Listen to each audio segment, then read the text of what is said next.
Tantor Audio, a division of Recorded Books, presents Enemies of the State by Tal Bauer. Narrated by John Solo. The Executive Office Cast. White House. Jack Spiers, President of the United States. Ethan Reichenbach, Head of Presidential Secret Service Detail. Scott Collard, Presidential Secret Service Detail Agent. Levi Daniels, Presidential Secret Service Detail Agent. Luke Welby, Presidential Secret Service Detail Agent. Elizabeth Wall, Secretary of State. Jeff Gottschalk, Chief of Staff. Pete Reyes, Press Secretary. General Bradford, Chairman of the Joint Chiefs.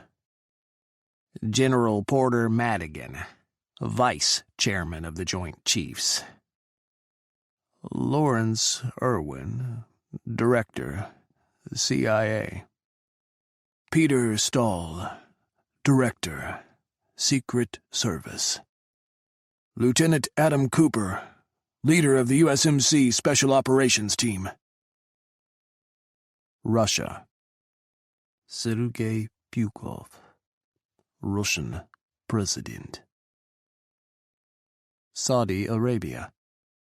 Prince Faisal Al Saud, Royal Head of the Saudi Intelligence Directorate. China. Colonel Song, Central Military Commission, People's Republic of China. Prologue. The Near Future. Washington, D.C.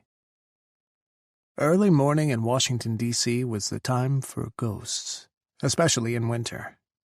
Fog shrouded the city, encasing the Capitol in a fragile stillness. Darkness clung like damp silk. Bare branches littered with icicles jutted across roadways, skeletal and scratching against the night. Few cars moved through the city, drivers staying away from the slick streets. One lone SUV crunched across the snow, briefly skidded out, and came to a stop outside the National Mall. General Porter Madigan, Vice Chairman of the Joint Chiefs of Staff, waited behind the Lincoln Memorial. Across the Potomac, Arlington National Cemetery seemed to gleam, white headstones catching and holding on to the fraction of light filtering through the fog-drenched city. Faint, the glow was just enough to touch the general's soul. So many fallen. So many who had sacrificed to bring the world along to this place. He could feel the ghosts of the dead hovering in the mist, pressing in on him. He wouldn't end up in the frozen earth, forgotten by everyone. He wouldn't go out like that. Snow crunching beneath boots, coming up on the right from the Korean War Memorial, had him walking to the shadows of the Lincoln Memorial. He could still feel the heavy weight of Arlington's gaze lingering on his spine. General? His visitor nodded, striding across Memorial's plaza until he was standing behind one of the massive colonnades, hidden from view. His visitor tucked his face into the upturned collar of his parka and shoved his hands in his pockets. Smirking, Madigan joined him. Cold? The hard glare. You know I spend too much time in the sandbox. Anything below 80 and I freeze. Madigan shifted back to his stern professionalism. Did you make contact with Al-Karim? Yeah. His visitor nodded into his parka. This morning, Kareem's local time. The middle of the night in D.C. And is he back on track with the plan? Madigan's voice ground over his syllables, almost growling. Yes, sir. Does he need to be reminded again of his place in the universe? My universe? A shake of his visitor's head, though it could have been a shiver. I don't believe so, sir. Our last drone strike took out one of the refineries he and his forces controlled. He wasn't pleased. I'm not pleased when he thinks he's got free rein to do as he pleases in my Middle East. I didn't raise this goat fucker up out of Abu Ghraib to be his own man. I pulled him out of that shit so he could be my man. Al-Karim left Abu Ghraib one sunny day in Baghdad, thrown from the back of a pickup truck into the desert. A year later, he emerged in Libya, recruiting fighters for his jihadist rebellion against Libya's government. When Libya fell, Al-Karim re-emerged in Syria, recruiting Syrian rebel factions into his jihadist movement. The years rolled on, and Al-Karim moved up in the ranks, commanding a wing of the surging Islamic Caliphate. Al-Karim had personally led the Caliphate's attack on Tikrit, capturing the former home of Saddam Hussein. He dispatched Caliphate soldiers on other global operations, and all of it, every single thing, had been done under the general's explicit orders. Occasionally, though, Al-Karim had to be reminded who kept him alive. His orders come from me. He understands, sir. Good. Madigan studied his visitor. We're ready to begin the final phase. Are you good to go? Yes, sir. No hesitation, no wavering. If there was anyone who could have been the weak link, Madigan had always suspected it would be him. The kid had nurtured a level of hero worship toward Madigan over the years, but he'd worried that could cool, or transfer to someone else. Apparently, his worry hadn't been necessary. He really should have had more faith in the kid. He had personally recruited him, after all, plucking him out of his original assignment in Iraq and dropping him into his command. 20 years, and even though the kid now wore civilian clothes and didn't officially work for the Army anymore, he still reported directly to General Madigan. Excellent. Deliver the orders for our weapons shipment. Target the delivery for 6 months from today. Yes, sir. The kid was shivering again, wrapped in his parka. It almost made him want to ruffle his hair. It wasn't quite fair to call him a kid, not when he was pushing his 40s. He was still a kid to the general's mid-60s, though. To Madigan, he would always be that baby-faced soldier lost and scared in the backwater of Baghdad, filled with unrecognized potential. Get out of here. Madigan waved him away. Go home, get some rest. You're going to need it. He tried to grin, but barely managed a sly curve of his mouth, toothy and lined, lips chapped from the cold. The biggest job of your career starts in 3 weeks. Chapter 1. Texas. Austin wasn't as frigid as Washington, D.C. at Christmas time, but it still had a bite to the night air.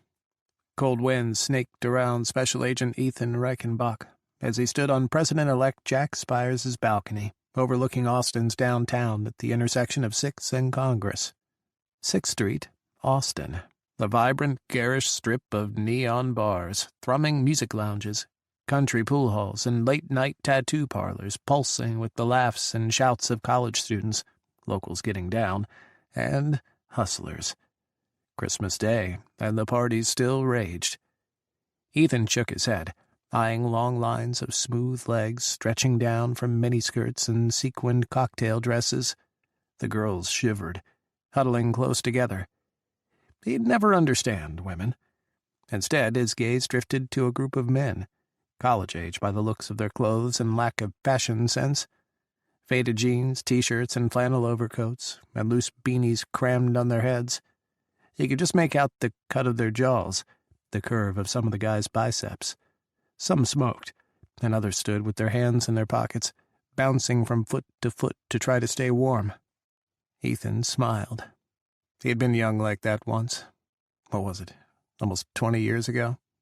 His 21st birthday, he'd gone out to downtown Fayetteville to get ripped, and, for the first time, didn't have to hide in the trunk when he and the rest of the guys drove back onto base. Fort Bragg's military police loved to bust underage drinkers, and he'd spent countless weekends crammed in the trunk, hugging the spare tire and Corporal Lawson's crap as he was ferried in and out of the base. Ancient history. Ethan sucked in a deep breath, letting the cold fill his lungs. Texas Capitol Dome caught his eye, gleaming over downtown. The Texas flag proudly flapped in the night breeze beneath the American flag. Here we go again. Another president, another 4, or 8 if Spiers could crack the steely wariness of the American electorate, years. After 12 years in, he was a veteran of the Secret Service. He had started his career in the Army, still with baby fat on his cheeks, enlisting straight out of high school.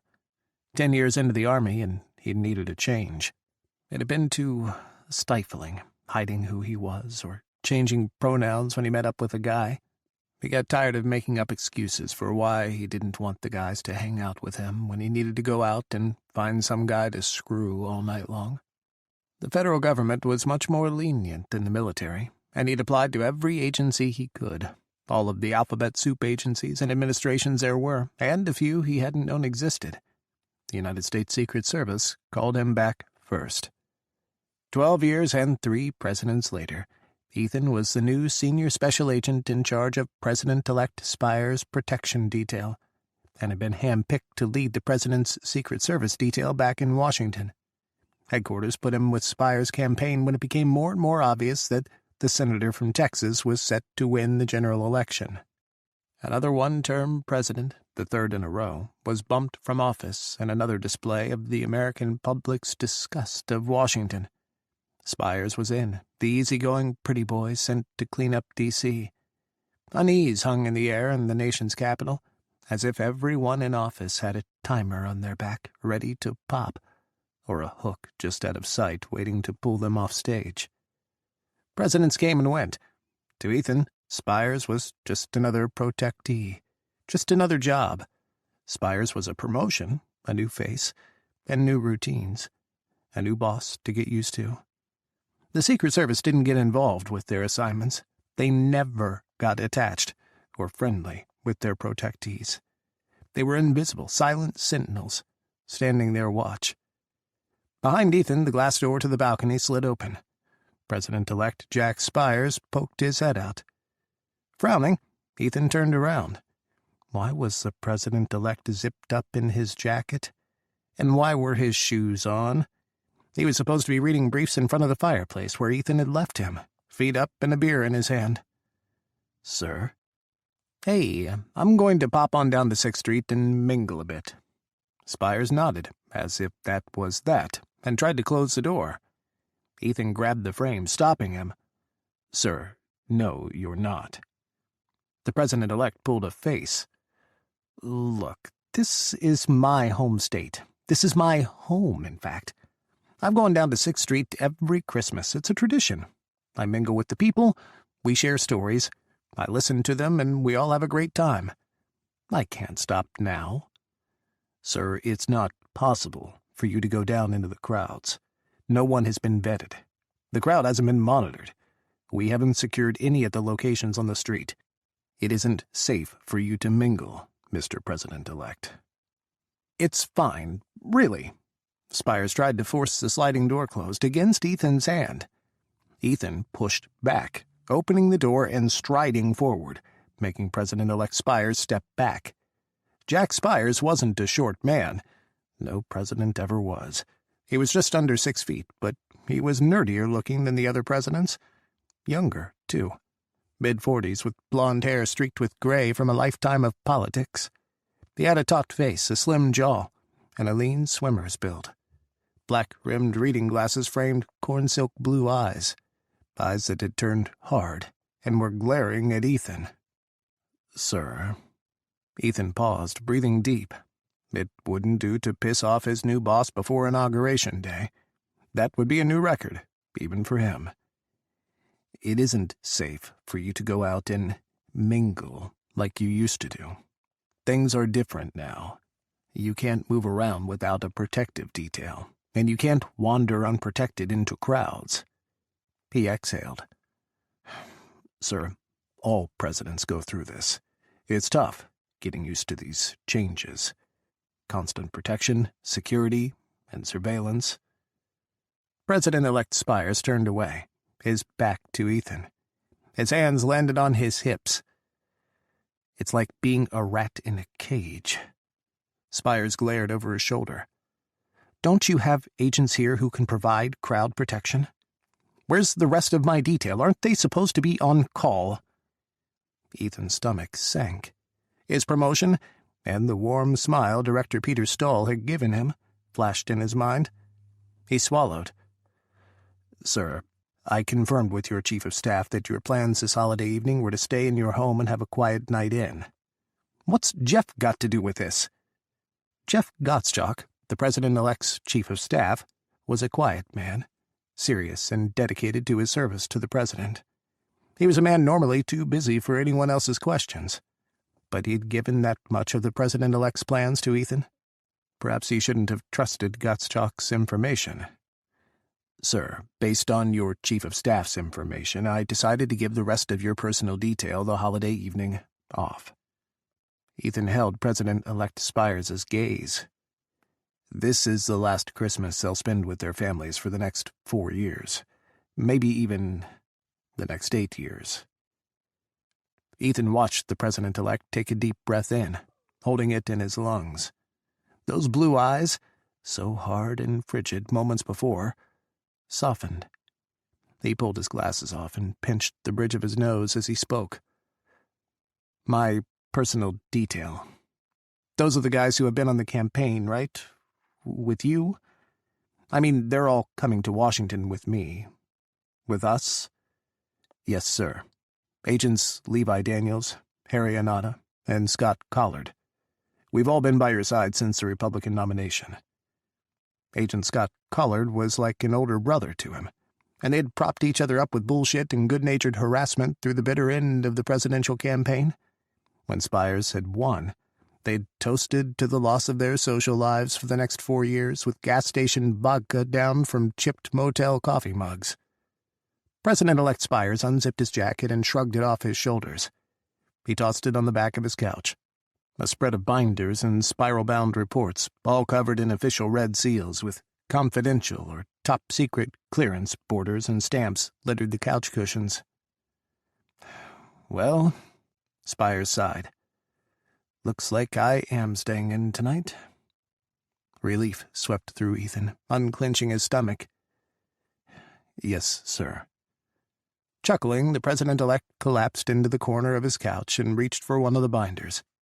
He sighed, long and loud, and pushed his glasses back on his face. That would be his cue to leave. Ethan turned away. He wasn't going far, maybe to the kitchen to scrounge up some food, but he didn't need to be hovering in the same room as the President-elect.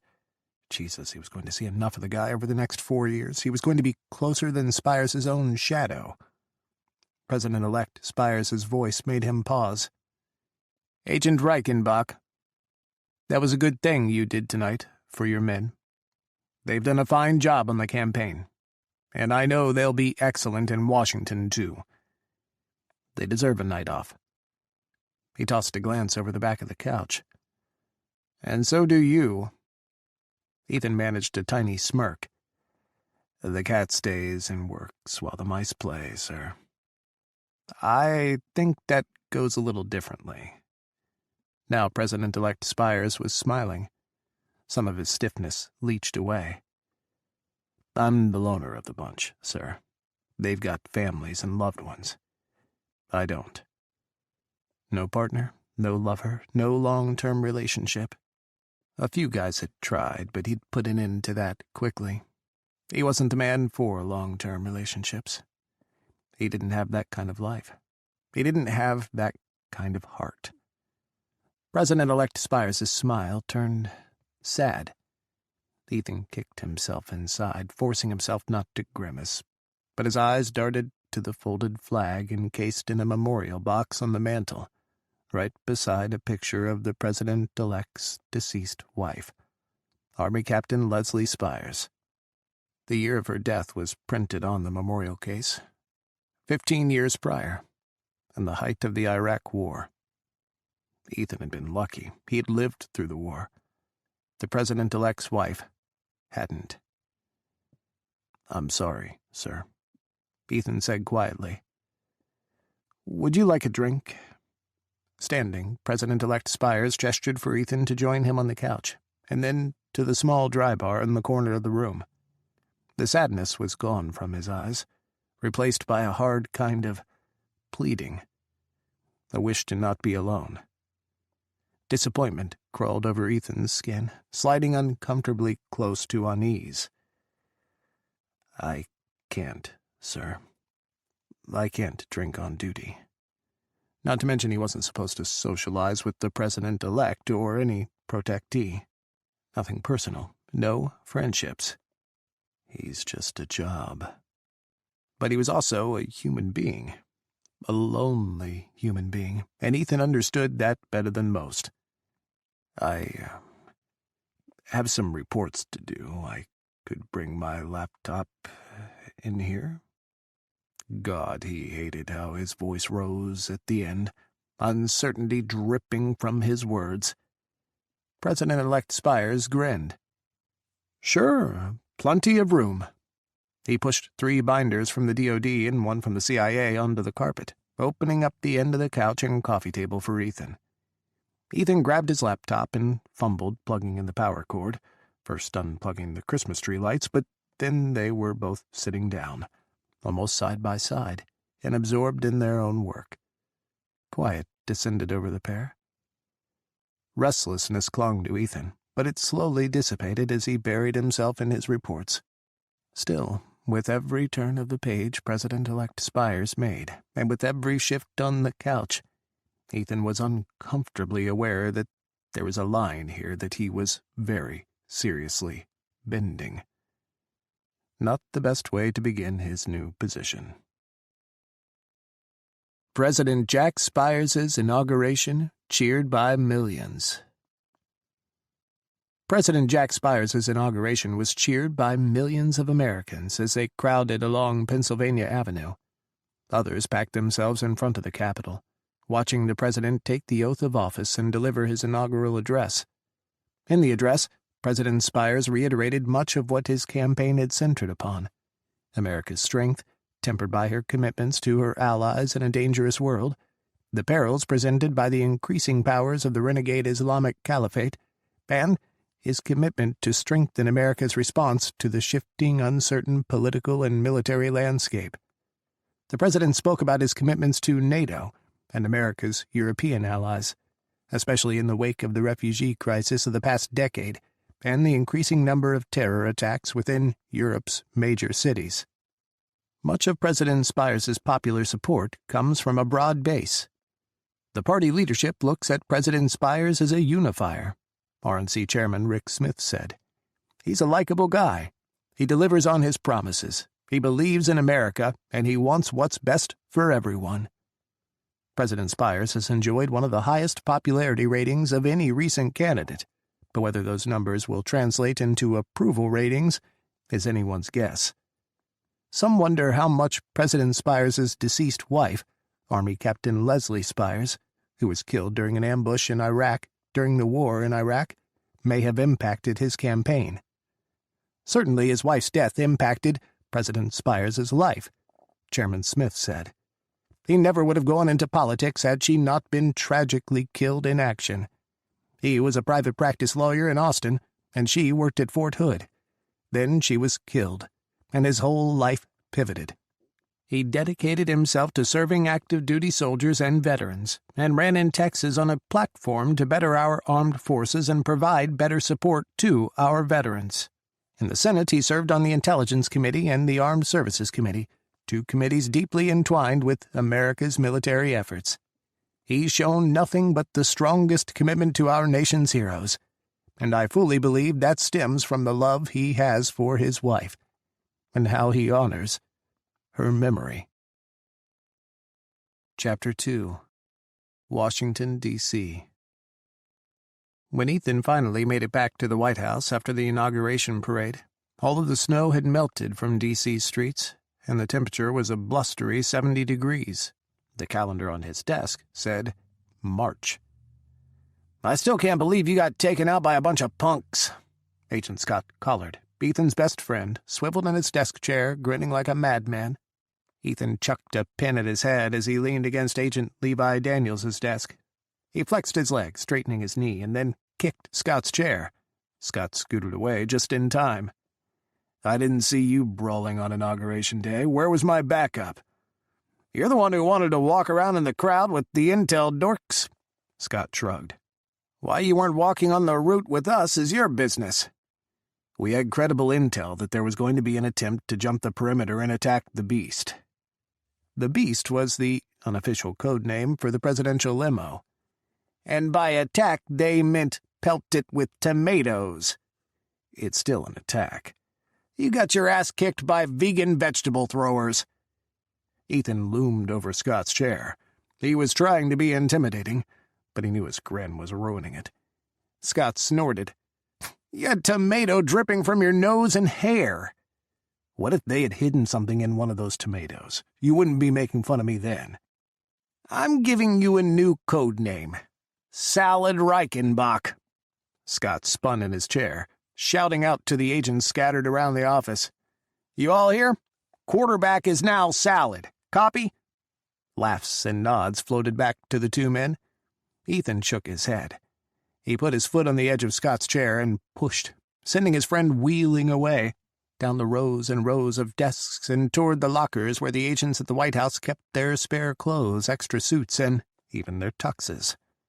They were in the Secret Service White House command post, codenamed Horsepower, situated directly beneath the Oval Office. Rectangular and the size of a soccer field, the agents used the command post as an all-around everything office. Bunk beds were pushed against a far wall near the lockers, and desks lined the front half of the room. Mirrors on the back wall helped agents dress smartly in their suits and tuxes, and large screens at the front displayed real-time intelligence, constantly updated and fed from Secret Service headquarters on H Street.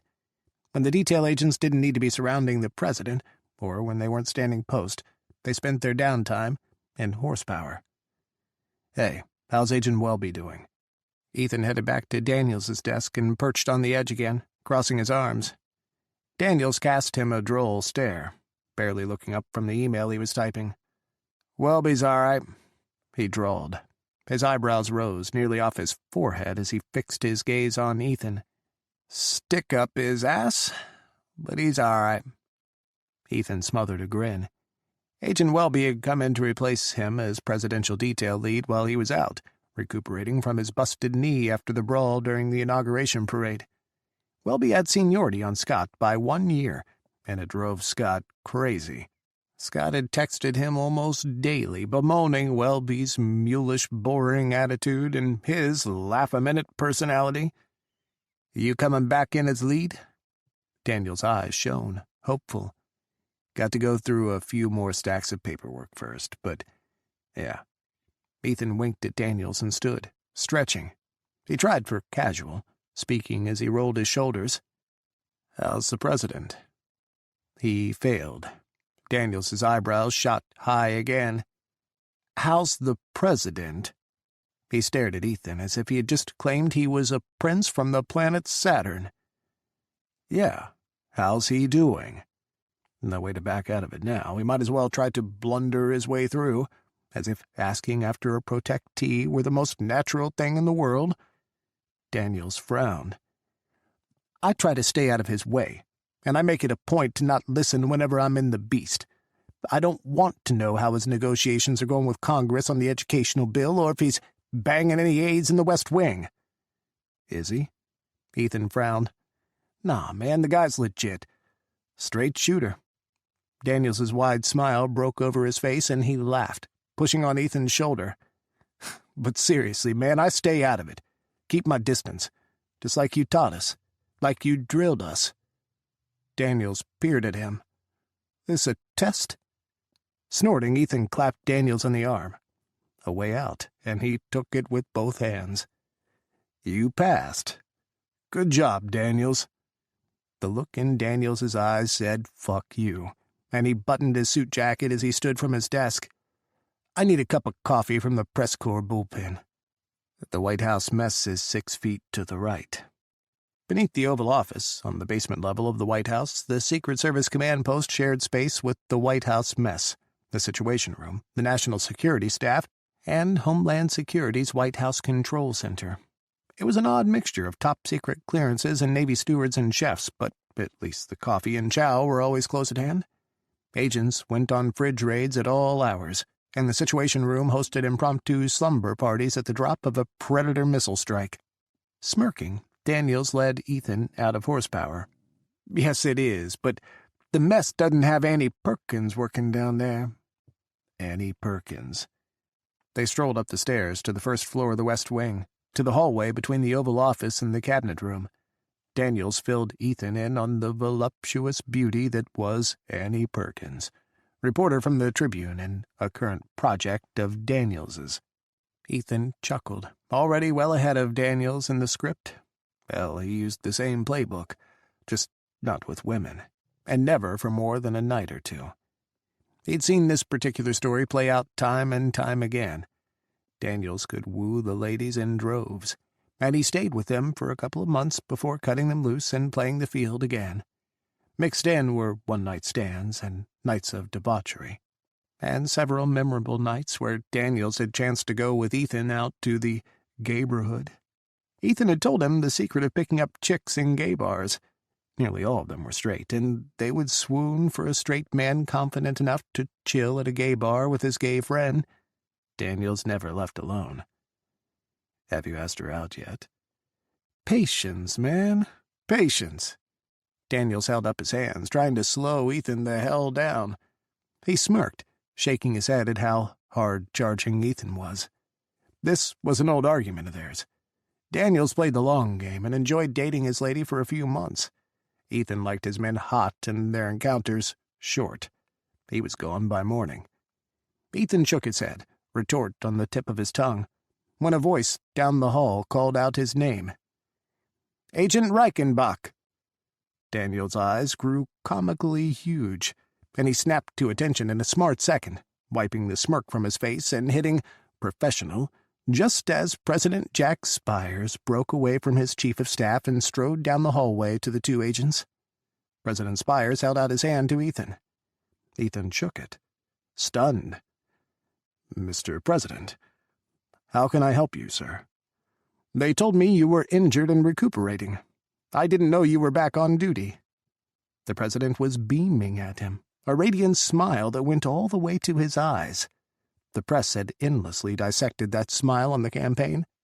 Ethan suddenly understood why President Spiers had locked up the soccer mom voting bloc. "First day back, sir." Ethan let go of the president's hand and stepped back. "I'm working over at headquarters for now." President Spiers frowned. Behind him, Jeff Gottschalk cleared his throat, a polite reminder to the president to hurry it up. "Listen, I've got a meeting right now. Can you swing by my office in an hour?" The president waited for Ethan's single nod before he flashed his brilliant smile again. "Great. We'll talk then."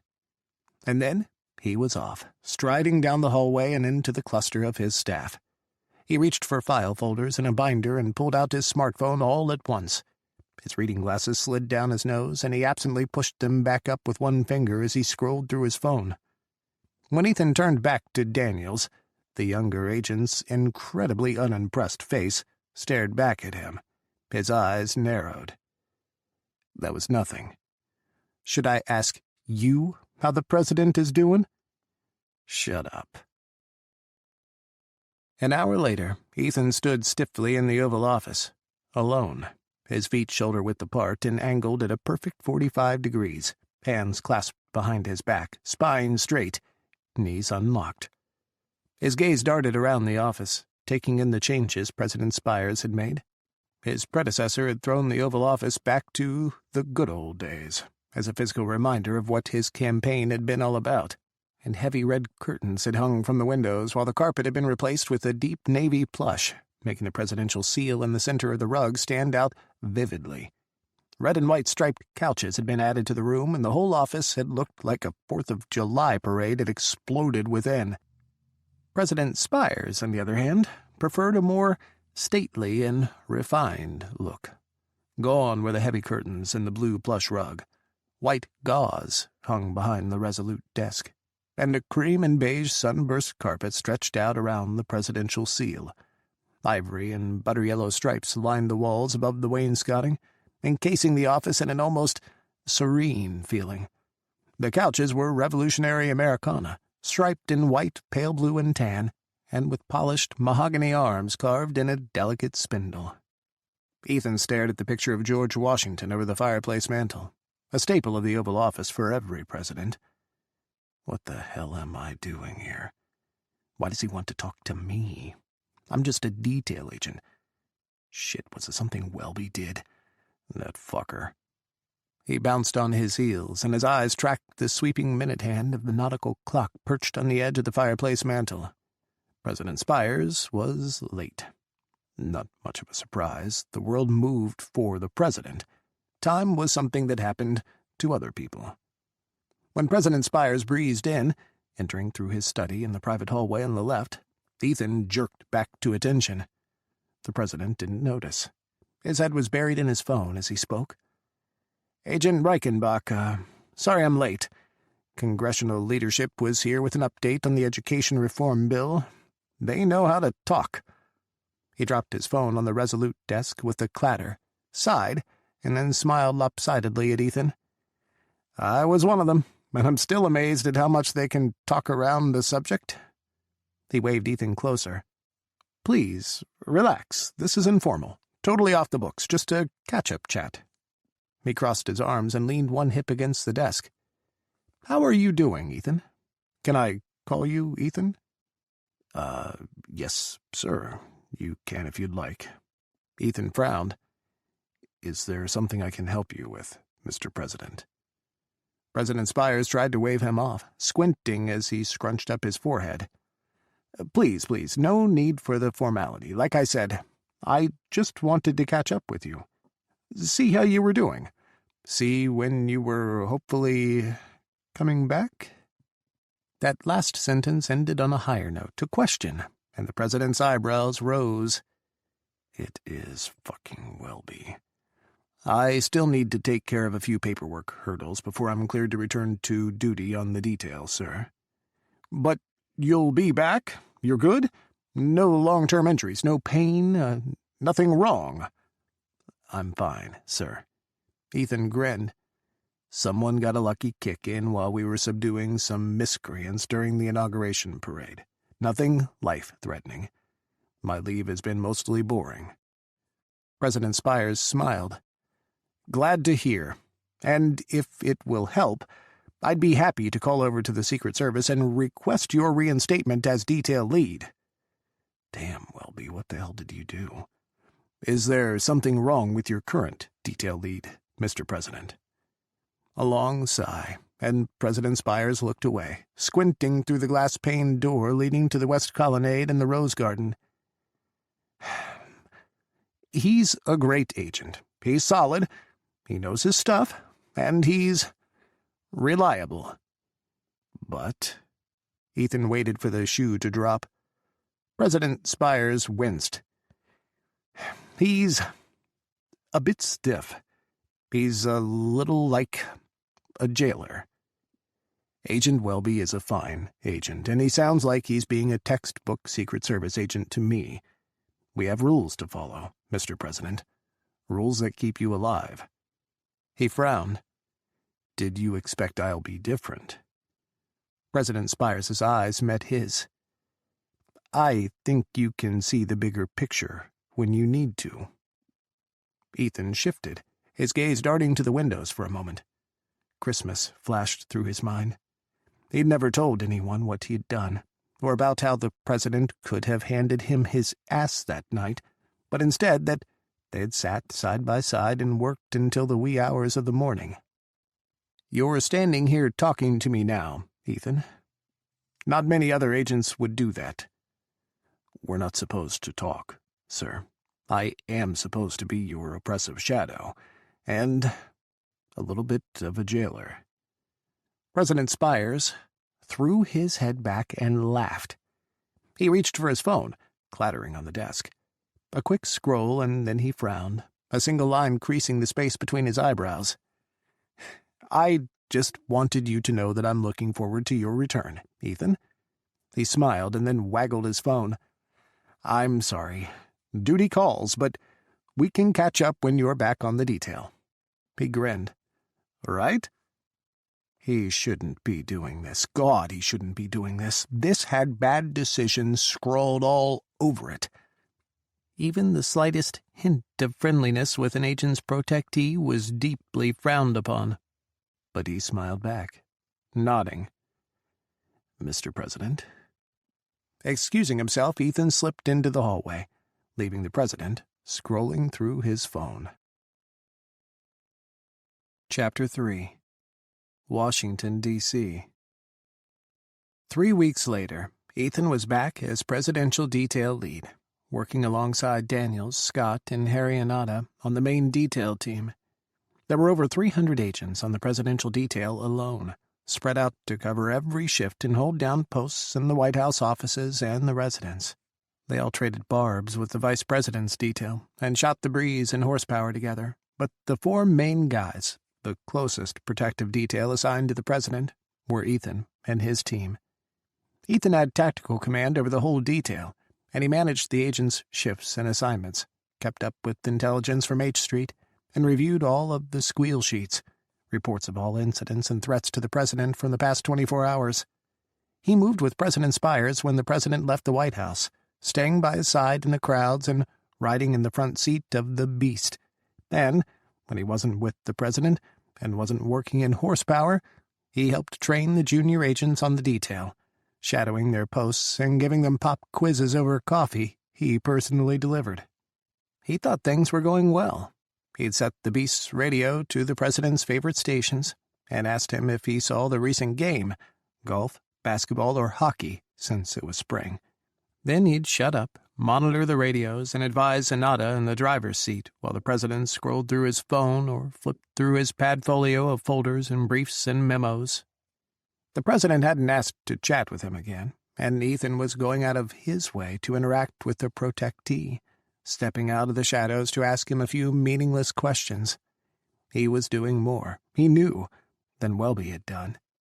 So, when Daniels cornered him in the White House mess, and between reviewing intel reports, authorizing the presidential advance party to Turin for the G7 summit, and finalizing security provisions for the president's dinner out at the residence of the Speaker of the House, he was more than a little surprised. "Hey, Ethan, got a minute?" Daniels had a cup of coffee in his hand, from the mess, not the press office bullpen upstairs, and was staring Ethan down. With a look like that, he couldn't say no. "Of course. Here." Daniels shook his head. He jerked his chin for Ethan to follow, and they headed for the quieter area of the basement, tucked behind the stairwell. "It's about the president," Daniels said quietly, swirling a wooden stick through his coffee. "Something's up." Ethan blinked. "What do you mean, something's up? Is this a security issue? Is it political or a personal issue? You know we don't get involved in anything political or personal. And more often than not, if there was something on the president's mind, on any president's mind, it was either political or personal. They left security concerns to their shadows. He's canceled his morning workouts." "Already?" Ethan sighed. Presidents occasionally canceled their workouts when they were psychotically stressed, exactly when they should be hitting the gym more, but never this early into an administration. Was there a memo he'd missed about the next World War starting? Daniels cringed. "And I think it might have something to do with us." "As in the Secret Service? His detail?" "Yeah. He was trying to pal around for a while in the morning, in the gym, and then he stopped doing that. He kept asking us questions, but even that stopped. Last time he was working out, he just kind of stared at us and then told us not to worry about it anymore." "Meaning he was canceling his workouts?" Daniels nodded. Ethan pulled his phone from his pocket and called up the president's daily schedule. As part of the detail, he had President Spiers' schedule at his fingertips at all times. Today was supposed to be a buttoned-up day, a day entirely in the White House. That usually meant a packed day as well, full of meetings and phone calls. But right in the middle, he saw a window of opportunity. The president was eating lunch. Alone. "Thanks for letting me know, Dee. I'll try to talk to him." Ethan shoved his phone back in his pocket, ignoring Daniels's raised eyebrows. The president, all presidents, had to work out. It didn't matter what it was, but they had to do something, anything, even just walking, or worse yet, pacing. The stress would kill them if they didn't, and they needed an outlet from their duties. "Thanks. Let me know what the guys and I can do." Daniels nodded and stepped away, heading back for horsepower. Inhaling, Ethan closed his eyes and dropped his head. How would he approach this? Telling the leader of the free world to get back on the treadmill wasn't the easiest thing in the world, and he wasn't the most delicate communicator. He could delegate, pass it off to the president's chief of staff or even his secretary, but if his agents had done something to piss President Spiers off, he should be the one to fix it. He checked his watch. He had 2.5 hours to figure something out. The president's secretary, Mrs. Martin, let him into the Oval Office 10 minutes after the Navy steward delivered the president's lunch. "He's not expecting anyone," she warned, tisking Ethan with her eyebrows and the glare in her eyes. He caught the president while he was eating, mid-chew as he looked up from the couch, hunkered over his chicken Caesar salad. Wide, shocked eyes darted to Ethan as he entered, and Ethan caught him sheepishly closing and tucking away the latest best-selling thriller. Ethan grinned. "I've been meaning to read that one. How is it?" "Good." President Spiers wiped his mouth with his napkin and chuckled. "It's good. I'm supposed to be reviewing the brief from Congress on their latest version of the Education Reform Bill." He shrugged, blushing. "You got me. Sir, if you're anything like the other guys who have held this office, you won't be the first to sneak in some personal time." Good for him. President Spiers had sometimes seemed buried on the campaign, immersed so deeply in running for president that he stopped being human, always juggling his phone, his padfolio, and a dozen binders in between speeches and flights, and there were always more binders and reports and files spread out on the floor of whatever hotel room he was in for that night. Ethan hadn't been up to the White House residence much since President Spiers had moved in, but he'd seen stacks of binders and top-secret reports cluttering the coffee tables and countertops as he had checked in on his detail. President Spiers leaned back, and one long leg crossed over the other, his foot gently tapping in the air. A soft smile lingered on his face. "How can I help you, Ethan? I take it this meeting is off calendar and off the record." Ethan tried to smile back, but years of a beaten-in respect for authority and a bone-deep honor for the chain of command twisted his lips into a tight, thin line. His feet were rooted to the floor as he clasped his hands behind his back. "Sir, my men tell me you've canceled your workouts." The president stared at him, his expression going blank. Ethan swallowed. "Sir, physical fitness is important, especially with this job. You need a stress relief. I didn't realize babysitting and tattling were part of the Secret Service's duties." His hands clenched, made fists. "Sir, that's not at all what is happening. We are concerned for you and for your health. We've all seen presidents who had meltdowns because they didn't have the right stress relief. Trust me, working out is a great way to shake off this office when you need to." Again, President Spiers was silent. He simply stared at Ethan, gazing into his eyes. And where there was friendliness only moments before, there was now a guarded wariness. "And what if it's my workouts that are causing me stress?" "Sir?" Ethan frowned. President Spiers pushed himself to his feet and paced away from Ethan, heading toward the opposite end of the Oval Office. His hands disappeared into his suit pants pockets, but his back stayed ramrod straight, shoulders tight and tense. Ethan could see the seams of his jacket straining at his shoulders. "Look, I'm not the most gregarious guy, but I'm not a shut-in either. My whole political career has been built on being a man of the people." He paused in front of his desk, his head bowed, chin almost on his chest. "Suddenly, I'm the president, and there's this impenetrable divide between me and everyone else. There wasn't anything sudden about his presidency. Ethan remembered the long campaign, first from the endless news reports, and then the whirlwind cycle of small towns and big cities and plane rides that made up the last 180 days of the campaign, when he and his team, and so many other agents, were assigned to the major candidates in the election. "Sir, you're the president. You're the most important man in the world." "No, I'm not." President Spiers chuckled, looking out of the Oval Office windows to the Rose Garden. "I'm just a guy who wants to push his ideas on everyone else." He winked at Ethan, tossing a glance over his shoulder. It was Ethan's turn to stay silent. He chewed the inside of his lip. Typically, appealing to a president's sense of vanity worked for him. At least, it had in the past, when he had needed to convince a president to listen to the Secret Service and follow their directives for safety and security. "I had a group of guys that I ran with in Austin," President Spiers said, breaking the silence. "And in D.C. a few years back, I had a group of people I hung out with at the YMCA where I went swimming. We weren't close friends. I lost touch with them when I started campaigning. Wouldn't even know how to reach them." He turned, leaned back against his desk, and gripped the edge of the carved wood. "But it was something, you know?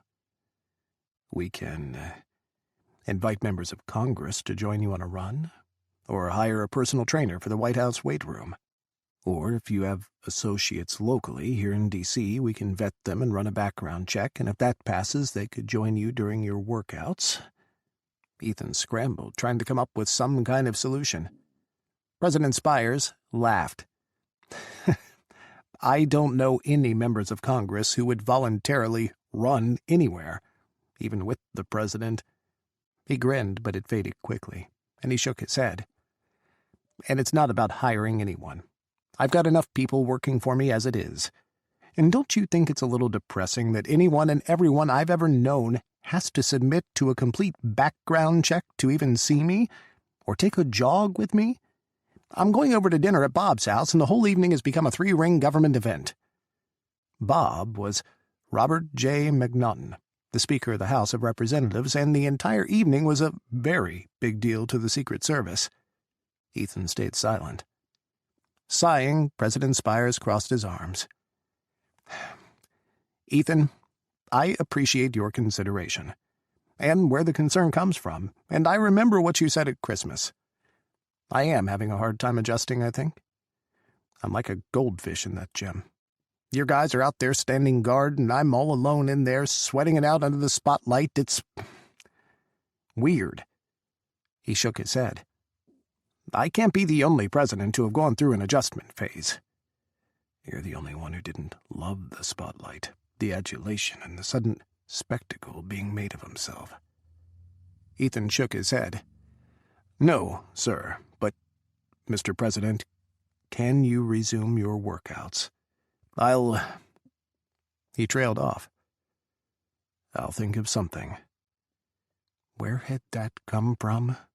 What part of his brain had misfired to say that? Think of something to help the president? Who did he think he was? If President Spiers had any brains, he'd laugh him out of his office. Heat pooled in Ethan's belly, heavy with embarrassment. Why was he always sticking his foot in his mouth around this president? President Spiers smiled, big and broad. "I'd appreciate that, Ethan. You know, I do value your insight. You've seen my predecessors, and all of their foibles and faults. If you have advice for me, I'm all ears." That was not what he'd been expecting. Swallowing, Ethan tried to find his tongue. "I'm, just your detail lead, sir. You are the kind of guy I'd like to call a friend."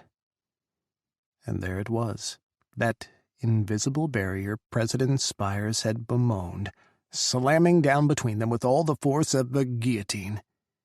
Ethan felt the physical push of the barrier against him, a klaxon blaring in his mind, telling him to back away. This was dangerous, this path of familiarity and easiness.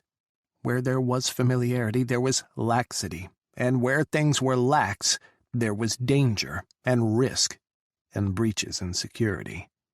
He couldn't be a friend to this man, someone he was supposed to protect at all costs, even with his own life. How could he ever be objective if he got close to the guy? Granted, it wouldn't be difficult to befriend President Spiers. He was unique, a man apart amid the political machine of Washington, someone who hadn't lost his soul or sold his morality to the devil. He was a man of compromise, and of reaching across the aisle, and of kept promises, of easy smiles and warm laughs, and gentle blue eyes. Someone who ran with strangers in Austin, so he'd have normal guys keeping him grounded in reality, and who just wanted to make the world a safer, better place, but who hated the isolated tower he had been put in to do so. The presidency is going to crush him. That thought hit Ethan hard, a punch to his gut, and he wished for a moment that it could be different, that he could pal around with President Spiers, could give him some straight talk on how to fly right and not get lost in the quagmire that was the Oval Office, or take him out for a beer when the stress got too high, or text him a video clip to make him snort coffee in the middle of a brief. Those were things friends did, and if there was ever a man who needed a friend, it was President Jack Spiers. But not Ethan. It couldn't be Ethan. Ethan pasted on a tight fake smile, nodded once, and excused himself. "Mr. President, I won't take up any more of your time." As he walked away, he caught the surprised light in President Spiers' eyes, and the way he failed to hide his sudden frown and the single line creasing the space between his eyebrows. Ethan didn't stop walking as he made his way out of the president's secretary's office. He bypassed the cabinet room, ignoring the waves and nods he got in the halls. Down the stairs he went, to the ground floor and past the Situation Room and Horsepower, and then into the tunnels. Beneath the White House residence, tunnels funneled stewards and staff and agents to and fro, and the occasional golf cart or small flatbed loaded down with crates of food or laundry or binders full of briefs or even fresh flowers. It could be anything beneath the White House. He slipped out of the tunnels at the basement of the residence and took one of the internal stairways up to the personal floors for the first family. The first family at the moment was a single bachelor, and most of the extra bedrooms were unused and unopened. Fresh flowers still sat in vases in all the lived-in rooms of the residence, though. In the president's dining room, selections of state china were laid out, waiting for Spiers to choose his design. It was the responsibility of the First Lady to pick the official state china, but in the absence of a First Lady, the President had yet to select his pattern. Ethan swallowed. He finally arrived at the White House gym, sidestepping stewards with laundry and vacuums scuttling about, keeping the residence organized and clean, aside from the President's official clutter, while Spiers was in the Oval Office. He hesitated outside the President's gym doors, gazing through the glass. Treadmills, ellipticals, a stationary bike, a weight machine, free weights, a couple of benches, and a wrestling mat for floor work filled the space within. Mirrors lined one wall. Agents had stationed themselves at the door and in the hallway during Spiers' morning workouts, watching in case the President needed anything. He'd had a ludicrous plan banging around in his brain since he'd left the West Wing, and he'd spent the majority of the walk trying to convince himself that it was a stupid idea, and that he was way out of line, that it would only end in disaster. All of that was true, and yet the President's crooked smile and the tilt of his head stayed in the darkness behind his eyelids. He saw Spiers' smile with every blink, every footfall, like a knife to the brain. Damn it. He was the President's detail lead. So this was just another part of the job, keeping the President safe and sane. If he repeated it enough, he might actually convince himself. Ethan pulled out his phone and typed a quick memo to his detail. He didn't hesitate, and he didn't reread it. He just hit send. Leaning his head back, Ethan started counting the seconds until Daniels called. 42 seconds. His phone vibrated. Daniels. "Reichenbach," he growled as he answered. "You want us to what?" Daniels couldn't have forced any more incredulity into that sentence. Ethan closed his eyes, shutting out the president's gem. He leaned his forehead against the glass door. "Just be ready, all right? I'll take the lead, and I want to get a debrief from you. Meet me in Horsepower in 5. The next morning, Ethan, clad in crisp United States Secret Service workout shorts and a training t-shirt, tucked in tight, paced inside the president's gym. 2 other agents were working out, one on the elliptical and one on the weight machine. He put them on the 2 machines the president, according to Daniels, never used. Before this morning, Daniels had taken the lead on the early shift with the president in the gym, while Ethan managed the detail's morning administration in Horsepower. Today, they flipped. Today, Ethan had apparently decided to lose his goddamned mind. He hadn't even told President Spiers. God, he hoped the president would decide to work out today. This would all be an embarrassing show of his stupidity if President Spiers just ignored everything they had discussed yesterday. He kept pacing. When the door to the gym pushed open, Ethan whirled, his chin held high, jaw clenched. Unconsciously, he stood at the ready, feet shoulder-width apart, his linebacker's shoulders raised, fists held in a loose clench, almost like he was ready to brawl. He was a big guy, and regular workouts helped keep his strength primed. He just normally used the Secret Service's workout room, not the president's. President Spiers stopped in the doorway, his mouth falling open as he saw Ethan and his agents working out in his gym.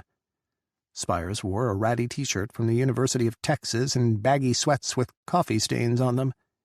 His eyebrows shot up as he slowly smiled. "So this is your solution? Invading my gym?" Ethan's spine cracked as he straightened. His shoulders tensed. "Sir, I thought you would enjoy some company. And not just any company, like getting some congressmen in there to harass President Spiers on his workouts, or make Spiers wait while they vetted a friend, or flew in a friend from Texas even, but regular Secret Service agents, men who were, when all the luster of the Secret Service was taken away, just regular guys living their life, and who were top-level security cleared, with code-name clearance access to the president." President Spiers grinned as he padded over to Ethan, standing in the center of the wrestling mat. "So, what kind of workout do you have in mind for us?" Across the gym, an agent's foot slipped out of his pedal, spinning the stationary bike's wheels in a frenzy. Ethan gnashed his teeth, but he held the president's gaze. "Whatever you'd like, sir.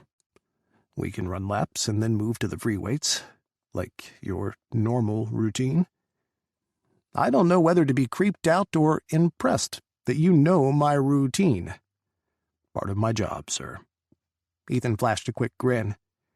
"If I don't know everything, then I've missed something critical."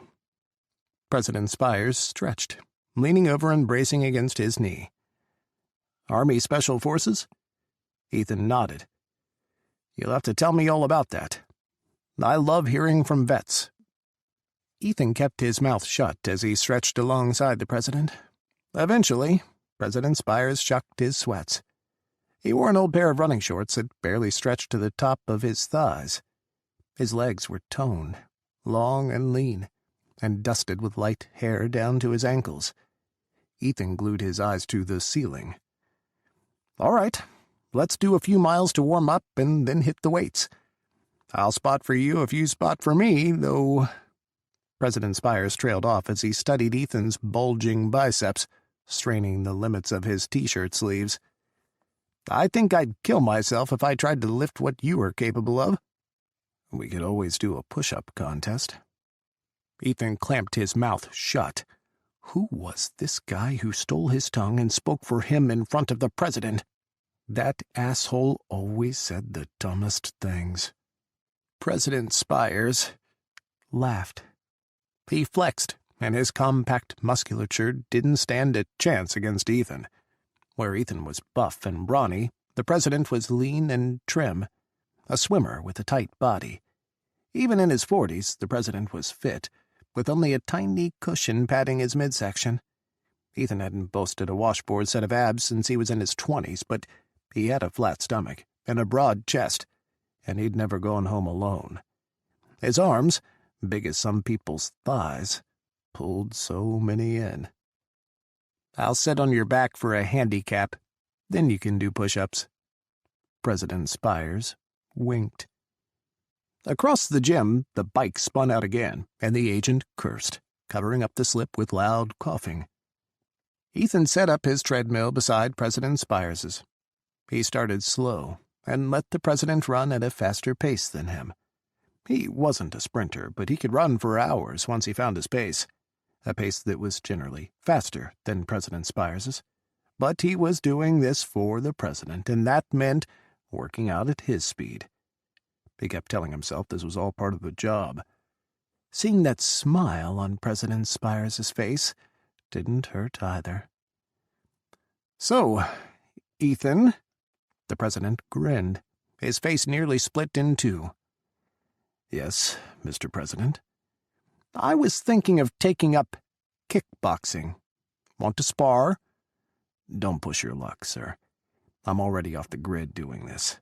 I'm not throwing a punch at you, Mr. President." Laughing, the president threw him a wry smile.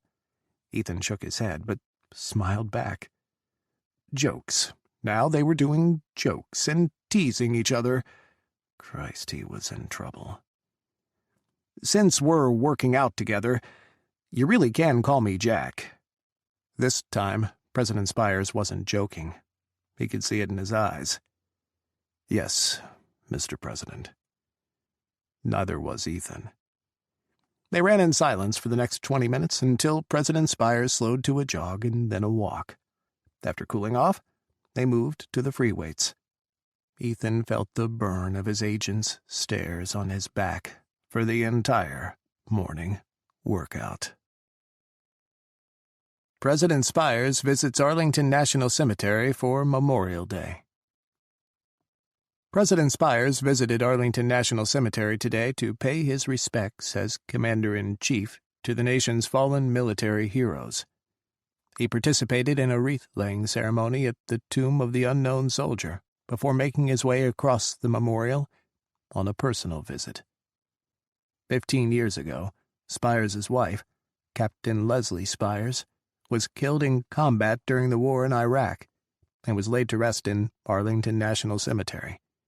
The president spent half an hour in silence at her headstone, in private, with only his detail nearby. Islamic Caliphate attempts to shoot down commercial airliner over Iraqi airspace. The Islamic Caliphate attempted to shoot down a commercial airliner on a flight from India to Berlin yesterday. Caliphate fighters fired anti-aircraft missiles stolen from the Iraqi military and the former Syrian government at the passenger jet as it cruised at 31,000 feet. The pilot evaded the missile, putting the passenger plane into a dive before diverting the plane into Azerbaijani airspace. Chapter 4. Camp David. Spring and summer meant travel at the White House. It was a rule, along with don't touch the cookies baked for the president and never trust that a microphone is ever truly off. First up was the G7 summit in Turin, Italy. Ethan had already dispatched the advance team, and everything was set for the president to arrive Monday evening. That just left the packing. President Spiers, Jack, a traitorous voice inside his head insisted, wanted to go to Camp David before the summit. Ethan gave Anada and Scott the weekend off to spend with their families and drove with Daniels and the president up to Camp David, along with 300 other agents and staffers in a convoy. A weekend in peace was what the president might have wanted, but Washington came with him. Still, Camp David was a world away from the pressure cooker that was D.C. Ethan loved it there, especially when he had to deal with presidents he hadn't liked. He'd take shifts in the woods, walking the perimeter or standing post in the forest in solitude, enjoying the silence for once. It was only an illusion of being alone, but it helped. Kept him grounded when it was back to the concrete jungle and the frenetic pace of Washington. Driving up with President Spiers for the first time, Ethan closed his eyes and leaned his head back, taking in the fresh scent of pine and crisp mountain air, of kicked-up dust and meadow grasses, and spring flowers bursting free from winter's ground. Memories bubbled up in his brain.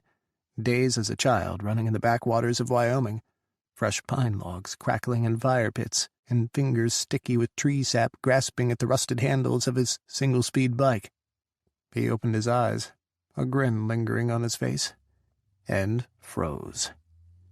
From the back seat, President Spiers smiled at him in the rearview mirror. The rear partition was down. It was down an unusual amount for President Spiers. "Love the woods, Ethan?" "Mr. President, Camp David is definitely one of my favorite places. You're going to love it up here." Part of him twanged, a banjo string suddenly breaking at the thought. Those weren't just words. The President, Jack, really was going to love it, and Ethan knew him well enough now to say that with certainty. Morning workouts had become a regular occurrence, almost by accident. Neither he nor President Spiers spoke up about changing the routine or the schedule, and Ethan just kept showing up. He let the other agents go, though, and it became just the two of them, alone, in the early mornings. President Spiers was always there, always smiling. Some days they pushed each other, racing in sprints or trying to rack up more miles in a competition, and other days they took it easy, jogging slow and trading stories from their pasts. Ethan now knew an uncomfortable number of truly blackmail-worthy stories of Congress from the presidents, Jack's days there. His traitorous brain had never let go of President Spiers' request to call him by his first name. Now it was a struggle to refer to him by his title, even in his own mind. He felt himself returning smiles offered freely and wanting to laugh with the man. Heard himself share jokes and stories from his own past as they jogged together, and then, later, he'd berate himself in silence, whip himself in his own mind, reminding himself again and again about the rules, the regulations, the reasons why he couldn't do exactly what he was doing. Damn it, he was at war with himself, trying to hold back from President Spiers' overtures of friendship, fighting and hating that restraint with every breath. "I can't wait. Are there running trails? Think we can go out for a jog, Ethan?" Ethan inhaled, ignoring Daniels' sidelong glance. He heard what President Spiers didn't say. "Think we can go out for a jog together?" "We'll send a team out and check the trails." Ethan punted. "See if they're in good order for you. Safe for running." The President, Jack, nodded and leaned back. President Spiers had been doing that more and more, too. Instead of pushing, he'd close up, go silent. On the drive, he'd spent most of his time looking out of the SUV's windows, watching the concrete jungle fade away, replaced by rolling fields and meadows and eventually the pine forest surrounding Camp David. For the normally friendly president, the silence stood out. Ethan's gaze lingered on President Spiers in the mirror. He forced himself to look away. Arriving at Camp David was an exercise in orchestrated madness. The staff and military personnel at Camp David took over, Navy stewards and military officers bustling the president around on a grand tour. They showed him the presidential lodge, the master bedroom suite overlooking the pristine forest, and the great room with the fireplace that took up an entire wall. Next, the porches and the back patio, the fire pit and the pool deck, and then they loaded him up in a caravan of golf carts to drive him around the grounds. There were 2 chapels, tennis courts, a golf range, hiking, biking, and jogging trails, and even an animal preserve at the retreat, all for the president's pleasure. Ethan didn't have to stick by his side at Camp David. The detail was almost superfluous there, secluded as they were on one of the most secure military installations in the United States. Being at Camp David was almost a pseudo-vacation for the agents as well. They weren't the sole layer of protection for the weekend. He watched from the porch steps as the President, Jack, was escorted around, and smiled back, shaking his head when President Spiers invited Ethan down to join him in his golf cart for the rest of the Camp David tour. Daniels's eyes burning into his shoulders held him back, as did his self-castigating conscience.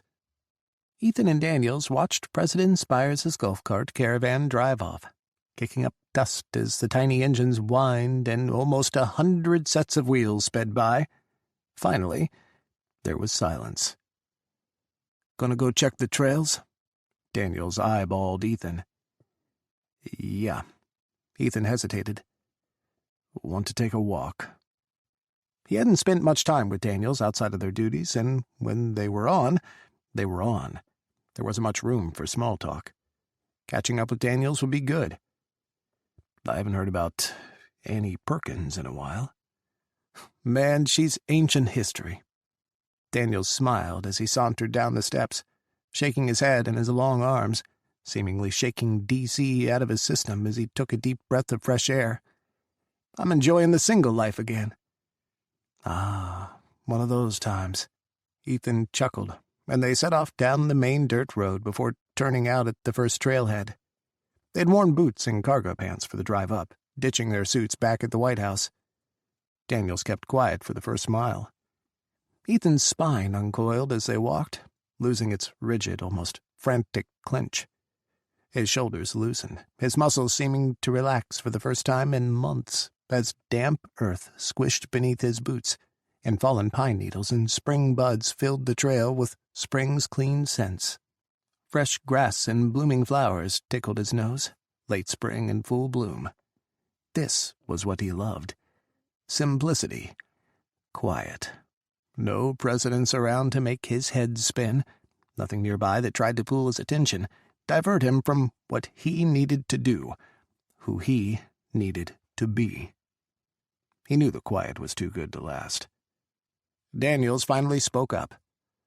"Why are you getting all buddy-buddy with this president, Ethan? You've been the Iceman for the past 3 guys. You taught us distance and non-interference when we joined. Now you're working out with the guy on the regular?"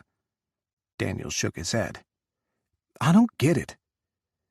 "The Iceman?" Ethan stalled.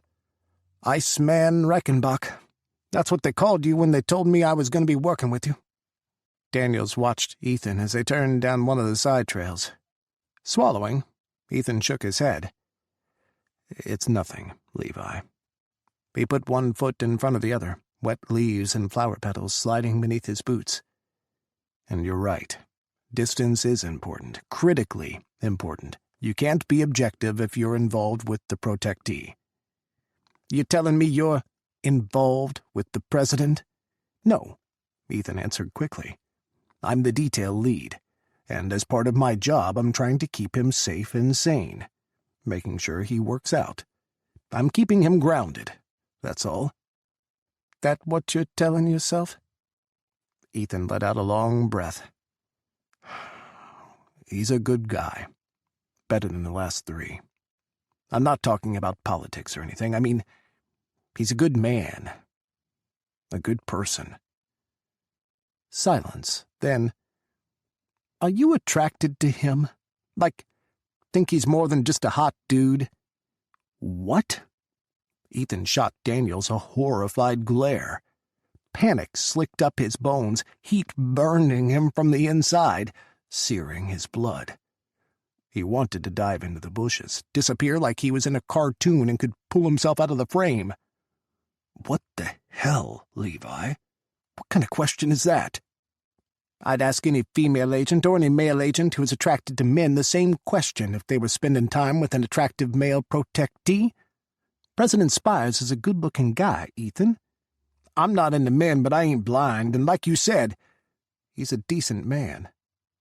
Daniels's eyes were kind as he gazed at Ethan, trekking beneath the cypress and spruce. Holly bushes bracketed the sides of the trail, berries in ripe, vibrant bloom. Above, bird calls split the air, twittering and warbling between the branches. "I'm a professional," Ethan snapped. "That's out of bounds." His brain screamed at his heart, calling him a liar and a scoundrel, hurling insults from the dark corners of his mind. Daniels had called him out on it, had really called him out on the one thing he was trying to hide and bury and escape from. His insides squirmed, his stomach twisting as he tried to swallow past the lump lodged in his throat. Daniels's eyes stayed on him, watching. Physical attraction was one thing. He'd dealt with that before. But was this just attraction? Just physical lust? All this time he had been yelling, chastising, and berating himself for wanting to call the man Jack in the privacy of his own mind, and running up against the shackles of his own training, his decades-long ingrained respect for authority. Falling for a protectee was part of Secret Service Agent 101 training and summed up in one word: don't. Why would he be interested in the president? In Jack Spiers? Was it his somewhat nerdy appeal? That long, lean body? The stormy eyes and his Roman features? He had the look of a military man, cleanly trimmed, and that had always attracted Ethan. But he'd seen attractive men before, and hadn't compromised his professionalism. The attachés to the Joint Chiefs were some of the hottest pieces of ass on the planet, especially in their dress uniforms. But Ethan wasn't panting around the Situation Room for prizes they'd toss his way. Was it, instead, the president's, oh, for fuck's sake, Jack's character, then? Those indefinable attributes that made him him? His quirky smile, and the way he loved to poke fun at Ethan, his wry sense of humor, coming out when they were alone and always managing to get Ethan to laugh. How he lit up when he thought he'd made a human connection, and how lonely and alone he had seemed those first few months after Ethan had taken over the detail. No, he wasn't thinking about this. He wasn't going to allow himself to. So what if he popped a boner for President Spiers every once in a while? It stopped there, no further. He wouldn't allow it. "I'm just trying to help the guy," he finally grunted. "He's having a hard time adjusting to a full-time protective detail. I'll pull back when he's got his legs under him. I'm just trying to—" His gruff voice faded away. "Be friendly, I guess." "All right, Ethan. Sounds good. Let me know if you need any help when you need to pull back." Daniel slapped one hand on Ethan's shoulder and let it linger as they walked the last of the trails back to the lodge. A little after midnight, when the moon hung fat and low, and the pine trees carved dark pyramids against the star-littered sky, Ethan restlessly wandered the main lodge at Camp David. His thoughts kept skipping, lingering on memories of the president, Jack, from their workout that morning, before they left the White House, and from the evening before, when he had walked President Spiers, Jack, from the Oval Office to the residence. The president had carried his suit jacket over his shoulder, hooked on a finger, and his sleeves were rolled up, showing off his arms. Ethan's eyes had wandered over the skin below his elbow. He couldn't get the memory out of his mind. Smooth and soft, the curve inside a man's elbow was a place where he loved to linger with his lips, peppering his lover with kisses as he traveled down his body. A kiss to the inner elbow, a hand on a lover's hip, stroking, and he would roll in Ethan's arms, surge against Ethan's body, wrap his legs around Ethan's hips. He'd sweep his lips across their chest, press his face against hard abs, slide lower, drop down until... If he closed his eyes, he could practically feel it, taste him even. What did President Spiers taste like? No, he wasn't going there. Ethan slumped against the kitchen wall. It had been too long. That's what was going on. That was why his libido had taken control of his brain. That was why he was acting so ridiculously, utterly stupid. He hadn't gotten laid since before the inauguration.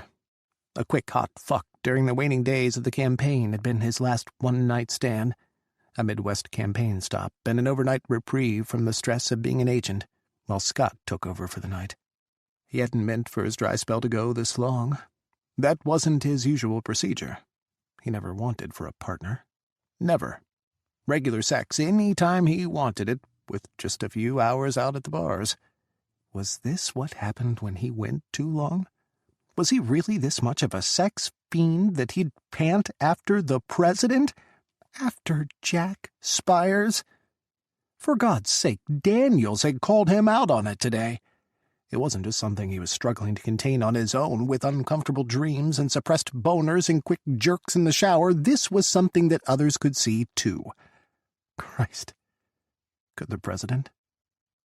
Firelight from the great room caught his eye, flickering over wooden paneling along the lodge's back wall and over the exposed beams crisscrossing the ceiling.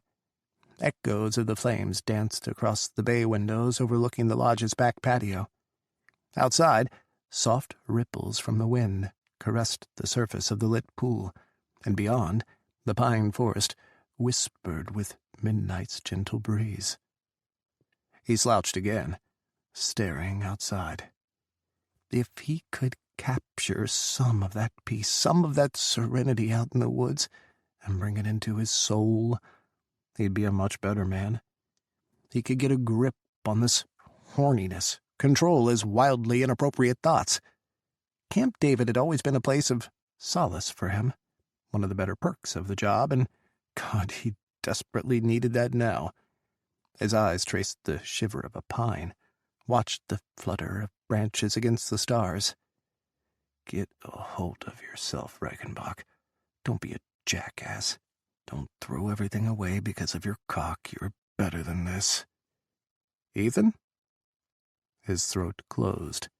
Flaming heat raced over him. Shame and want and mortification all rolled into one. Walk away. Walk away now. His eyes slipped closed. Guilt, heavier than lead, sank in his soul, pulling on his tongue and stilling his words. What mockery was this? As he was pleading for strength to have temptation reach out to him. Exhaling, Ethan pushed off from his slouch and padded into the den. The president— Jack, oh, for fuck's sake, fine. Jack, I'll just call him Jack in my mind. Fuck me. Was sitting on the couch, his head thrown back on the plush cushion, looking at Ethan, heading toward him, from his upside-down view. A lopsided grin stretched across his face, the same grin that melted Ethan's spine whenever it was given to him and haunted the edges of his dreams. Something depraved inside Ethan took him to the back of the couch, until he was leaning over Jack, staring down at him from above. He rested his hands on either side of Jack's head, gripping the cushions with sweat-slick palms. Inside, he was shouting, barking orders at himself to turn and walk away, to push back against this yearning, to fight these desires. Ethan smiled down at Jack. "Mr. President," he said softly. His voice had dropped an octave, almost purring over the syllables. The hair on the back of his neck stood on end, shivering in the night. Jack's reading glasses were off, lying on the coffee table, on top of an open brief. Scattered papers cluttered the table's surface, and Ethan caught the words China, Taiwan, and back channel before he looked away, back into Jack's eyes. By the light of the fire, the gray around Jack's temples was almost a liquid silver, dancing through his short blonde hair, all over his head. The arches of his cheekbones seemed to glow, catching on the flickering flames, leaving the flat planes of his cheeks and his 5 o'clock stubble shrouded in shadow. Plump, smooth lips held laughter in the curves of his smile. Ethan hadn't had a single drop to drink, but his knees were weak, as if he was about to be pulled under, and his head swam, lost in the fog of a delirious buzz.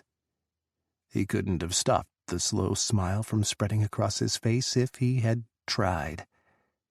He didn't try, though, and that was just another thing to be upset with himself over. Later he'd berate himself. Now he'd take this. He'd drink this moment in and then lock it away, burying it and these feelings where he could never reach them again. "You're up late." Jack held Ethan's gaze, still looking up at him from his upside-down vantage.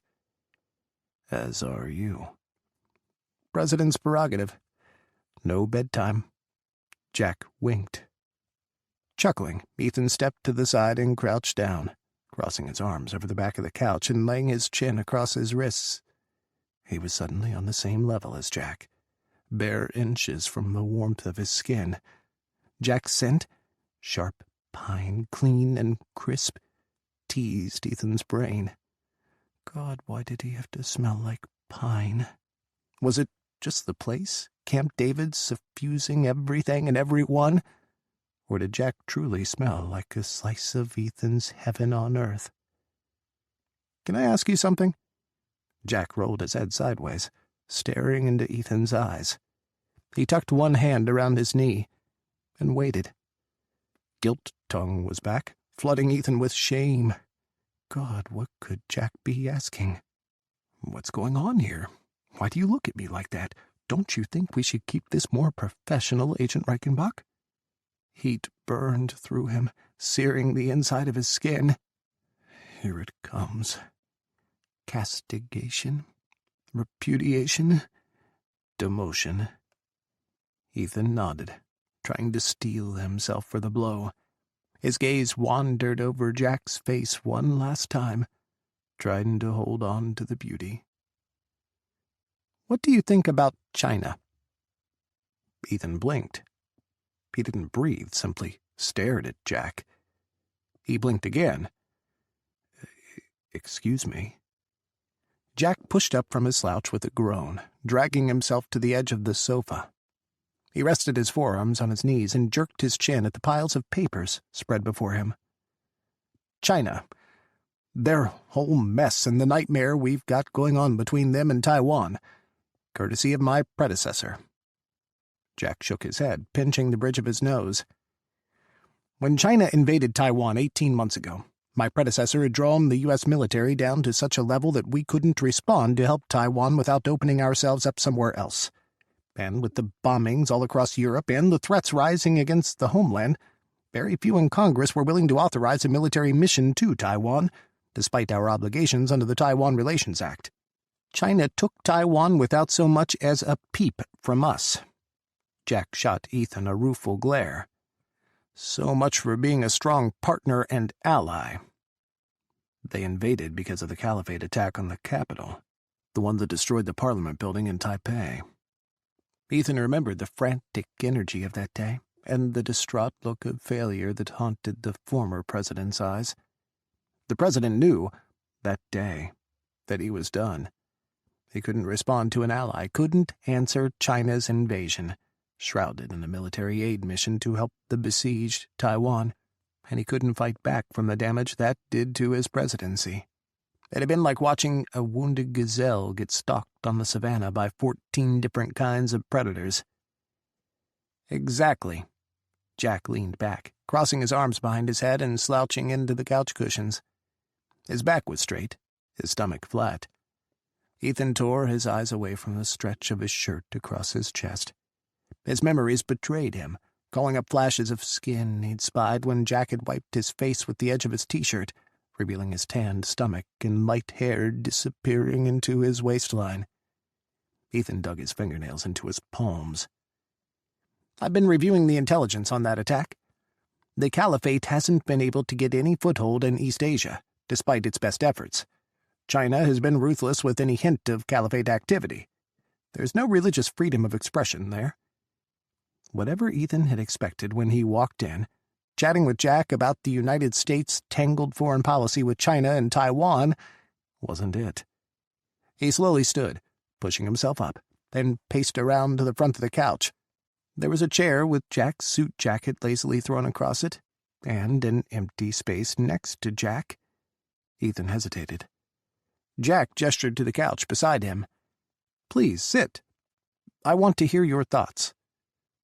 Swallowing hard, Ethan sat, looking anywhere but at Jack.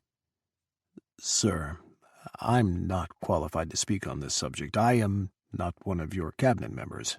I'm not a foreign policy expert. I'm not—" Jack cut him off, reaching over and laying a hand on his arm.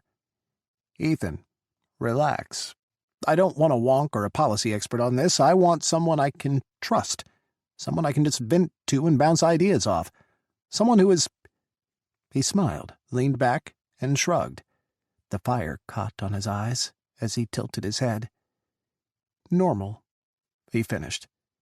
"I need to get back in touch with normal America." "And you think I'm normal America?" Ethan snorted and shook his head. "You're far more normal than anyone in my cabinet. You're grounded. You have a sense of reality. Sometimes I wonder how my advisors even get into the office on their own." "They don't. Everyone has Secret Service protection, which includes a driver." "I knew it," Jack winked. "I just keep going over my options.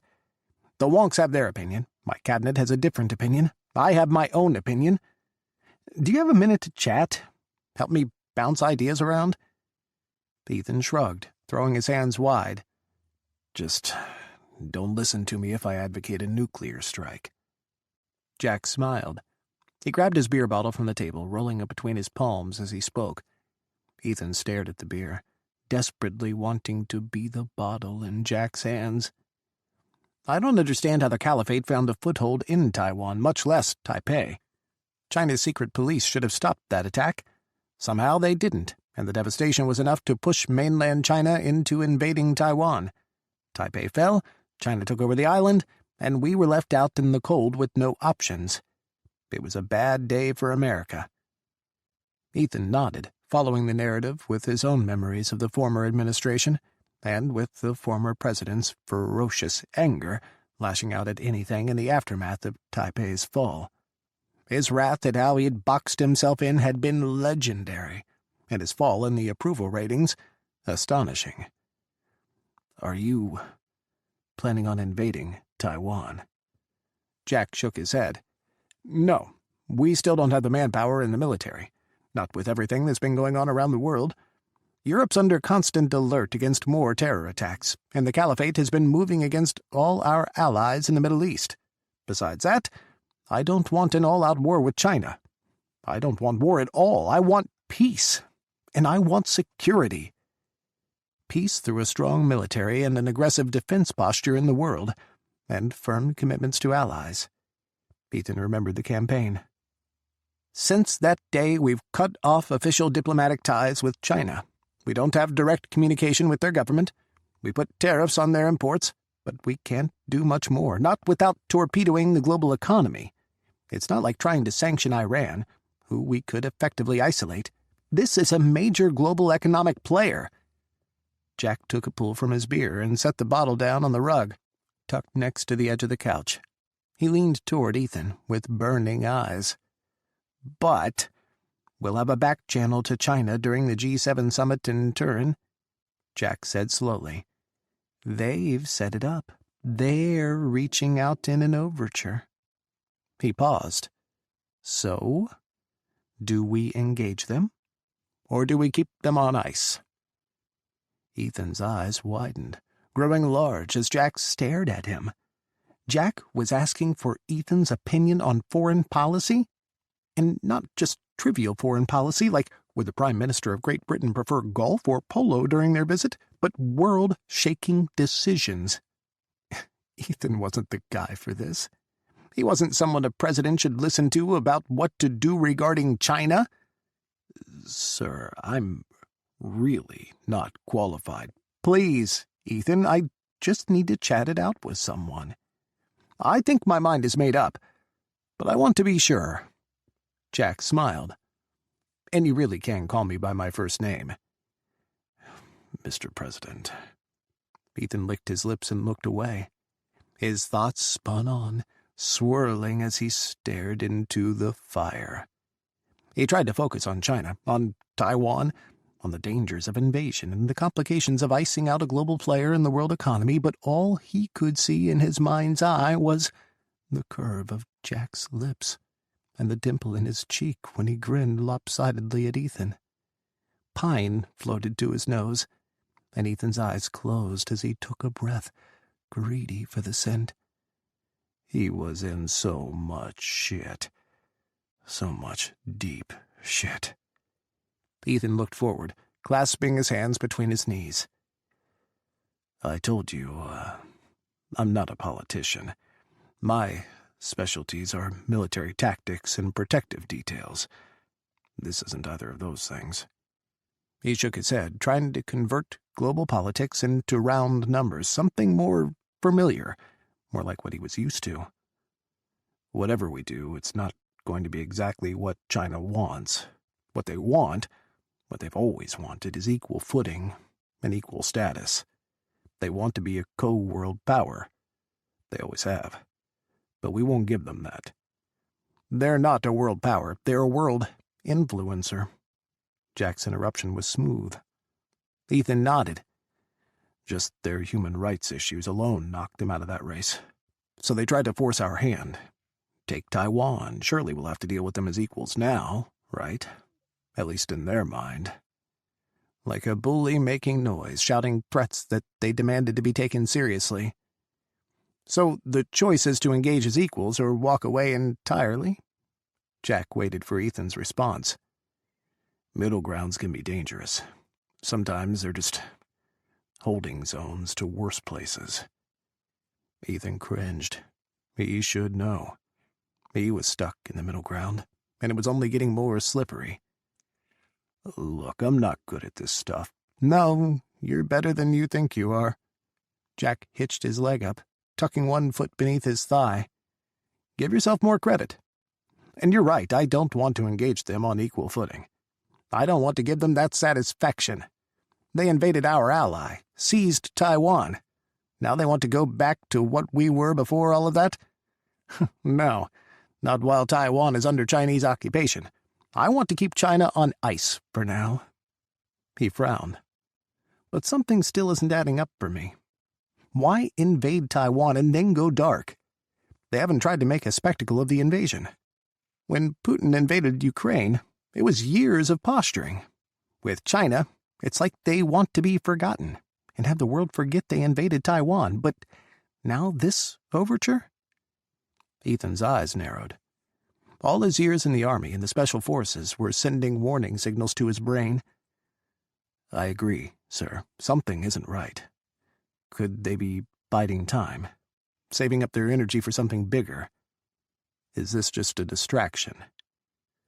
"Possibly, but there's no indication that they're making any moves like that. They've all but stopped trying to incite Japan into a conflict over those damn islands. And they've beefed up their aid projects in Iraq, building new hospitals and 4 new oil pipelines. But they haven't scheduled any new military maneuvers, no exercises in the South China Sea or anywhere near our fleet. They're just silent." He exhaled. "Until now. So do you see what they have to say? Or do you keep giving them the cold shoulder?" "They haven't given me any compelling reason to engage with them. As it stands right now, this is practically a summons." "The President of the United States is summoned by no man and no nation." Jack smiled. "No, the office certainly isn't. The man, Jack Spiers? I can be humble." He scrubbed his hands over his face. "Is there anything to this, or is it just them posturing and jockeying for acknowledgement, for equality?" "I don't know." Ethan's thoughts swam, tumbling around each other. "I'd play it cautious. If they haven't given a compelling reason to engage, then they might just want to leverage this meeting as international acknowledgement, or worse, spin it as an acquiescence. They could leak the details to the press, and then it looks like we're meeting the invaders in secret." "My thoughts exactly. There's a lot of risk with accepting this overture. And what do you lose if you don't accept? Jack shook his head. Unknown. Silence for a moment. The fire crackled as a log shifted, resettling in the grate. Ethan held Jack's gaze. His heart beat faster. What are you going to do, Mr. President? I'm not going to accept. Jack nodded once. I'm not going to. He leaned back, watching Ethan, seemingly appraising him. Thoughts? God, he shouldn't be here. He shouldn't be having this conversation. It was all kinds of wrong. 6 different kinds of illegal, and had tragic implications for his career. Still, he smiled. You're more decisive than your predecessors, sir. It's admirable. Jack grinned. You know, I'd love to hear your insight into my predecessors someday. Must be good stuff. Honestly, sir, not really. I try to tune most of it out. I'm not a politician. The sausage-making part of politics doesn't interest me. Jack opened his mouth, ready to speak, when the light bulb in the kitchen clicked on. Ethan leaped to his feet, hovering over Jack on instinct, and reached for his holster. One hand dropped to Jack's shoulder, steadying him. As if there'd be an intruder in Camp David's Lodge kitchen. Still, the urge to protect was too ingrained, the need to act bone-deep within him. Jack stared up at Ethan, smiling. A moment later, Daniels ambled out of the kitchen, freezing in the doorway. "Sir?" he said, addressing Jack and standing straighter. His eyes darkened as he turned to Ethan. "Agent Reichenbach." Ethan tried to relax, but having Daniels catch him alone with Jack was almost as nerve-wracking as facing an intruder. Agent Daniels. He dropped his hands, letting them hang limp and useless in front of him. They felt like gorilla paws, useless and sweaty, and he shoved his hands in the pockets of his cargo pants. I was just doing a final check before turning in. Ethan glanced down. Jack was watching him, his stormy eyes seeming to smolder beneath the crackling flames of the fire. Were those embers in his eyes a reflection? Or was there something burning deep within? And that heat, that couldn't be coming from Jack, could it? Inhaling, and damn that pine scent wafting from him.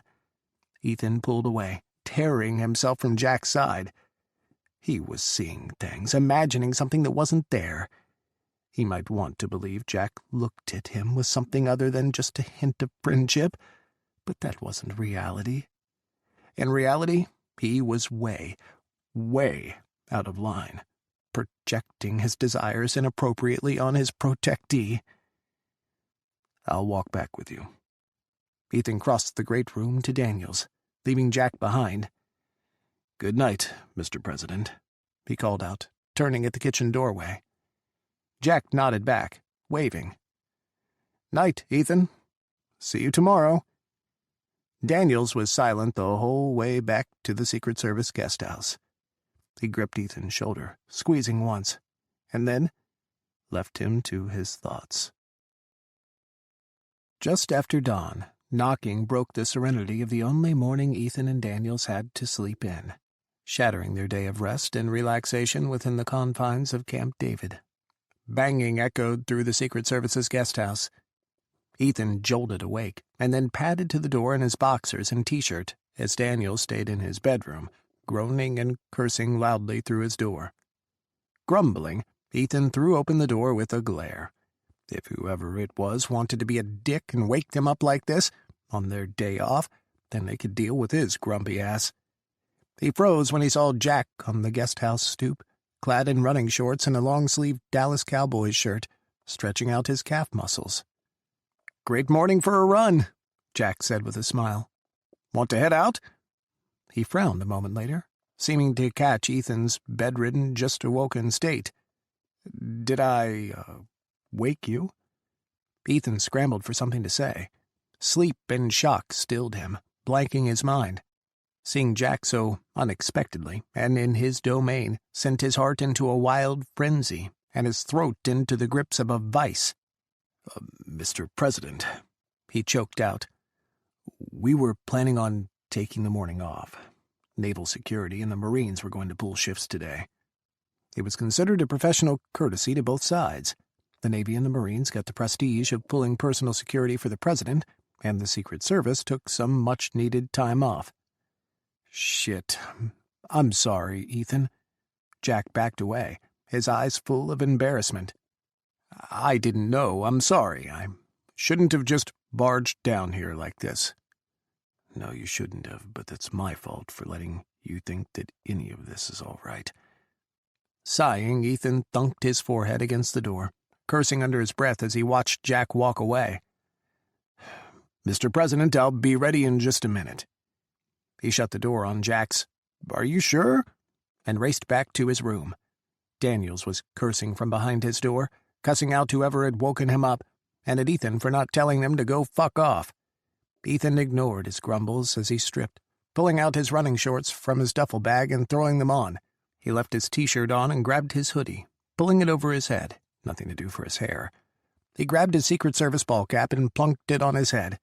Socks and sneakers later, he was back outside, rolling his shoulders next to Jack. "Shall we?" he grunted. Jack was quiet as they took off. Guilt poured off Jack in waves, amid sidelong glances and pinched frowns sent his way. Ethan stayed quiet, unnaturally so compared to the ribbing and teasing they usually batted back and forth in the White House gym. He kept his eyes forward, staring at branches in the wet, needle-covered ground winding before him. He couldn't keep this up. This had to end. Whatever longing and sexual fascination he'd developed for Jack, he'd let it go too far.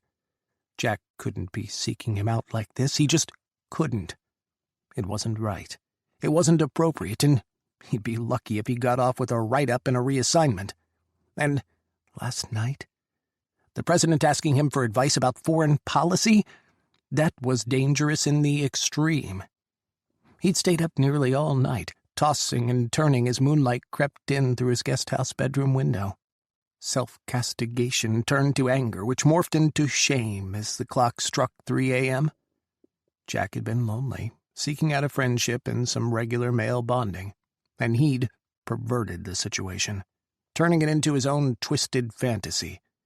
He'd taken advantage of Jack's want of a friend, and he'd inserted his own desires.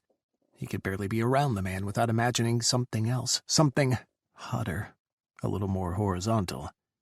This was why objectivity, distance, and non-involvement were so important. He couldn't let anything get in the way of his duties, and holy shit was this hugely blowing it. He'd resolved to put some distance between them, a Grand Canyon's worth of distance, a chasm, in fact, furrowed deep into the earth. Daniels could take over the morning workouts.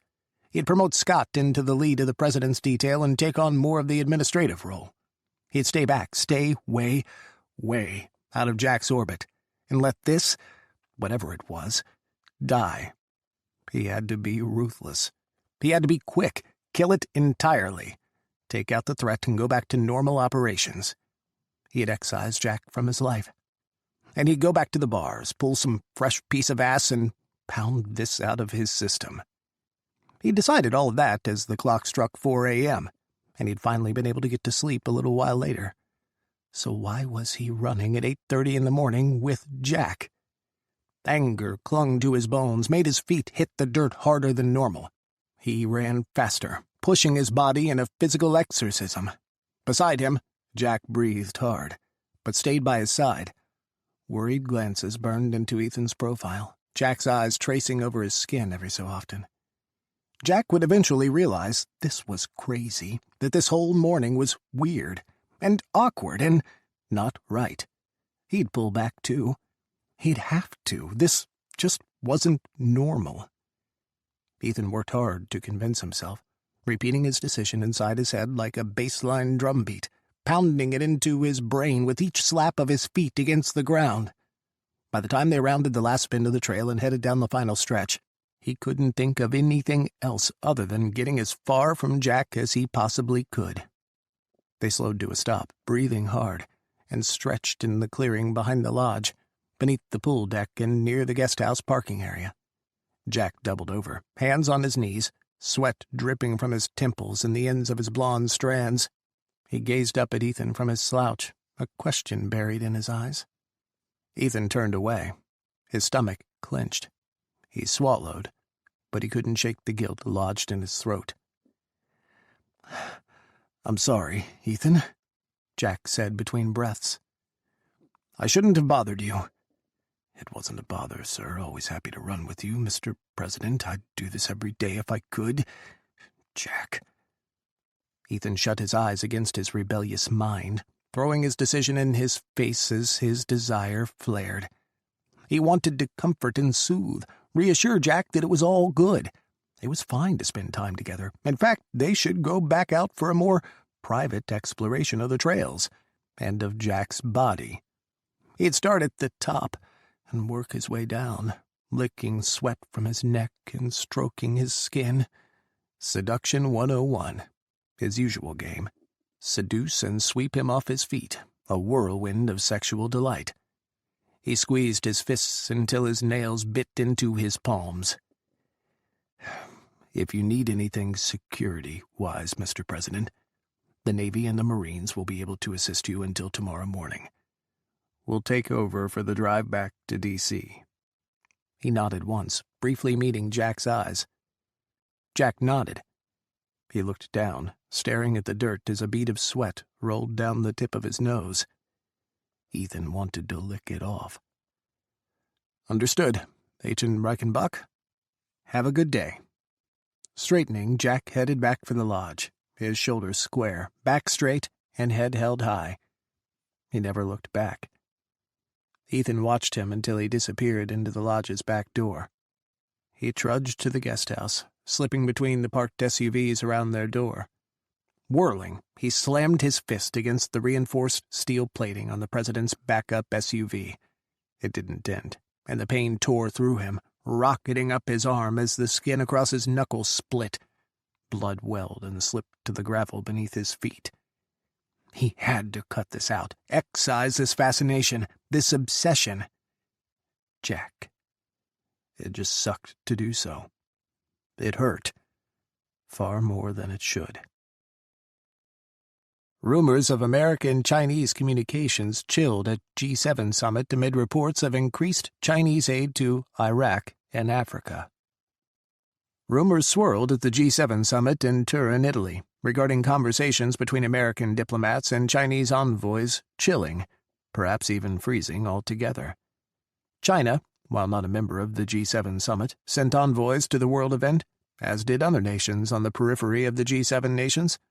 According to one unnamed source, China attempted to reach out to American diplomats at the summit, but were dismissed and denied an audience. China demanded to speak with top-level American diplomats, the source claimed, but China doesn't have that kind of pull anymore. When asked if there were any meetings at all between the Chinese and any American diplomats, the source refused to comment. Rumors of a Sino-American freeze come amid the Chinese government publishing reports confirming increased aid packages to Iraq and East Africa. Totaled at $2 billion, the aid packages include the construction of hospitals, schools, and increased infrastructure, including roads, oil pipelines, and shipping ports. Chapter 5. Dubai. The Al Muntaha restaurant, located in the Burj Jumeirah, the world's first 6-star luxury hotel, attempted to redefine destination fine dining for the global elite. Perched at the top of the Burj Jumeirah, the glittering city of Dubai, the man-made Palm Islands and the Persian Gulf stretched out beneath the floor-to-ceiling windows, sparkling in the dusky colors of the Middle Eastern twilight. On other evenings, Al Muntaha would be filled with the soft rustle of napkins and the clink of silver and gold flatware, and the whispers of crystal slipping against linen tablecloths as soft laughter in 14 different languages bantered over 7-course meals. Tonight, however, only 2 diners sat in the restaurant against the windows overlooking the Gulf. Neither man noticed the view. Colonel Song Jian-hing, A mid-ranking officer with no distinctive pomp or circumstance or fancy add-on to his title, held a vague position within the Central Military Commission in the People's Republic of China. His obscurity seemed to help his obfuscation, almost as if he was hiding how close a connection he actually had to the ruling powers within the People's Republic. Prince Faisal al-Saud, royal head of the Saudi Intelligence Directorate, never underestimated Colonel Song's import. This was a man who had phoned him directly, out of the blue one day, bypassing all of his security. But what was it to one of the chief spies of the People's Republic to find the personal cell phone number to the little-known, but favorite, nephew of the Crown Prince of Saudi Arabia? Colonel Song flipped shut a manila file folder, resting on the edge of the dining table. A full glass of wine shivered as his hand drew back. How did he die again? During questioning. Faisal demurred. Saudi interrogations were renowned for their efficiency and for their brutality. When Hu Xing-chin died in the basement of an unmarked Saudi military base, soaking wet, battered, bleeding, and broken, he'd revealed everything, absolutely everything, he had ever known. We are confident he spoke the truth. Faisal tried to nibble on honey-coated lugamot while Colonel Song studied the plain manila folder. Faisal was almost 2 decades younger than the colonel. He swallowed, watching his guest carefully. He still couldn't get a read on the colonel. He had to make this work. He had to have a success again, for his own sanity. For months he had been stagnant, his intelligence dried up. Ever since... No, do not think about it. About him. If he could impress his family again, then perhaps he could work his way back to their confidences. Maybe one day he would no longer be discarded as the familial nuisance they had to endure. And Mr. Yu had no knowledge of why you detained him? Colonel Song's dark eyes pierced Faisal suddenly, flicking to him faster than a blink. Faisal swallowed. None. He licked his lips, tasting honey. He had never heard of the account in his name at HBCC Banking. He didn't know of the account details. His reasons for traveling abroad on the dates in question were for construction contracts and arbitration meetings. He was framed. Colonel Song wasn't asking a question. Someone worked very hard to make it appear that Mr. Hu was involved in money laundering for the Islamic Caliphate. Someone? Colonel Song's eyebrows rose. I think you are smarter than that. Faisal's chin rose. He stared at Colonel Song. Silence stole over the restaurant. In the corner of Faisal's eye, he saw one of his bodyguards shift, eyes darting over Colonel Song. This reeks of the Americans, Faisal finally said. Colonel Song murmured under his breath. The Americans. He reached for his wine glass, swirling the burgundy liquid before taking a sip. Except Mr. Hu was supposed to be the Islamic Caliphate's entry to Taiwan. Faisal shook his head, frowning. Mr. Hu had no connection to the Caliphate. He wasn't a part of their attack on Taipei. The account in his name funneled money to the Caliphate, but he was not aware of its existence, or how that account came to be. He was set up. Which by extension means that whoever set up Mr. Hu is also responsible for enabling the Caliphate's attack on Taiwan. Why would the Americans set up a Taiwanese national as a false front for funding the Caliphate to invade Taiwan?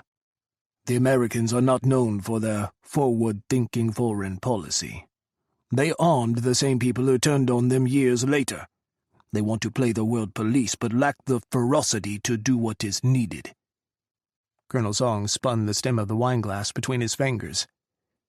I have seen them employ false flag attacks before. This, though... He sighed. They were honestly furious when we invaded Taiwan to restore stability to the province and banish the Caliphate. Banish the Caliphate. Faisal forced himself not to react. The Chinese had swept through Taiwan, destroying and exterminating every Islamic Caliphate soldier on the island. No prisoners, no interrogations, just elimination. If the Americans set up the Caliphate's invasion of Taiwan, what did they expect would happen? They didn't expect anything. The invasion took them by surprise. They were completely unable to respond. So, why did they prop him up? Because it wasn't the Americans who set up Mr. Hugh. Colonel Song set down his wineglass in the center of the manila folder. Faisal stared. It's not the Americans who are behind this. Not their government. This is obfuscation. Someone covering their tracks. Who is responsible, then? Is it the Russians, trying to undermine America again? His mind spun, possibilities swirling and tumbling around each other. Russia hated America, always had, and seemed like they always would. President Putin had wanted to bring the West down a peg, or 100 pegs, and since they had successfully seized Ukraine a decade prior, they had expanded their territorial rumblings. Saudi sold them oil in exchange for assurances they wouldn't destroy the kingdom with their wild plots and ploys. Colonel Song smiled. It wasn't a warm smile, or a friendly one. This is what we have to figure out. He glanced at the manila folder. Quietly. This is not something for the world stage, or for the Western media. We must be silent in this search. We do not want whoever is pulling these strings to know we are onto them. Faisal nodded. His stomach churned. Hugh's death would leave questions when his puppeteers tried to use him again. I'll do what I can to help Mr. Hugh remain living, at least in the financial world. Online. As will we. Colonel Song stood, buttoning his suit jacket. I will be in touch. Faisal stood as well, straightening his long thobe and heavy gold-trimmed robe. The news is reporting the Americans ignored your government at the G7. Colonel Song paused. He stared at Faisal. Are you sure it isn't them? Colonel Song reached for his wineglass for the final time. He swallowed the last of the burgundy liquid in one swallow. After the G7, I am more certain than before. Chapter 6. Washington, D.C. As was tradition for the first overseas trip, to Turin for the G7, Ethan took his team out for dinner and drinks at the Capitol Grill, just up Pennsylvania Avenue. Scott, Daniels, and Anada all piled into Ethan's SUV for the drive downtown, catching up with each other and finally relaxing. Ethan gave Anada a one-armed hug when they all met up outside Horsepower before heading to the parking garage. Anada had ended up with the opposite shift from Ethan, and he hadn't seen much of the man for months. Even when they were at the White House together, inevitably they'd be in different sectors. Anada didn't stick around much after his shift, either. He had twin daughters in first grade, and when he wasn't at the White House or on the detail, Anada was at home with his family. After sitting down in a corner booth, Anada whipped out his phone and streamed through his photos, regaling Ethan with pictures from the twins' last day of school, the start of their summer vacation, and their trip to the National Mall as a family on one of Anada's off days. Scott, father to a teenage daughter, grinned as he saw Anada's photos. Moments later, he horrified Anada with tales of teenaged woe and parental agony, sneaking out at night, screaming matches over grades, and boyfriends who did not measure up at all.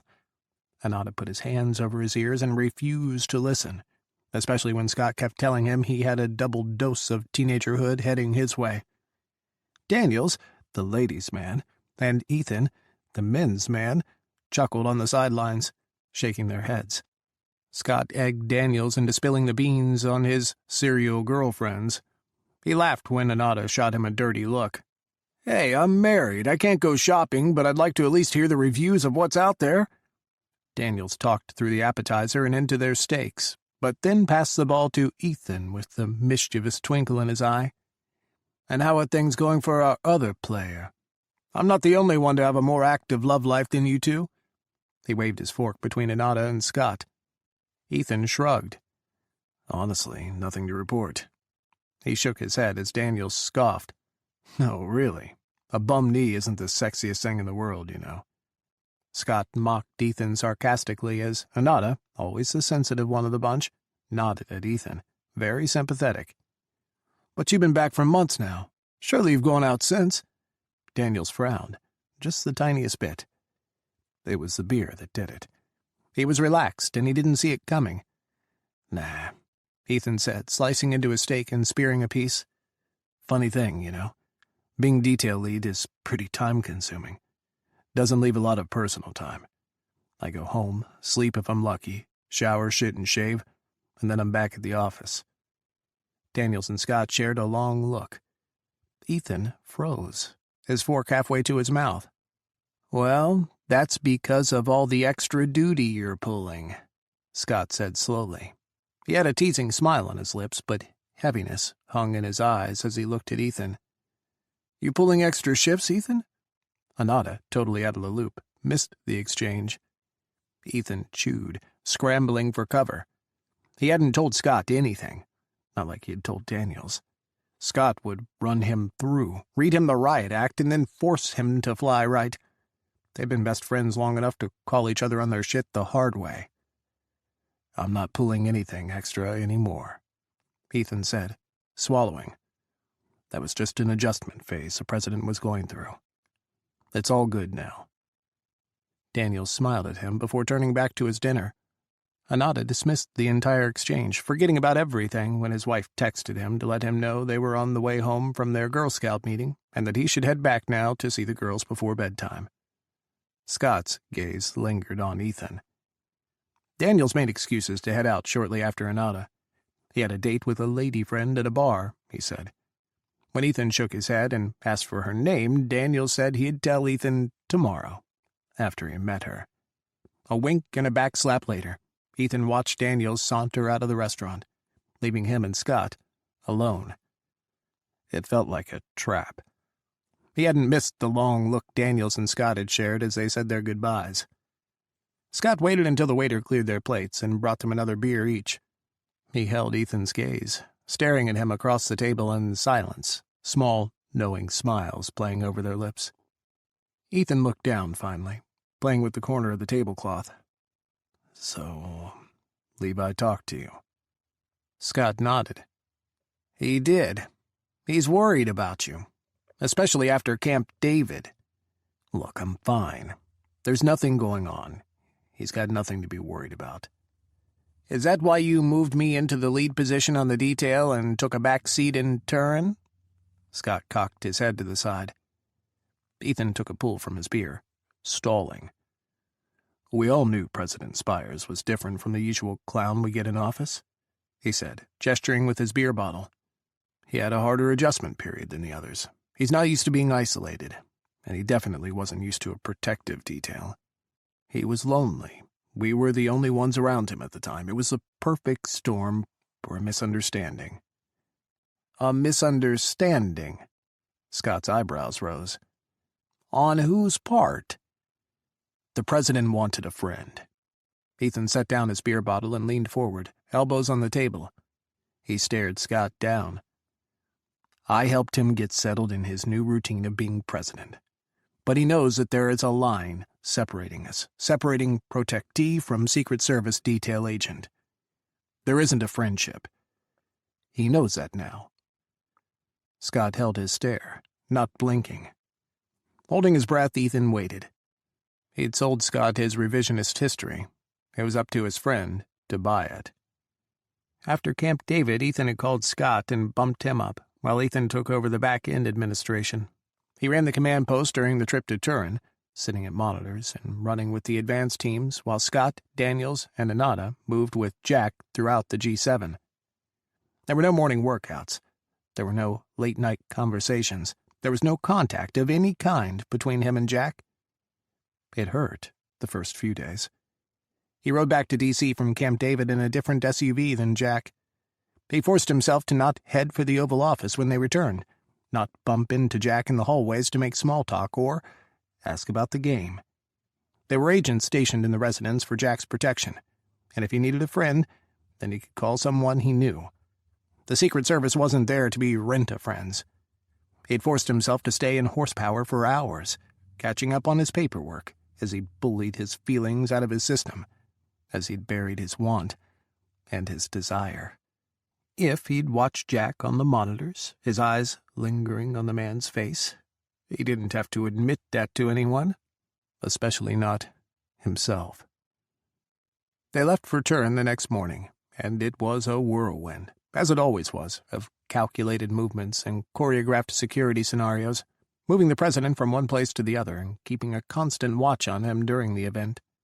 Casual time, in the evenings after the summit, was the worst. Jack tried to relax in the hotel's lounge with the leaders of Europe, and the Secret Service had to jockey shoulders with all the rest of the world leaders' protective detail agents. There hadn't been time to think, much less to feel, and Ethan had operated 20 hours a day on 8 cups of coffee, keeping his agents on the protective detail perfectly coordinated and in sync. When they all boarded Air Force One to head back to the U.S., Ethan had racked out on a bunk below deck and slept through the entire flight. 2 days back in D.C., and he still hadn't seen Jack.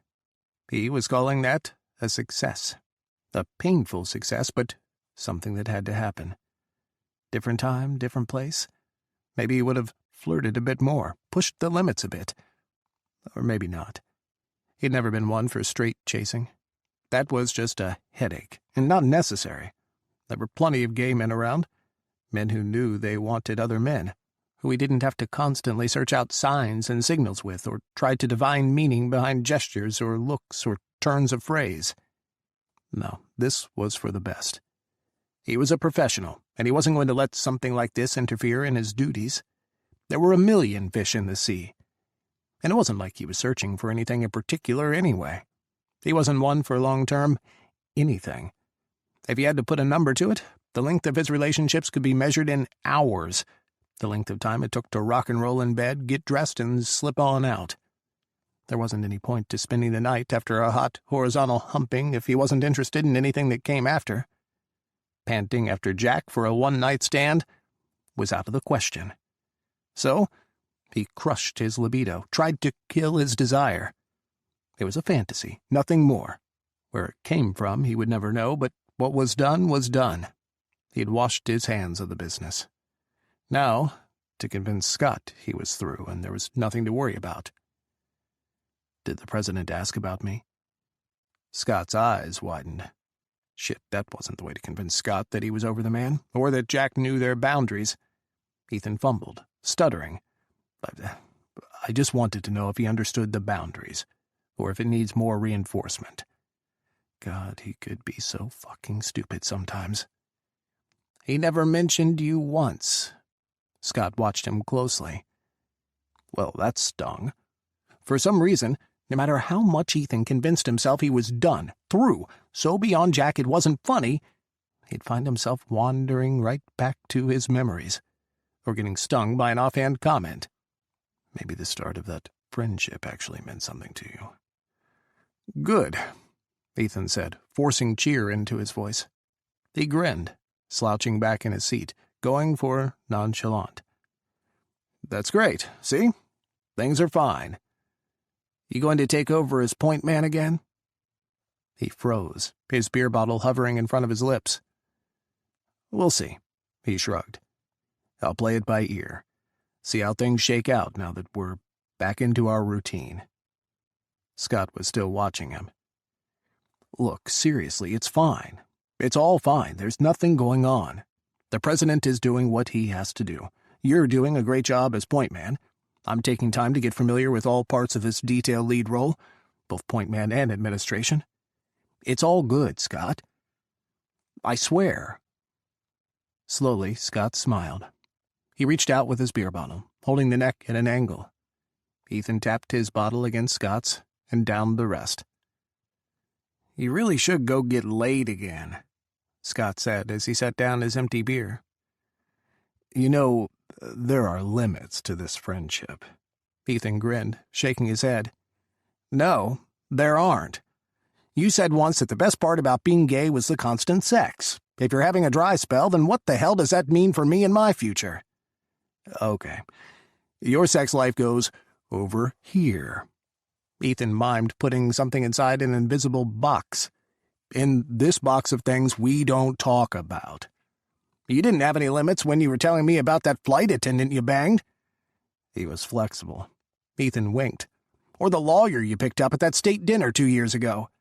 Scandalous and hot. "Or the Georgetown doc you picked up on the National Mall out jogging." "Jogging? Man, I look like a dying basset hound when I'm done with a run, and you can pick people up while jogging?" Scott threw his napkin at Ethan. Ethan batted it away.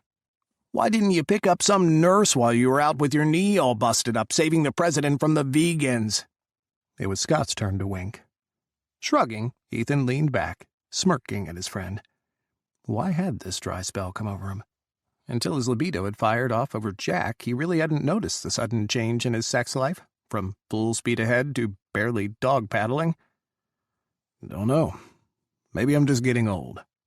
Scott, predictably, snorted and guffawed all at once, an undignified kind of squawk that shook Scott's small belly. "Yeah, right. You're getting old. You're like a G.I. Joe doll. You gay guys are ageless." "Don't hate." Ethan grinned. "I'd be happy to share the secrets with you, though." "I'm good." Scott stood, along with Ethan, and dropped 100 on the table. "I like grossing out my wife and daughter with my caveman ways." "You blame your farts on the dog, don't you?" "Nope. On my wife." Laughing, they headed out, waving to the hostess as they ducked outside. D.C. summers were warm, even after the sun went down, and Ethan kept his suit jacket thrown over one shoulder. Scott had his fisted in one hand, wrinkling the collar. "Hey, man," Scott said, stopping next to Ethan's SUV. "Seriously, you can call me any time. Anything you need." He grasped Ethan's hand, holding his gaze. "Anything, any time." Ethan pulled him close, wrapped him up in a one-armed hug. "Thanks, Scott," he said softly. "Really. But I'm good." Scott pulled back, shuffling his feet and smiling in that uncomfortable way he did when he got too emotional. "You should come over again. We'll cook dinner for you. Liz can irritate the hell out of you with her teenage drama. We can get buzzed and yell at the TV. Stacy can roll her eyes at us. It'll be great." "Sounds like fun." Ethan laughed, beeping his car to unlock it. "Want to ride to the metro?" "Nah, I'll walk." Scott slapped his shoulder once more. "Have a good night. See you at the office." Ethan waved as Scott headed out, ambling down the street to the National Archives station. He hopped into his SUV after Scott disappeared down the metro stairs. But he sat, idling, and sighed, leaning back against the seat. No, he wasn't going to do this. He wasn't going to remember the past few months, or think of Jack's smile, or his laugh. Shifting the SUV into gear, Ethan pulled out into D.C. traffic and turned north on Pennsylvania Avenue toward 12th Street. The White House passed by on the left, white marble gleaming across the lush lawns, fountain burbling in front of the residence. He hesitated at the intersection of 12th Street and Massachusetts Avenue. A right on Mass Ave would take him to 18th Street and up to Adams Morgan and his gay bars. He could go tonight, find some hot guy to go home with, or not go home with, but slip into the back with, and break this dry spell. Or he could turn left on I Street and head for his condo in Foggy Bottom. A car horn honked behind him. Ethan turned left on I Street. Jack's smile stayed in the space behind his eyes. He was up ungodly early the next morning, still out of sorts from the trip to Turin. It was pitch black outside, and as quiet as Washington could get. Car horns honked as tires slapped against the pavement and engines hummed, the nightlife of the city dragging on. Too early to run, Ethan dressed in his suit and headed down to his condo's garage. It was never too early to start the day, and at this time, there'd be no traffic on his commute. Ethan shook his head at his own lame attempt at positivity. The White House was quiet at 4 a.m, but not empty. He badged through the gate, waving to the uniformed agents manning the guard shack, and parked in the garage. A cup of coffee, and then he had hit the stacks in horsepower. Maybe he'd even get ahead of the curve for once. Whistling as he walked, Ethan spun his keys in his hand as he headed into the White House mess. He stopped dead, frozen in place, when he saw Jack leaning against the stainless steel coffee counter, hands braced in front of him, head bowed low. His suit jacket was off, tie undone and gone, left behind somewhere, and his sleeves were rolled up to his elbows, messy and undone. His eyes were closed as he breathed deeply, leaning over a cup of coffee. "Mr. President." Ethan inched forward, one eye on Jack and the other desperately searching for the detail agent who was supposed to be in the room with the man. Jack wasn't supposed to be wandering alone. He always had an agent with him, other than in private spaces. Where the fuck was his agent? Jack snapped up, eyes wide and surprised, as if just waking. He stared at Ethan, and then frowned. "Ethan? Sir, are you all right? What are you doing here? And where the fuck is your protective detail?" Jack blinked fast, reaching up to rub the bridge of his nose. "Damn," he sighed. "It's been a long evening." "Evening? Sir, it's 0430. Have you slept at all?" Groaning, Jack shook his head. That explains it. Nope. No sleep tonight. Been in the Situation Room since 7. Shit. Ethan hadn't turned on the radio on the drive in, listening instead to his music. If another 9/11 had happened, he was woefully ignorant of it. "What's going on, sir?" He hesitated. "Are you sure you're all right?" Jack finally turned to him. A small smile played over his lips, tired but warm. "I'm fine, Ethan. Thanks for asking." He inhaled the steam from his coffee mug before taking a sip. "And what happened was... Actually, sir, I shouldn't have asked." Ethan tried to wave him off. "That was a slip of mine. Please, don't answer." So much for his professional boundaries. They were mocking him in the back of his mind. Jack shook his head, dismissing Ethan's protests. "Nonsense. You know I value your input. I've wanted your advice about a few things, but haven't seen much of you around." Jack took another sip of coffee, and Ethan cursed himself for the rush of pride warming his belly at Jack's words, right in front of the curl of his intestines, cringing. "We put more ships into the Mediterranean, the Freedom and the Coronado, as part of the rotation with NATO to spot-check transports and cargo haulers. We're trying to stem the flood of piracy, human trafficking, and arms smuggling going across the sea, especially in the Eastern Med. One of our ships stopped an unflagged cargo hauler with containers supposedly bound for the refugee resettlement zones in Germany, Austria, and France." Ethan busied himself with filling up his own coffee cup. Jack didn't move, and Ethan ended up side by side with him, leaning back against the steel counter. "Let me guess," Ethan grunted. "Not food and blankets." "Assault rifles, RPGs, grenades, and machetes. And the Caliphate just issued another fatwa, urging immediate attacks against the West. French police took down a refugee with homemade dynamite strapped to his chest." "Shit." Jack nodded. "Another piece of bad news for the refugees." He sighed. "The Caliphate also says it has another 6 hostages, but won't release the names of the nationalities." Jack squinted at Ethan, his face scrunched up. "Paris and Berlin are shitting themselves. Europe as a whole is freaking out, asking how many crates of weapons slipped through that we don't know about. The counter-terror teams from France and Germany are banging down doors and questioning everyone on their watch list. MI6 is flying to the continent now to share any intel they have." Ethan whistled. "Any credible threats or actionable intel? Anything specific?" "Not according to the CIA, NSA, and DOD. We've just got a big question mark right now. And that's what scares everyone the most." "I get it. Had more than a few of those moments in the Army. The big question marks where you don't know what will happen." "Exactly." Jack smiled, nodding his head.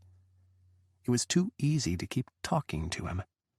"You think everything is good, and then you're clearing out a house during a cordon search, and all of a sudden you're face-to-face with a bunker buster rigged to blow.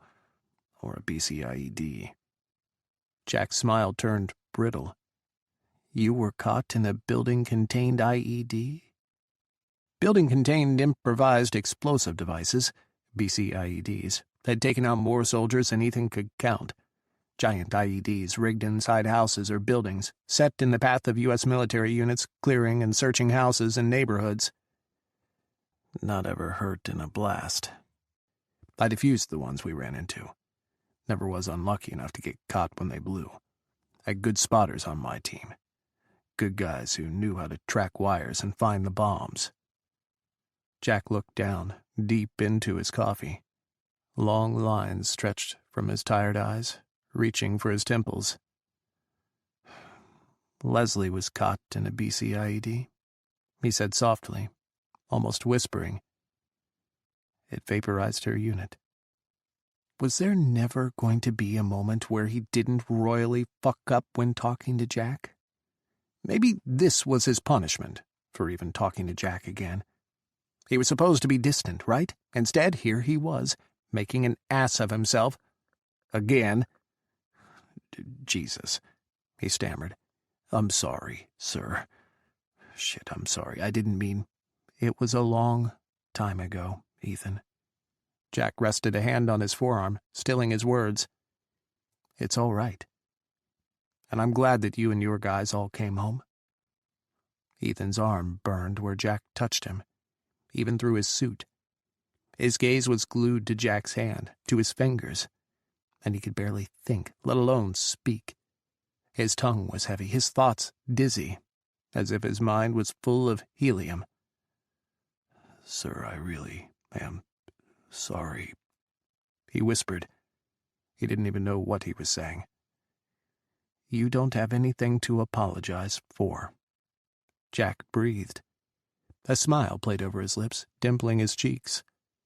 The moment stretched on as Ethan lost himself inside Jack's eyes, in his deep blue gaze, in the emotions that suddenly tore through Ethan.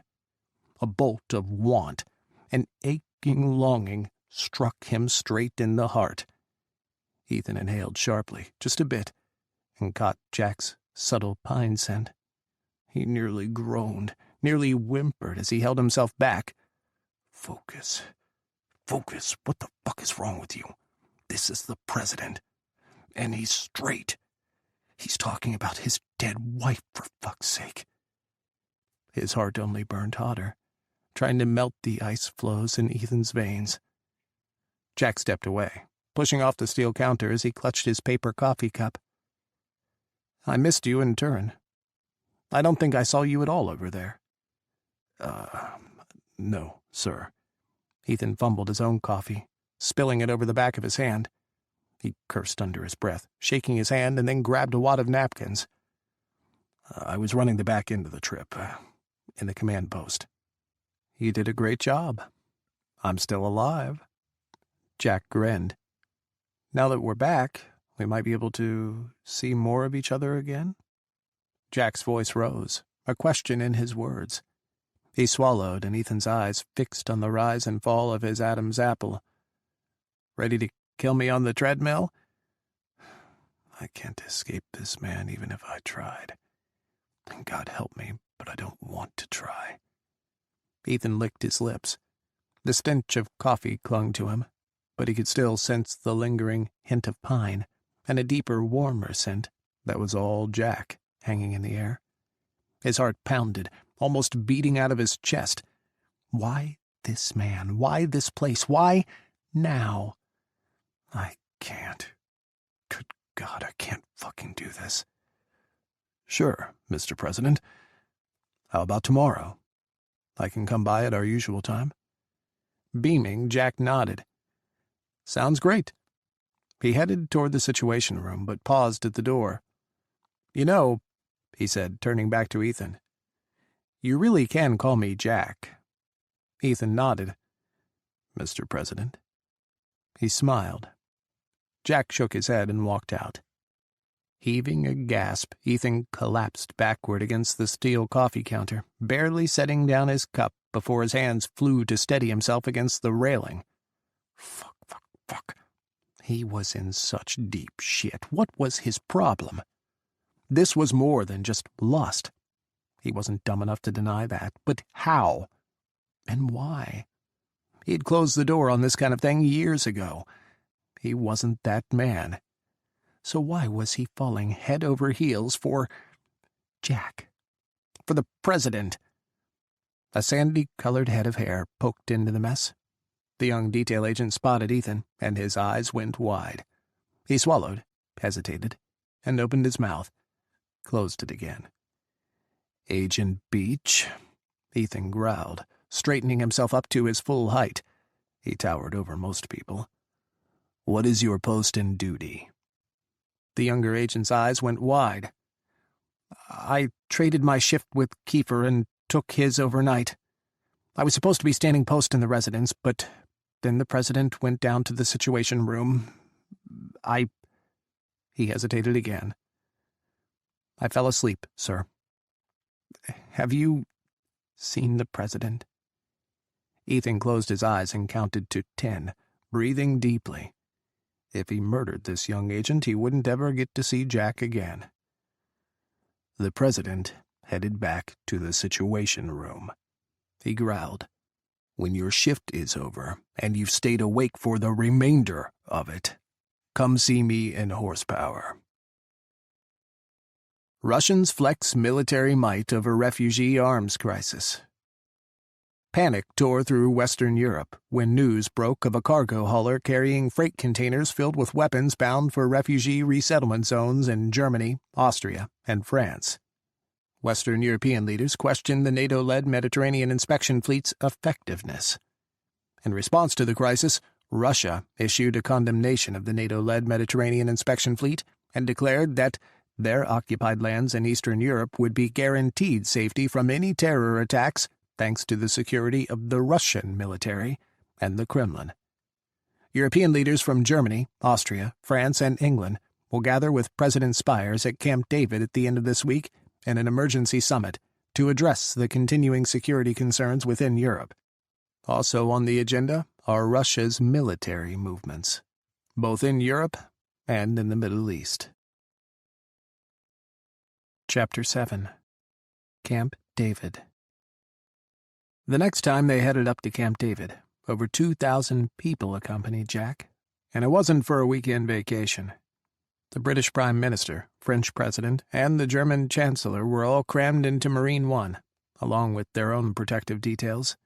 The President, the Vice President, Ethan, Daniels, and Scott all rode Marine One up as well. Anada had left the day before, taking a caravan of Secret Service agents to Camp David to prep for the emergency summit, with the Navy and the Marines. Ethan, Daniels, and Scott sat in the back of Marine One, alongside the other world leaders' personal detail leads. France's detail lead spent the flight shooting dark, heavy glares at his German counterpart, who pretended to ignore the Frenchman, while tossing snide snorts back his way. The British detail lead spread the Times across his face and went to sleep. His snores filled the rear cabin. Ethan watched Jack talk to the British Prime Minister, speaking fast and gesturing with his hands. They spoke over each other at times, heated discussions rising and falling. Laughter broke out every now and then. Ethan relaxed into his seat, but kept his eyes on Jack while Daniels and Scott played cards. Halfway through the flight, Jack looked up and met Ethan's gaze. He smiled, and it went right through Ethan, stabbing him in a way he both agonized and adored.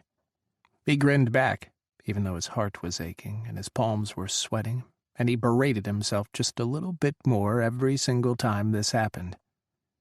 Jack went back to his conversations with the world leaders, and Ethan purposely stared out of the window for the rest of the flight. His ears picked out Jack's laugh, and though he couldn't make out the words over the din of Marine One's rotors, he still closed his eyes around the lilt of Jack's words and the warmth of his laughter. When they arrived, Anada had already coordinated 3 full detail teams assigned to the German, French, and British envoys. The first few hours were a mess of moving people and personnel into place. The German Chancellor and her team took one of the South guest houses. The British Prime Minister and her team took over the guest house the Secret Service normally used, and the French President and his detail moved to the Northern guest house. Golf carts zipped around Camp David, ferrying men in suits with radios and Marines with M4s across the property. He helped Gottschalk rearrange the lodge's great room and dining room, pushing together tables to the center of the room and dragging the couches to the far wall. Gottschalk's staff scurried in next, dropping binders and bound reports in classified folders stamped with NATO eyes only in front of each seat. Gottschalk motioned for Ethan to join him in the kitchen. They grabbed bottles of water from the fridge and downed one each in silence, eyeing the food laid out for the envoys. "Agent Reichenbach, right?" Gottschalk said, wiping down his forehead. His hair was cut short, trimmed into a neat high and tight, and his hazel eyes were sharp as they stared at Ethan. He had his battered army backpack slung over one shoulder, his version of a briefcase. He nodded, swiping a cookie from the nearest tray. He broke it in half and offered a piece to Gottschalk. Gottschalk raised one eyebrow. He didn't take the cookie. "You've been spending a lot of time with the president. Is there something I need to know about? Any security concerns?" Ethan shoved both halves of the cookie in his mouth, taking his time chewing. Gottschalk was the president's right hand, his chief of staff, and someone Ethan had successfully managed to avoid. Until now. There hadn't been an administration yet where the Secret Service and the chief of staff didn't come to verbal blows. Usually it was around midterms, or around re-election. 6 months into the administration was early. "Nope," he finally said, swallowing the cookie. "The president is fully secured." Gottschalk frowned. "So why are you spending so much time with him?" Ethan would take shit shoveled by Scott, and he was starting to take shit from Daniels, too. Those guys were his friends. He'd also take all the shit he could shovel on himself, all his midnight doubts and self-castigation. But he'd be damned if he was going to take a single ounce of bullshit from Gottschalk. He asked for a workout buddy. Ethan shrugged. He needed a spotter. Straightening, Ethan angled his shoulders just so, showing off his broad shoulders. He looked like a linebacker. "Trust us. We know what we're doing. Physical fitness is an important stress relief for presidents in office." Gottschalk surprised him. He laughed, the first time Ethan had ever seen him crack so much as a smile. He looked away, out through the kitchen windows and over the back patio. "Well, you are a good choice for that." Ethan suddenly realized what Gottschalk was trying to hide, an emotion the chief of staff was smothering. Jesus, he's jealous. Of their friendship, perhaps? Did Gottschalk want to be closer to Jack? Know him as a friend and not just a boss? He cleared his throat, brushing cookie crumbs from his suit jacket. Now he felt like an ass. "I'm sure if you said you were interested, he'd enjoy working out with you, too."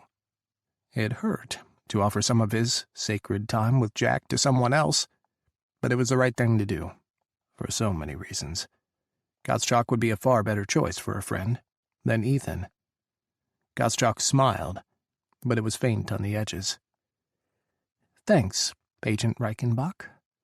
I'm sure he sees enough of my face as it is." He slapped Ethan on the shoulder. "Thanks for taking care of him. I'm glad you're there. He needs it." Ethan's smile was hollow as Gottschalk moved away.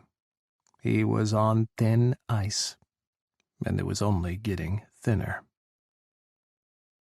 The first evening of the emergency summit went long. Jack, the German Chancellor, British Prime Minister, and French President were joined in the Great Room by Jack's chairman and vice chairman of the Joint Chiefs, his national security advisor, CIA director, and the chiefs of staff from the German, British, and French administrations. Gottschalk sat next to Jack, scribbling notes and leaning back to whisper in his aide's ear every 10 minutes. His aide would furiously type out messages on his laptop, and somewhere down the table, someone else would check their tablet. Ethan watched through the glass windows on the pool deck, setting with Anada, while Daniels and Scott took a break inside. Their detail had been moved to the main house, and the four of them were sharing 2 bedrooms across the hall from the president's suite and just down the hall from the vice president's rooms. Marines stood post at every entrance and exit of the lodge, and inside at the protected hallways. When the clock crept past midnight, Daniels and Scott switched with Ethan and Anada, taking over the watch for the rest of the night.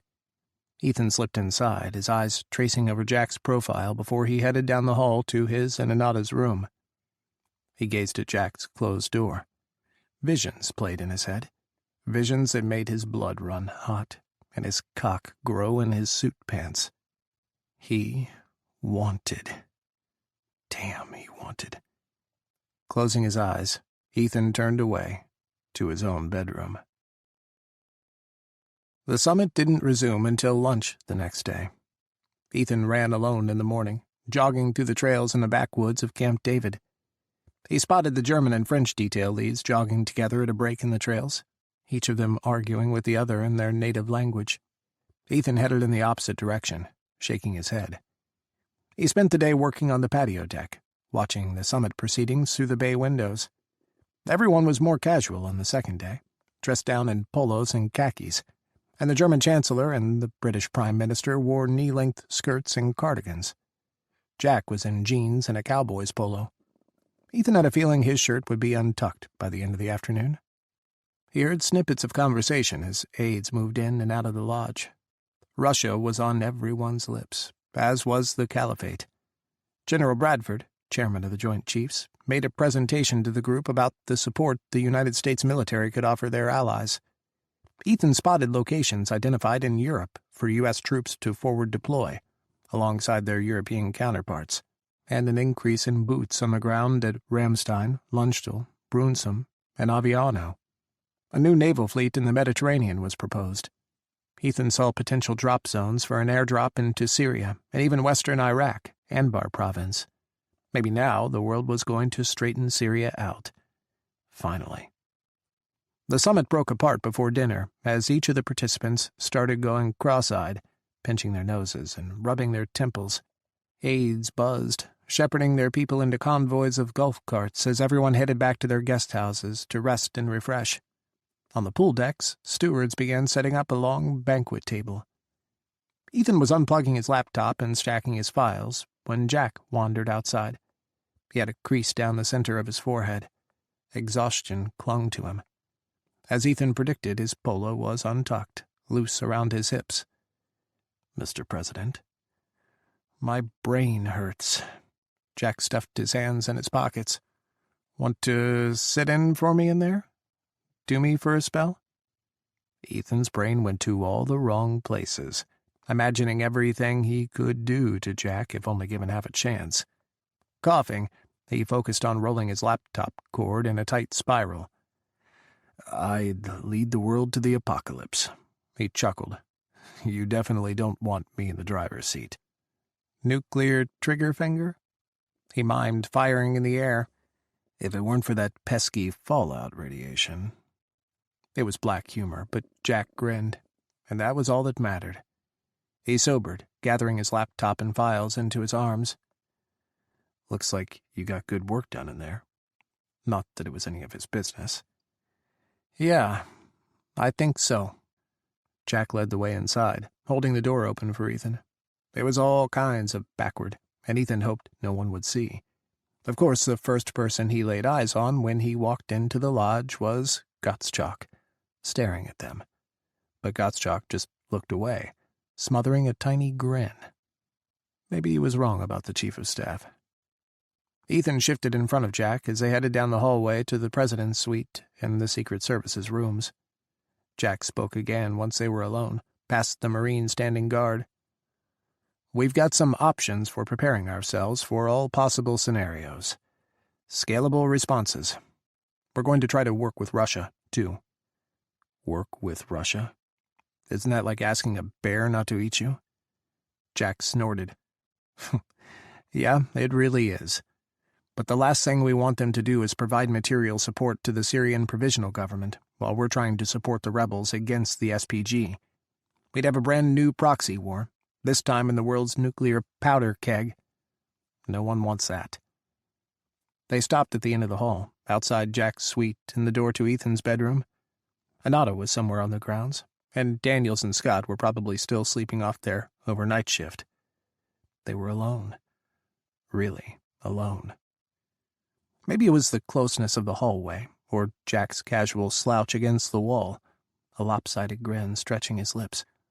Maybe it was the scattered forest light shimmering through the windows and sparkling off Jack's blue eyes. Whatever it was had Ethan transfixed. His skin suddenly seemed too small, his bones too large.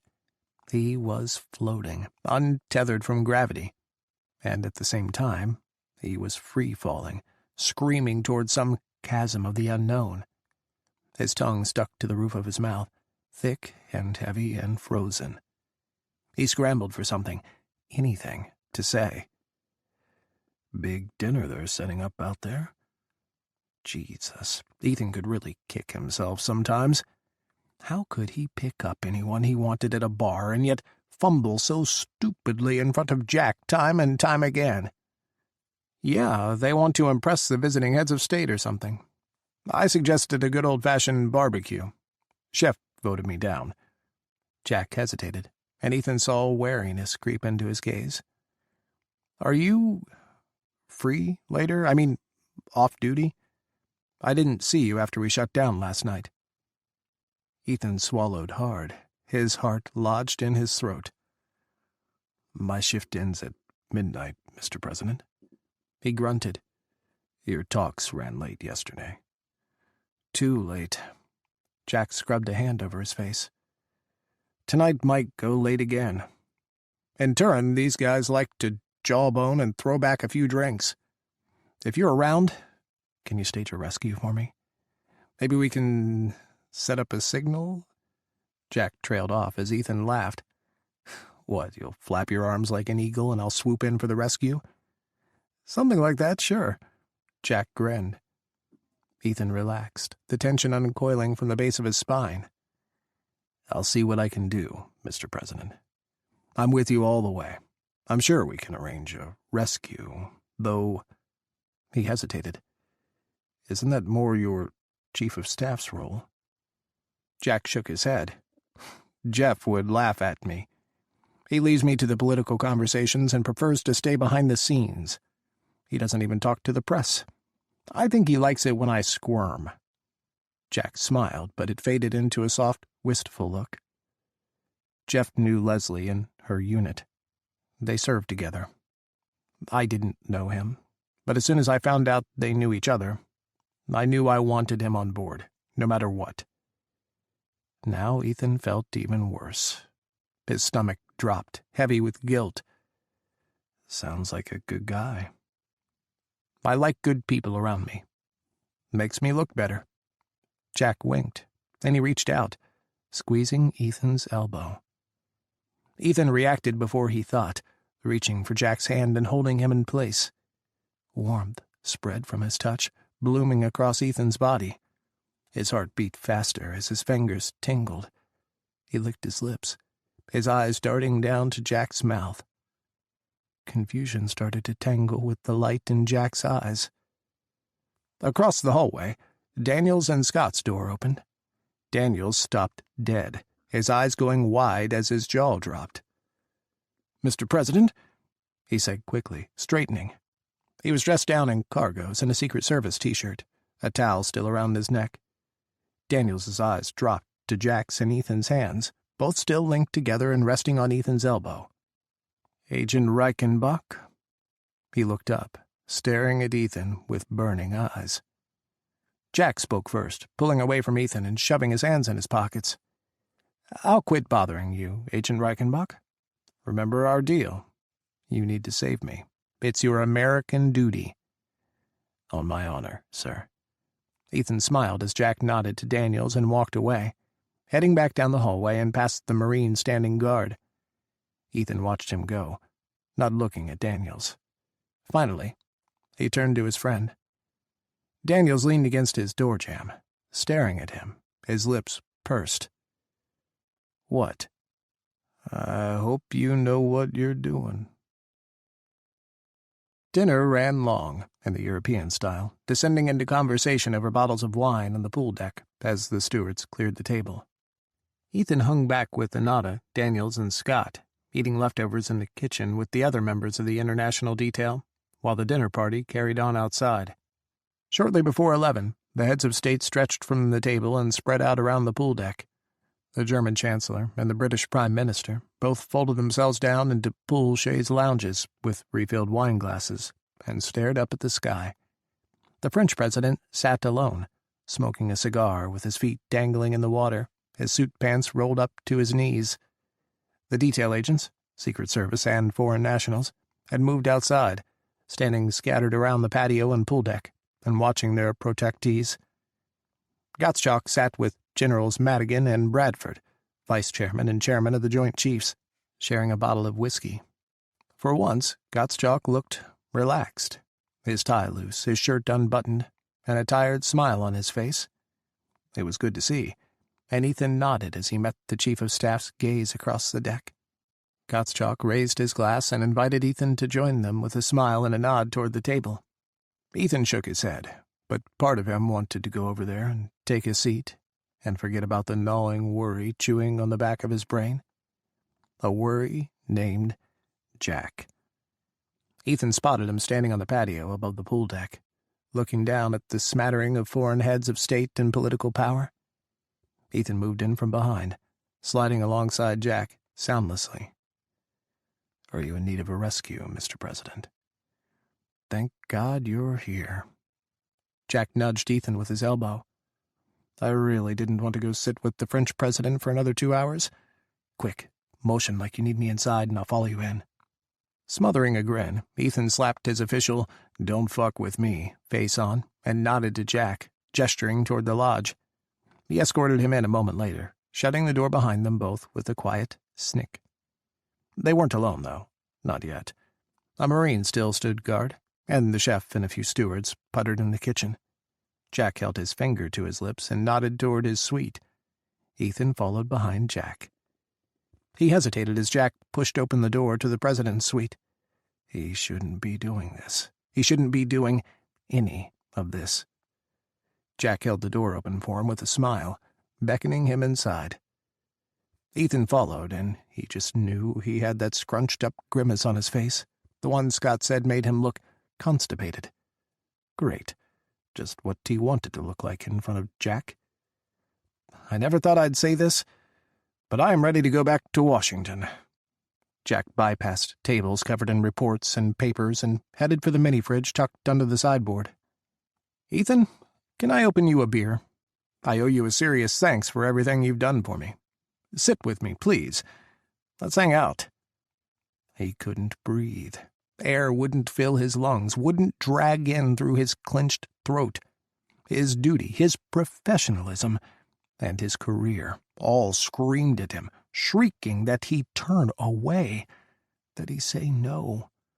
His heart squeezed painfully tight, wanting, yearning, just for a moment, to be a different man, to be a man who could accept Jack's offer of a drink, even if it was only a friendly overture.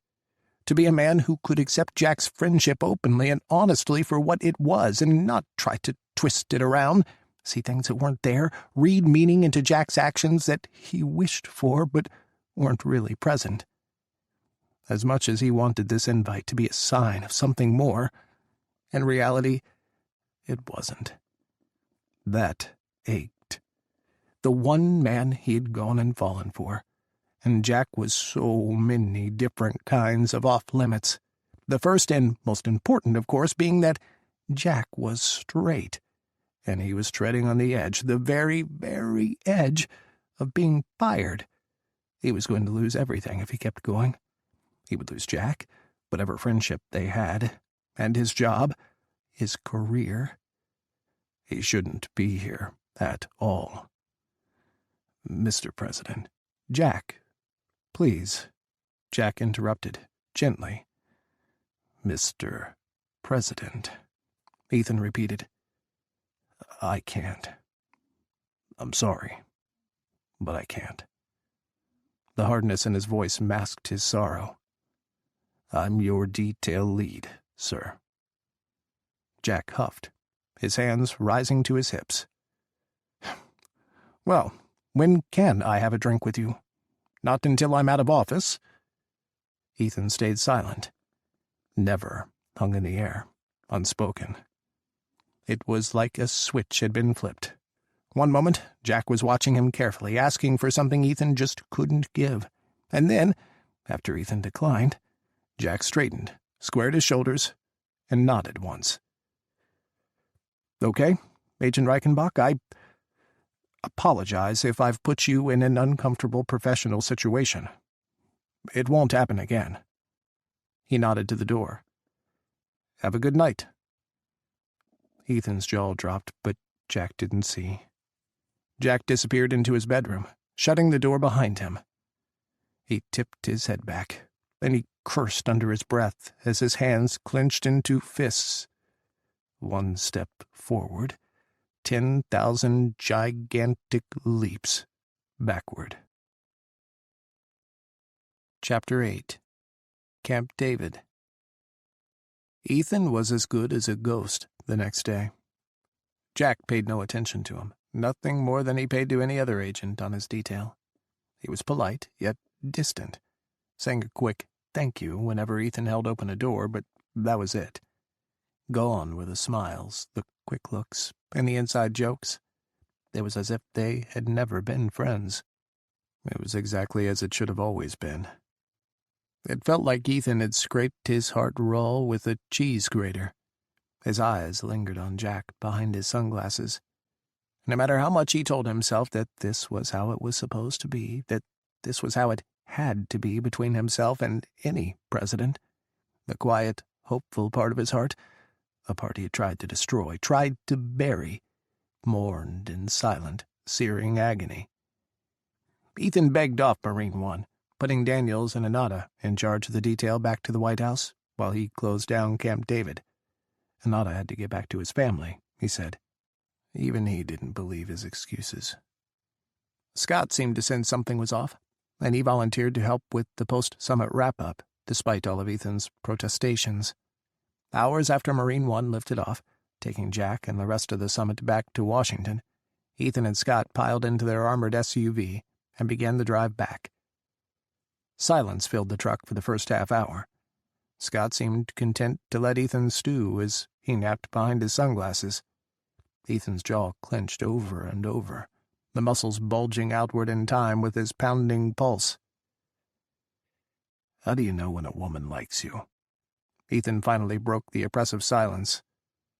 Scott slowly turned toward Ethan, pulling off his shades as he stared at his friend. "That is honestly the last thing I expected to come out of your mouth." Ethan stayed silent. "What's this about?" Scott frowned. His hands gripped the steering wheel, kneading the leather. "Seriously, how do you know when someone is flirting with you? How do straight people flirt? Is there a woman you're interested in?" Confusion strained Scott's voice. "Scott, please," Ethan growled. "Just help me out here." "What the fuck is this about?" Scott's voice turned hard, cutting. "What the hell is going on?" "I don't know how you straight people fucking flirt, okay?" Ethan exploded. "I can't tell when someone straight is trying to flirt with me or if they're just being friendly or whatever. In my world, when I want a guy, it's a lot simpler. I think he's hot, he thinks I'm hot, and bam, we're fucking." Exhaling, Ethan's knuckles went white on the steering wheel. "I don't know how straight people do things." Scott stared at him, his eyes searing. "If they're straight, they're 99% likely to not be flirting with you." Ethan grunted. "Someone you're interested in?" Scott asked, his voice carefully neutral. Ethan didn't answer. He slammed down the turning indicator, jerked the SUV into the fast lane, and gunned the accelerator. "If someone was trying to spend time with you, really trying to be with you, and wanted your opinion on things, joked around with you, and then asked you out for a drink, would that be something?" God, he sounded so fucking lame. "If we're talking about a guy and a girl, then yeah, that'd be a pretty good guess. You could take that one to the bank." Scott hesitated. "But if we're talking about you and the goddamn president—" Ethan swallowed slowly. Jesus fucking Christ, Scott hissed. He whirled in his seat, leaning across the center console and jamming his finger into Ethan's face. What the fuck, Ethan? You said this wasn't an issue. You said you had this bullshit under control. I didn't ask for this, Ethan shouted. I didn't ask for him to flirt with me. I didn't ask for... Ethan shut his mouth. For what? What the fuck else aren't you telling me? Nothing. It's way past nothing, asshole, Scott snapped.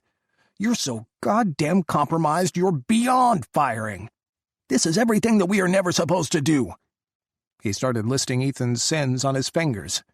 Losing objectivity, becoming overly familiar with the protectee, inappropriate behavior with the protectee, and lying about it. He finished with a roar. After a moment, Scott's head whipped back around, glaring at Ethan. And what the fuck did you say about asking your advice? Are you talking to him about political business? He wanted my opinion. Oh, Jesus fucking Christ! Scott groaned again, falling back in his seat. His hands rose, rubbing over his face. Ethan! Jesus fuck! He hadn't thought it would be possible to feel worse than he did after Jack had ignored him that morning, dismissing him as if he were nobody special.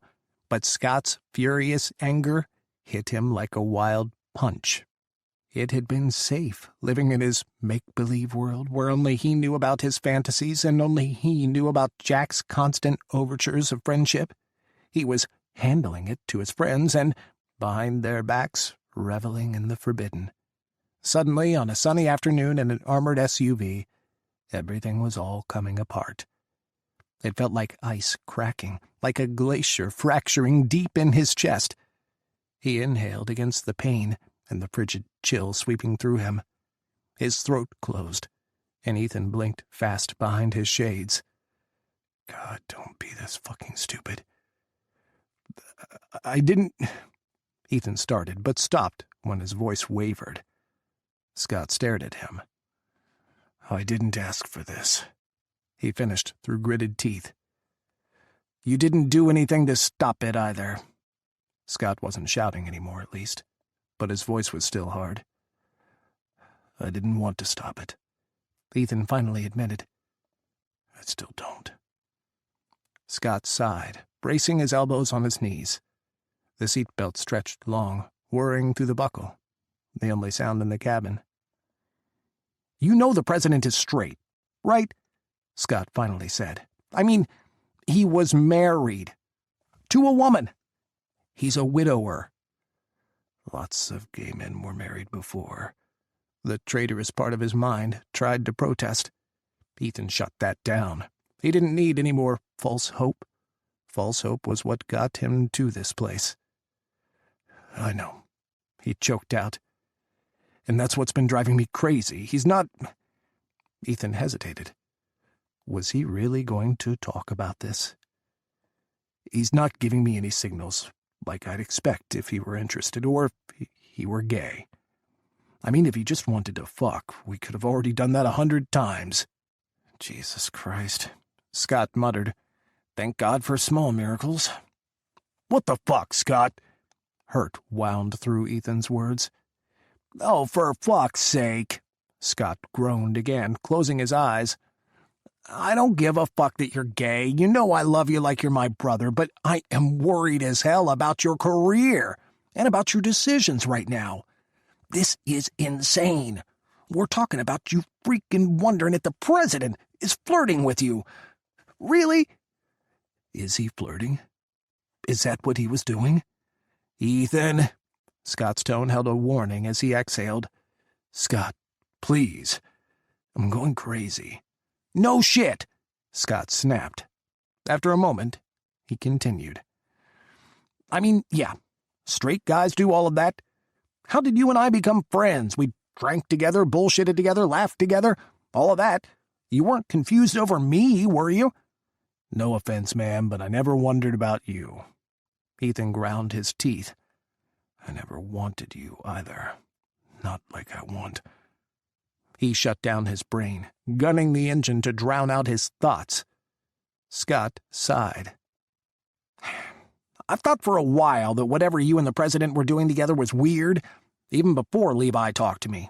Whatever you two are doing, whatever kind of bromance you've got going on, it's strange. And you're doing a shit job of hiding it." Silence filled the SUV again, save for the slapping of tires against the road and the hum of the engine. "What are you going to do?" Scott finally asked. Wasn't that the real question? What was he going to do? What did he want to do? Had he even let himself think about what he wanted? His heart surged and then sobbed. What he wanted was impossible. He wanted Jack. And not just in the physical sense. He didn't just want to fucking run. No, not a one-night stand for him. For this first time, he wanted everything. The American dream, the apple pie life. He wanted the morning after, and seeing Jack slowly wake up in his arms, his hair mussed and standing on end, his lazy smile, sleepy in the sunshine. He wanted to hear Jack talk about politics and the world and how he was going to bring order to a chaotic, desperate, deadly planet. He wanted to rub Jack's shoulders when he slouched, undo his tie at the end of the day, then bury his face in the crook of his neck, inhaling that damned pine scent, that perfect heavenly scent that was all Jack. How could that ever happen? Their lives, their jobs, Jack's sexuality. Everything was against Ethan. "I don't know," he choked out, fighting back the lump in his throat. "I know what I want," he quipped, trying to smile. "Yeah, no shit. I know what you want, too." "Scott, please." Ethan shook his head. "I'm a mess. I don't do this." Finally, Scott seemed to look at him, to really see him. Ethan felt Scott's eyes tracing his profile, roaming over his face, over the pounding vein in his temple. Could he see the sorrow that seemed to cling to him? "What is up, Ethan?" "I never chase straight guys," Ethan blurted out. "I fucking hate this shit. I don't like reading signs and trying to figure out what a guy means when he says or does something. I hate this fucking uncertainty. I like my life simple. I never wanted a boyfriend. I never wanted to go through any of this relationship crap." Ethan shook his head. "That shit is hard enough in the gay scene. No thanks. And trying to screw around with straight guys? Forget it. Just give me a good one-night stand with a hot gay guy. Until now." He blew out a long exhale. "Until now." "I wondered why you never dated." "You're a good guy, Ethan." Scott crossed his arms and leaned back in his seat. "So you've gone and broken both of your rules at the same time." Ethan nodded. Scott squinted at him. "How well do you think you really know the president?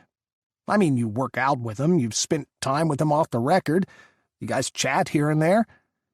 Is that really enough for you to fall for him?" Skepticism colored his words. "Enough to throw away your career?" Ethan clenched the steering wheel again, nearly bruising the leather beneath his fingers. "No." "Are you going to tell the president how you feel?" "Fuck no." Ethan gunned the accelerator, pushing the SUV faster down the highway. "Are you crazy?" Scott shrugged. "What are your other options?" Ethan stayed silent. "This whole situation is just a shit show of emotions for you, huh?" Scott waited, watching Ethan's nod before he spoke again. "So? What are you going to do?" "I think the president already did enough. I told him I couldn't stay for a drink last night in his suite." "In his suite?" Scott's jaw dropped. "Yeah. Told him I couldn't. I was his detail lead. He buttoned up, apologized for any professional misunderstanding, and then walked out on me. He's given me the cold shoulder all morning." Scott whistled. "You blew your big gay chance there." "Don't say that," Ethan snapped. "Don't fucking even joke about it." Okay. Scott held his hands up. "Look, you did the right thing. You're strung out, losing your mind and pissed off. How much longer were you gonna do this, huh? Pretending to be his friend while you really wanted more? Hiding what you guys were doing? Someone was gonna find out, and you better be happy it was just me and Daniels who caught on that you guys were too close." Jeff knew something was up. "Jeff?" "Gottschalk, Chief of Staff." "Shit, Ethan." Scott shook his head. "Look, just put it behind you. Move on. You can keep your job if you stop this." Put this behind you. How many times had he scoffed at guys in the bars, wounded and hurt and depressed after the end of their relationships? He had been snide then, secure in his knowledge that he would never hurt like they were hurting. Now he was going to have to get over his own man who got away. He'd have to wrestle with the what-ifs and the whys, and over a straight guy to boot. He needed a drink. God, he needed about 10. "Yeah," he grunted. "I know. And you're right. I don't really know him. I shouldn't be this wound up over Jack." Scott gave him a hard look when he used the president's first name so casually. He reached across for the radio, turning it on to the satellite channel for hard rock. Bass threaded through the SUV, shaking the windows. "Forget about him!" Scott shouted over the music. "Really?" Heavy metal took them the rest of the way back to D.C., pounding and pulsing in the strained silence. Ethan stewed, lost in the wilderness of his aching heart. Scott was right. There was no happy ending here, no way to sweep Jack off his feet and ride into the sunset. There was no future to this fantasy, no possibility of a relationship, no morning wake-up with Jack in his arms. The only thing he could hope for was to salvage his job for the next 3.5 years.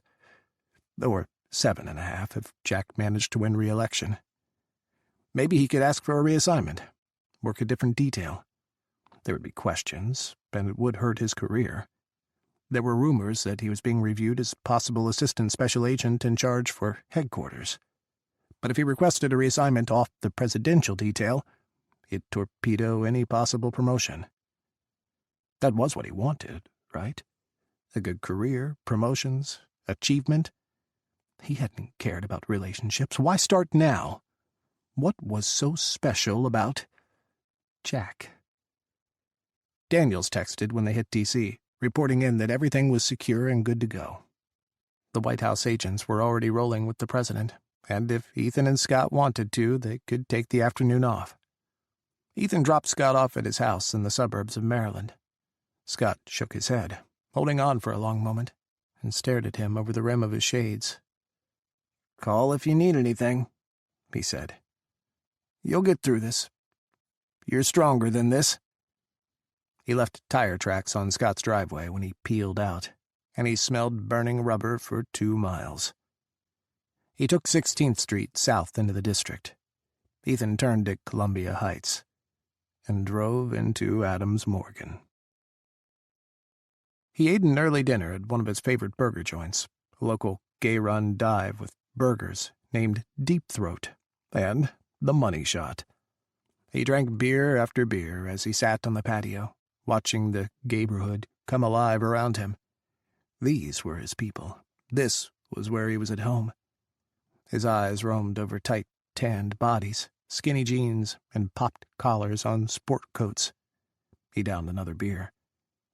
Ethan hadn't packed clubwear when he packed for Camp David, but he had a long-sleeved black shirt that clung in all the right places.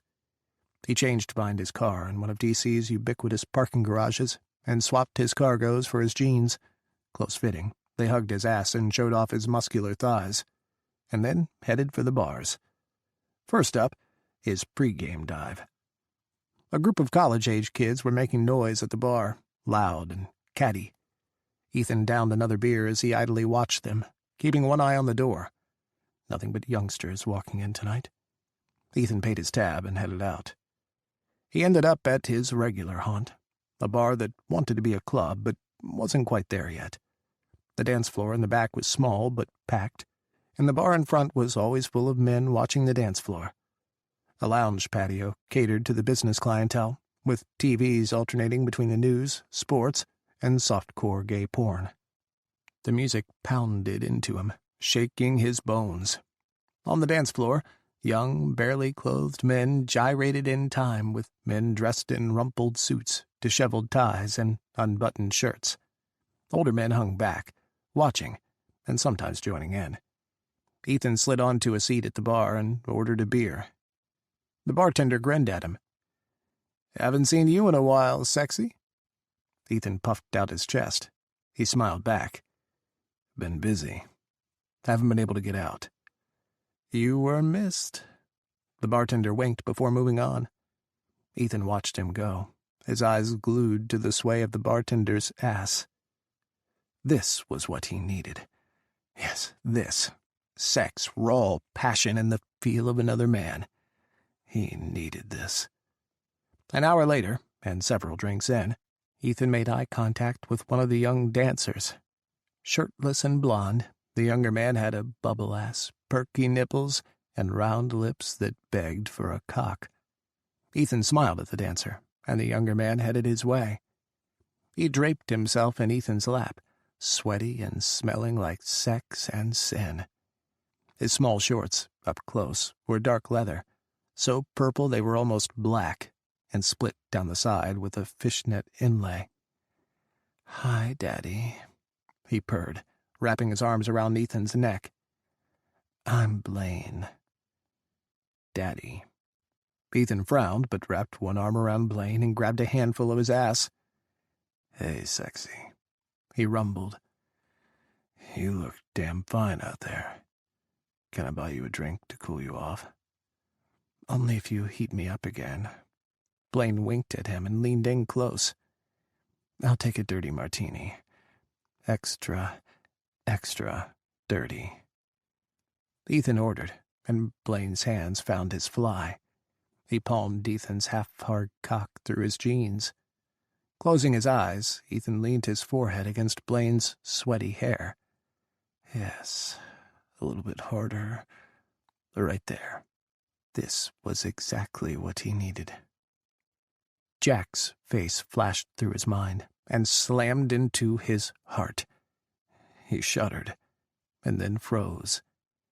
In the darkness behind his eyelids, Jack was laughing, smiling, sitting in front of the fire at Camp David and asking him for his opinion. Beneath the sweat, the spunk, and the leather, Ethan suddenly smelled pine. "What's wrong, Daddy?" Blaine whispered into his ear, sucking on his lobe. "Need a pill? A popper? I can hook you up." Ethan pulled back, frowning at Blaine. "Why are you calling me Daddy?" He wasn't old enough for that shit. Jesus. Blaine's eyebrows rose as he smirked. "Honey, you're exactly what a daddy is. Now, do you want to take me into the back room and tell me what a good little boy I am?" Ethan blinked. Blaine stared at him, his full, wet lips pursed in a cock-sucking pout. His crotch ground against Ethan's lap. Jesus, Blaine was young. Baby-faced. Maybe 21. Maybe not. "Blaine," he started, not even knowing what was going to come out of his mouth next. His hands rose to the younger man's hips. His thoughts tumbled, one after the other. "What do you think about China?" "What the fuck?" Blaine frowned, looking down at him as if Ethan suddenly had 3 heads. "China? Who gives a damn about China? Are you and I gonna fuck or what?" Suddenly it was all wrong. This wasn't what he wanted. Not at all. Blaine was wrong. Too young, too hard, too naked. He didn't have dimples, didn't have blonde hair streaked with gray. He didn't have a warm smile or a friendly laugh. He didn't give two shits about the world, and he didn't want to hear Ethan's thoughts on anything. He was just a guy to fuck. But that wasn't what he wanted. Not anymore. Realization hit him like a gong being struck, shattering the illusion he'd clung to all evening. He just needed this to get over Jack, just a little bit of sex, and he'd be cured. What a lie. Ethan tried to swallow down his own disgust. Shifting, he pushed Blaine down, off his lap. Blaine looked at him like he was last week's garbage. "Thanks for the drink, old man," he snapped. "Get some Viagra." With a snap of his head, Blaine disappeared, heading back to the dance floor and draining his martini in one long swallow. He set the empty glass on a table he passed and slid between two businessmen in sweat-drenched suits, grinding against them both. Spinning back toward the bar, Ethan rested his head in his hands and closed his eyes. What now, Romeo? He suddenly felt for all the guys he had scorned, all of the men he had watched hit the bars and then fail to pull anything, too wrapped up in memories and hurt and longing for the guy they had lost. He'd been so sure that he'd never be in that position. So damned sure. "Sorry, buddy." The bartender slid a shot of tequila across the bar for Ethan. "On the house." He leaned down, his head right next to Ethan's. "Feeling the years?" "I'm fucking stupid." He grabbed the shot and downed it. "Broken heart?" He waited for Ethan's nod. "Well, I get off in 3 hours. I can help you forget about him." "Thanks," he grumbled. "But I think I'm going to head home." The bartender smiled, disappointment hidden behind his easygoing grin. "Okay. The invitation is open, though. Just come on back, if you'd like." He eyed Ethan. "And how about I call you a cab?" Ethan nodded before burying his face in his hands. 10 minutes later, the bartender tapped him on the shoulder and told him his ride was outside. Ethan threw a wad of cash on the bar top, far too much for a tip, but he didn't care, and headed outside. His brain was already aching, and the hangover hadn't set in yet. He collapsed into the back seat of the cab and grumbled his address in Foggy Bottom. The cabbie stared at him for a few seconds before setting off. "If you need puke, you lean our car." The cabbie snapped his fingers in Ethan's face at the next light. "No puke inside." Ethan cursed the cabbie out under his breath. He tried to swipe his card 3 times before he got it right. He was a mess. He was so goddamn stupid. He was an embarrassment. The cabbie watched him in silence as he finally managed to pay with his credit card and stumble out of the cab. He left Ethan behind, screeching tires and burned rubber hanging in the air. Collapsing on the steps of his building, Ethan pulled out his phone and opened a text message. His thumbs hovered over the keyboard. Who the hell could he text? Scott would just tell him he had to get over this. Daniels would be busy, out with some girl. Anata was with his family, and he didn't know anything anyway. There really wasn't anyone else he was close enough with to open up to, or to drunk text way too late at night. He should have sat down with Gottschalk instead of following at Jack's heels. Maybe none of this would have happened. Maybe he could have gotten to know Gottschalk, made a friend, instead of getting drunk and feeling like 10 different kinds of an asshole. What was done, though. He had pushed Jack away, made an ass of himself in front of Scott, looked like an idiot to Daniels, gotten drunk and stupid at his bar. And, at the end of the night, he was achingly alone. Emergency NATO summit called. Russia invited. In an historic move, NATO has called for an emergency summit meeting in Prague next month to address the ongoing security threat to Europe and the world from the Islamic Caliphate, extending an invitation to Russia for the summit. "We'd like to find a joint European-Russian solution to joint European-Russian problems," British Prime Minister Whitehall said. "We appreciate Russia's assistance and insight in these matters. Together, we can accomplish more." Critics of the invitation accuse European leaders of appeasement, claiming that they are prematurely giving in to Russian aggression in both Europe and the Middle East. The invitation to the NATO summit, they point out, comes with no strings attached. Russia is not required to pull back from operating on its own in Syria, or to withdraw from the occupied lands it holds. Some political observers expect any engagement with Russia to come with a price tag, with the West requiring Russia to change its belligerent ways before agreeing to any dialogue with the aggressive Russian state. Sources within the White House affirm that, while NATO is open to engaging with Russia to explore joint solutions, NATO is ultimately responsible to NATO member nations, of which Russia is not. All options for dealing with Russia's aggression in Europe and its operations in Syria, including direct military action, remain on the table, according to the source. Chapter 9. Pentagon. "You're late," General Madigan growled into his secured cell phone. "Sorry, sir." The voice on the other end of the line was thin and harried. The kid was stressed. Madigan had heard that tone before, in harder times, in the sandbox. "I made contact with Al-Karim." "Does he understand his next targets?" "Yes, sir. And he says another video will be released later this week." "More hostages to be executed." "Good. We need to draw the Russians and the Chinese into the target zone. Spur them on. Make them react. We do that and we'll have this done by Christmas." Madigan grinned. "It will be a great holiday." "Yeah." Muffled sounds broke over the line on the kid's side. "I've got to go, sir. The White House is paging me. I'll be in contact." "You're doing great. Excellent work." A pause. "Thanks." The line went dead. Madigan lowered the phone, pressing the case against his chin.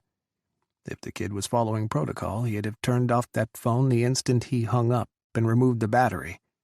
With no power source and no active ping to the cell network, his phone would be impossible to trace by anyone. Not that Madigan had to worry about that. The National Security Advisor, John Luntz, was an enthusiastic supporter of their mission. He had joined their cause. He'd given invaluable assistance during the mission's first days, when they were operating on prayers and secrecy. Luntz, like Madigan, was a patriot.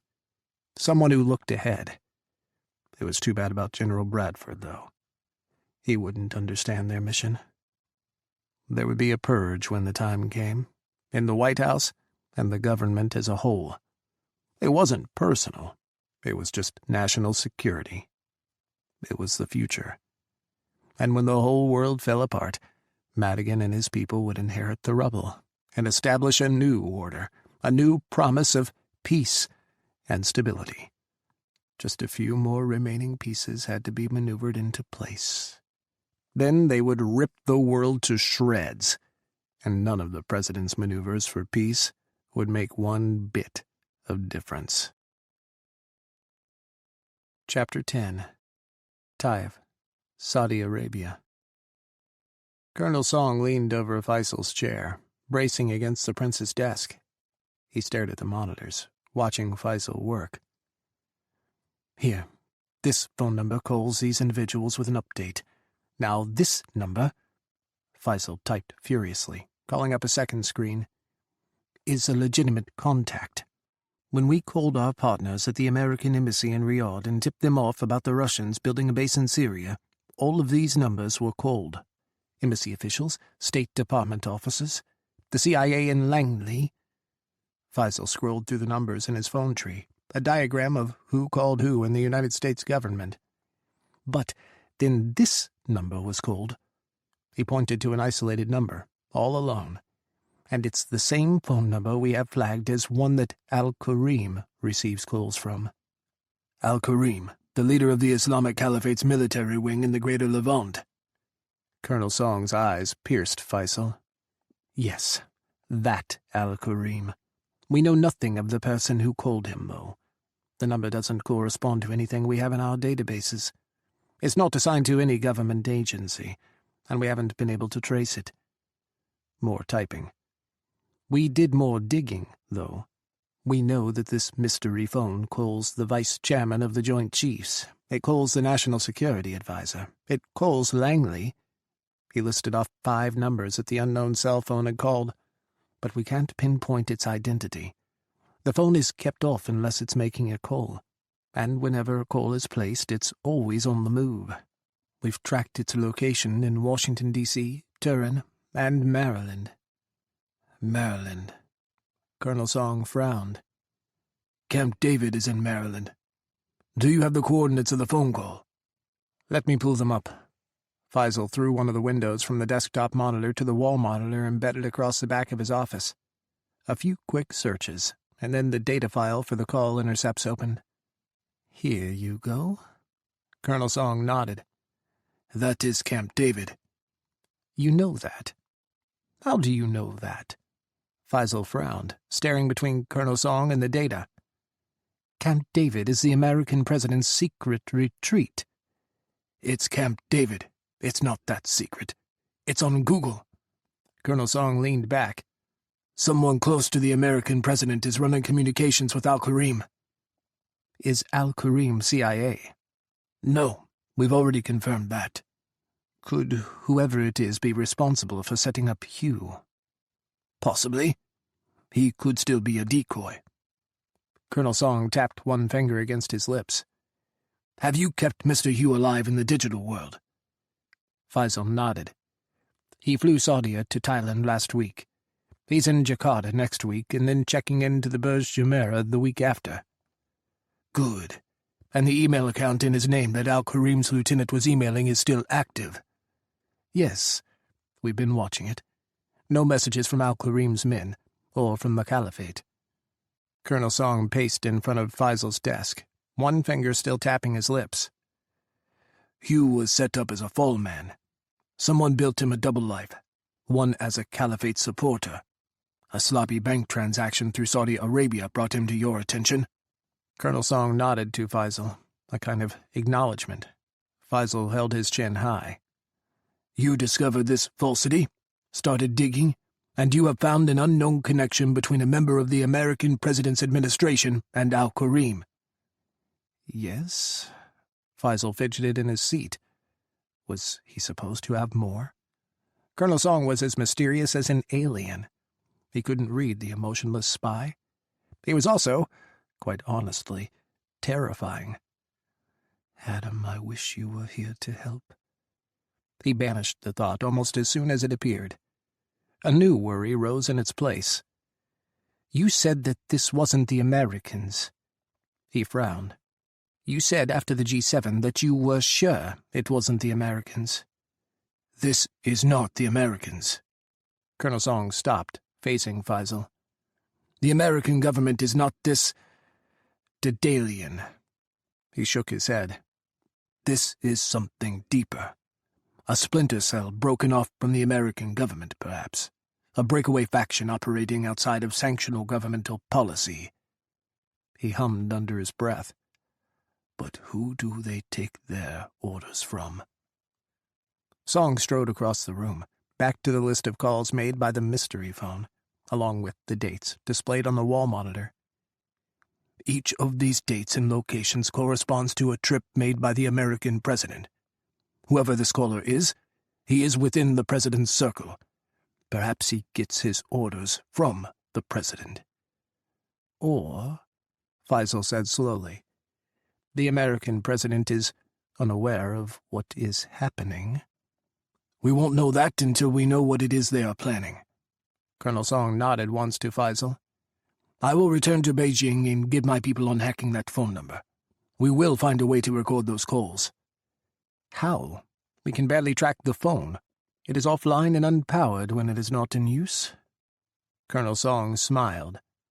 We have our ways. Turning on his heel, the colonel marched away from Faisal, toward the door. He paused at the doorway. This is excellent work, Your Highness, he said. You have learned how to turn the Americans' tactics against themselves. Well done. Chapter 11. Washington, D.C. Fridays at the White House were usually quiet. They were working days, catch-up days from the craziness of the rest of the week. Jack liked to stay in-house on Fridays if possible and connect with his team. He also took his coffee on the second floor of the residence, spending an extra hour upstairs catching up on briefs and reports. Jack had confided in Ethan once, months ago during a morning workout, that he liked to give his staff as much stress-free time as possible, and that meant him staying out of their way. Friday morning, then, was the perfect time for an ambush. Ethan paced on the first floor of the residence, just in front of the grand staircase in the marble-covered cross hall. Chandeliers glittered above, and portraits taller than Ethan hung along the walls. Staid and stately visages of past American legends stared down at Ethan, judgment harsh and pointed in their painted gazes. He could imagine Jack perfectly, sitting one floor above. He'd seen it before, when he had made up excuses to walk with Jack, escorting him side by side and chatting, laughing even, as they made their way up to the residence. He'd lingered for a few stolen moments, shame burning the soles of his feet, but he'd loved it, each and every time. He shouldn't be here, but that was now the motto of his life. He shouldn't be here, he shouldn't be doing this, and he shouldn't be feeling what he felt. He shouldn't be in this mess. But he was, and he had two choices. Forget everything, run away, hide his feelings, bury his emotions, and kill this fledgling, tender whisper of hope and longing that had sprung up within him. Or throw caution to the wind, engage, face this, and see what happened. Roll the dice, go with the flow. What if this was what he was missing? Ethan hadn't even known he was missing anything until the past few months, or the past week even. Sitting on his front stoop and swiping through his phone with no one to text was a humbling moment. 6 months ago, he hadn't been this pathetic. He hadn't been this empty. Or had he? Something had woken up in his heart. Something deep inside him was yearning for Jack. For everything the man was. His quick mind, his dimpled grin, his warm heart. The man who wanted to save the world but hated the pageantry in place for world leaders. Who had buried his wife and come back from that moment, wanting to fix what was broken and what had taken her from him. Who sneaked away from sitting with the pretentious French president to sit with a friend and share a beer instead. Who had offered Ethan his hand in friendship. And Ethan had pushed him away. He just hoped it wasn't too late. Agent Sanders eyeballed Ethan, watching him pace. He stayed silent, though, and looked away when Ethan glared at him. Ethan checked his watch. 09:30. Jack should be done any moment. He inhaled, held his breath, and ran his hands through his hair as he exhaled. God, what if he was too late? Footsteps rang out, descending the stairs. Ethan whirled, wide-eyed. His throat closed. Jack patted down the stairs, his nose buried in a file folder. He didn't see Ethan. Now or never. Ethan grabbed his courage with both hands. Part of him still wanted to run. Time to cross the Rubicon. "Mr. President?" he called. He only grunted a little bit. Jack paused, hesitating before his foot landed on the bottom step. Looking up, he met Ethan's gaze, but his face was impassive, completely blank. "Agent Reichenbach, can I help you with something?" Not the glowing reception he had hoped for. "Yes, sir. I have a proposal for you, something, that you asked for a few days ago." He held up a manila folder. "Can I walk you to your office, sir?" Jack stared at him. "Sure," he finally said, and kept walking. Ethan motioned for Sanders to stay back. He jogged to catch up with Jack before he made it to the door to the west colonnade. Ethan snagged the door handle just before Jack, sliding close to his body as he pushed it open. pine wafted into his nose, and he barely held back a soft moan. Shifting beside Ethan, Jack slipped past him. "Thanks," he muttered, looking out over the rose garden. They walked in silence for a few feet. "Get it together, you're going to blow it." "So what's this proposal?" Jack began. At the same time, Ethan spoke. "Mr. President, I have—" They both froze. Jack turned to Ethan, his eyebrows quirked up in a question. On their left, the rose garden was in glorious bloom, bursting with color and the scent of summer. "I have something for you, Mr. President." Ethan held out the manila folder. "It took a while to get to this place, but I believe that this is right. I just ask for your consideration in this matter. It's delicate." He clamped his lips shut. Silence. Jack stared at him, slight frown creasing his forehead. His eyes flicked to the manila folder, and, finally, he reached for it. Down the colonnade, the door to the Oval Office opened. Jeff Gottschalk poked his head outside. "Good morning, Mr. President. Agent Reichenbach." Ethan smiled back and waved. "Morning, Mr. Gottschalk." By the time he turned back, Jack had already flipped open the folder and was reading the single sheet inside.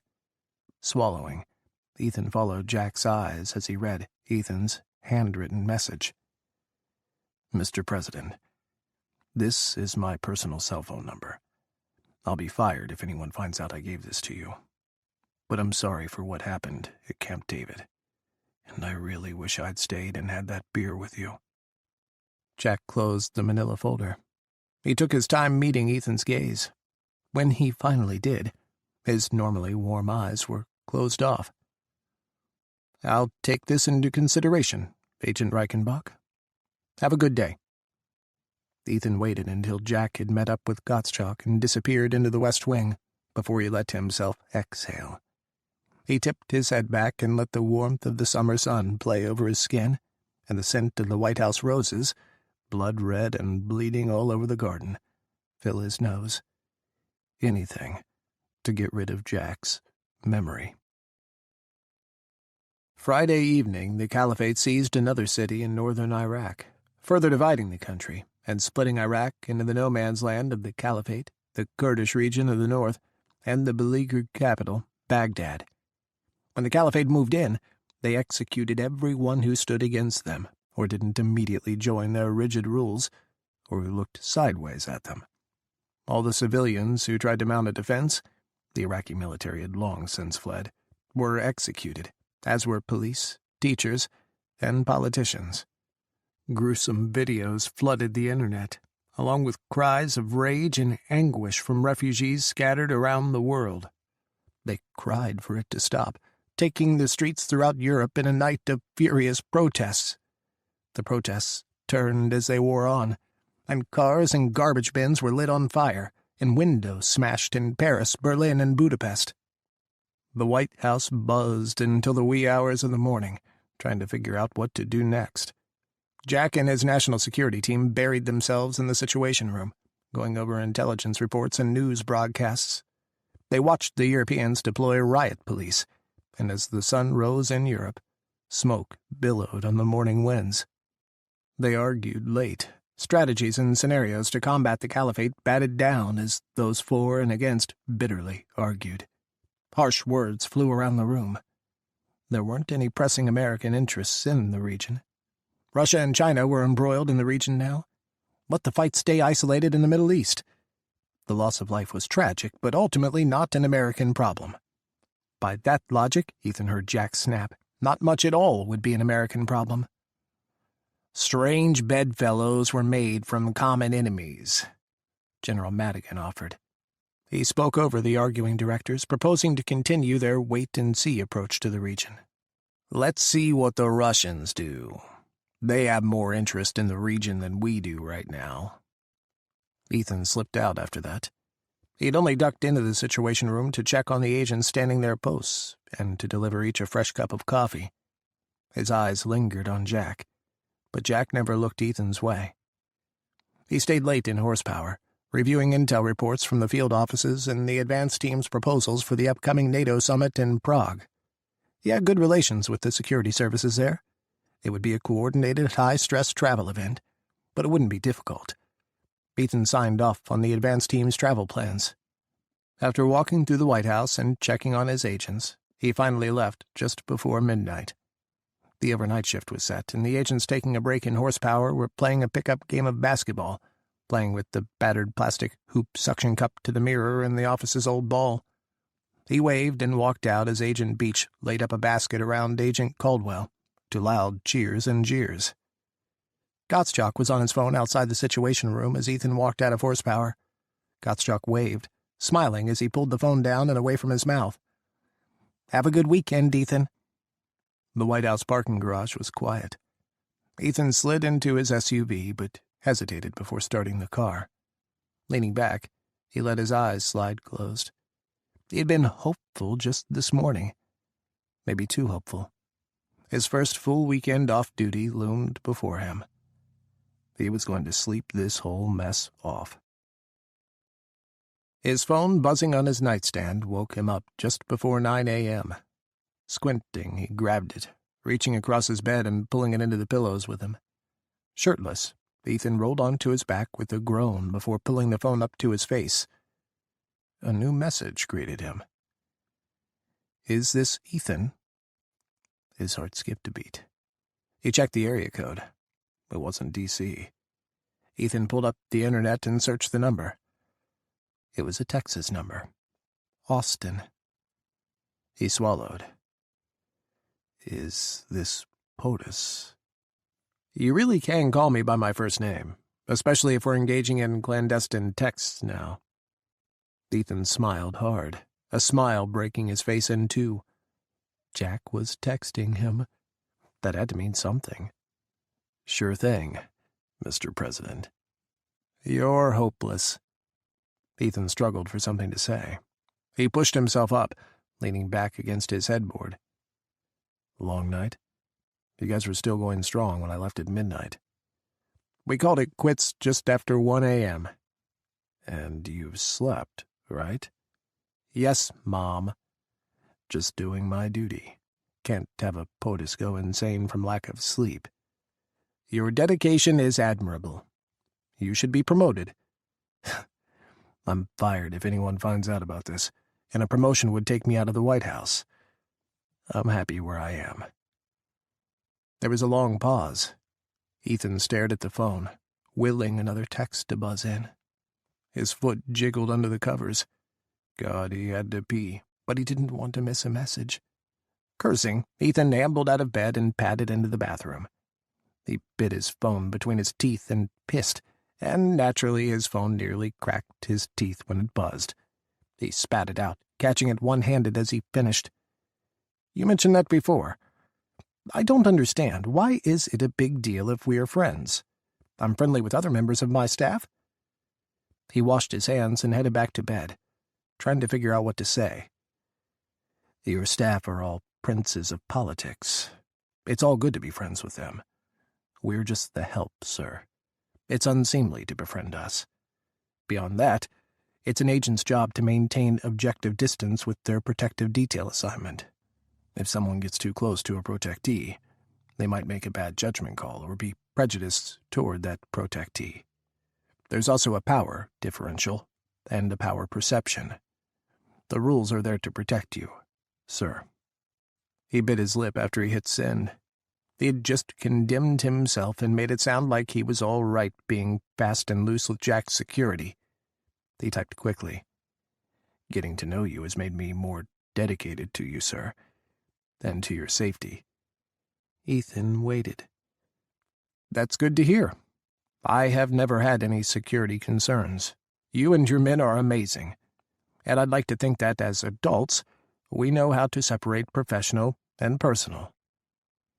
That stung in all the wrong places. Wasn't that exactly what was wrong with Ethan? He shifted, heaving a sigh. "One would hope, sir." "What do you mean about a power perception?" Oh boy, they were going all sorts of places they shouldn't. "You're the POTUS, sir. Technically, we're supposed to follow all our own rules. But if a POTUS demands something different, then we usually give in. We're not proud of it, but what do you do when the POTUS demands something? So if there is an interpersonal relationship and a president were to demand something personal from an agent, would the agent feel obliged to give in? Would they feel like they could say no to the POTUS? OMG, is that what happened here, Ethan? I was worried that I'd pushed you into something you didn't want. Did I? Shit. Ethan typed furiously. No, sir. I gave you my number freely. That was my choice. I have decided to carefully bend the rules here. I'm not giving into anything from you. You're not pressuring me, sir. Another long pause. Ethan stared at his phone, kept refreshing the screen when it went dark. He flopped back on the bed, resting the phone on his chest. Nothing. Eventually, Ethan headed for his kitchen. He tossed his phone on the kitchen island and pulled out a carton of OJ and eggs. He didn't bother with a glass for the OJ, and he scrambled 3 eggs, all the while sliding glances to his silent phone. Halfway through breakfast, his phone buzzed. That's quite disturbing, Ethan. I'd hate to think that anyone would do that, much less someone in this office. Has it happened before? Yes. Please know that I will never do something like that. If you even think I am demanding or asking for something that isn't allowed or pressuring you or anyone for anything, please smack me. LOL. I won't smack you, sir. I'll politely lean in and ask if you're sure. Well, maybe you can growl a bit.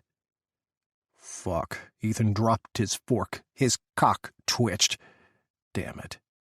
Jack wasn't flirting. He wasn't. He stared at his phone. He had no idea what to say in response to that. What are you up to today? You're not here, are you? Nope. I have the weekend off. Not doing much of anything right now. I was sleeping in. Ethan grinned. Time to let his hair down. If Jack could dish it, then he could take it. Damn, I have a talent for ruining your days off. I'm sorry. No worries. This is better. Silence again. Ethan bounced the phone in his hand. Was that too much? This may sound strange, but would you like to come over and watch the ball game later? The Nationals are up in the series. I'm rooting for my Texas Rangers, of course, but any summer day with a game is good, right? Please, feel free to decline. You don't have to hang out at your office on your weekend. No pressure, but I've always meant it when I said I wanted to get to know you better. Jesus. Ethan closed his eyes. As much as he wanted this to be a date, as much as he wanted to read between the lines and find all sorts of signs and signals, he couldn't do that. He couldn't project his desire on him. Jack was just looking for friendship. He'd said so earlier. He just wanted to be friends. Ethan couldn't pretend this was anything more than that. I would like to, sir. Sounds like fun. I'm concerned about how to go about doing that, though. Technically, I'm not supposed to be hanging out with you on my days off. So just leaving the door unlocked and hollering at you to come on up won't work?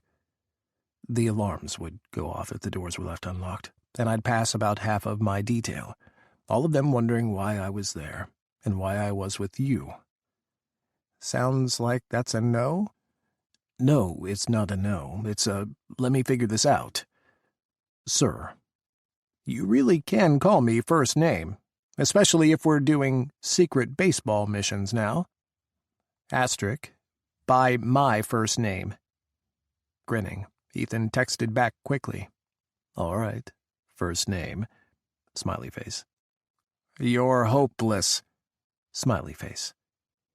I'm just going to be banging around this big empty house until the game starts. Let me know if you'd like to come over, and how you'd like to conduct this secret mission. I leave all tactical matters in your hands. LOL. All right. I'm going to go for a run and think it through. I'll text you soon. First name. I'll have the beer cold and ready for you. Hopeless. Ethan dropped his phone on his kitchen table with a clatter. He stared at it, and then buried his face in his hands. Now they had pet names for each other. This wasn't helping, but it felt so good, so deliciously good. He headed for his bedroom, stripping off his boxers and kicking them toward the top of his overflowing laundry pile before grabbing his running shorts from the floor. His boxers fell down the mountain of his laundry, fluttering to the wood floors. Damn. He was down to the last few suits in his closet and had to run by the dry cleaners or he'd be naked at work by Tuesday. Ethan stared at his closet and the last 2 suits hanging in place as an idea slowly formed. Ethan jogged the National Mall, looping from Foggy Bottom down to 2nd Street, out to the Lincoln Memorial, and then east past the reflecting pool.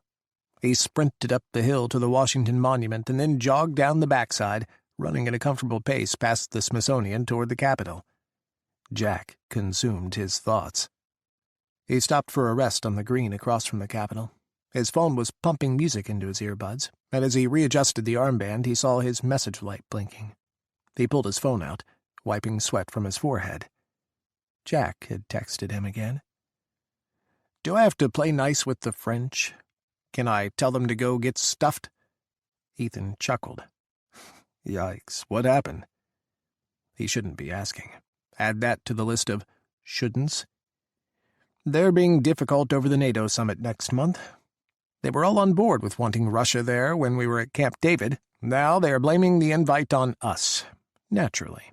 It's not like I need more complications in our foreign policy. No, you seriously don't. I thought you were running. Ethan held up his phone, snapped a quick picture of the Capitol building, and pushed it over text to Jack.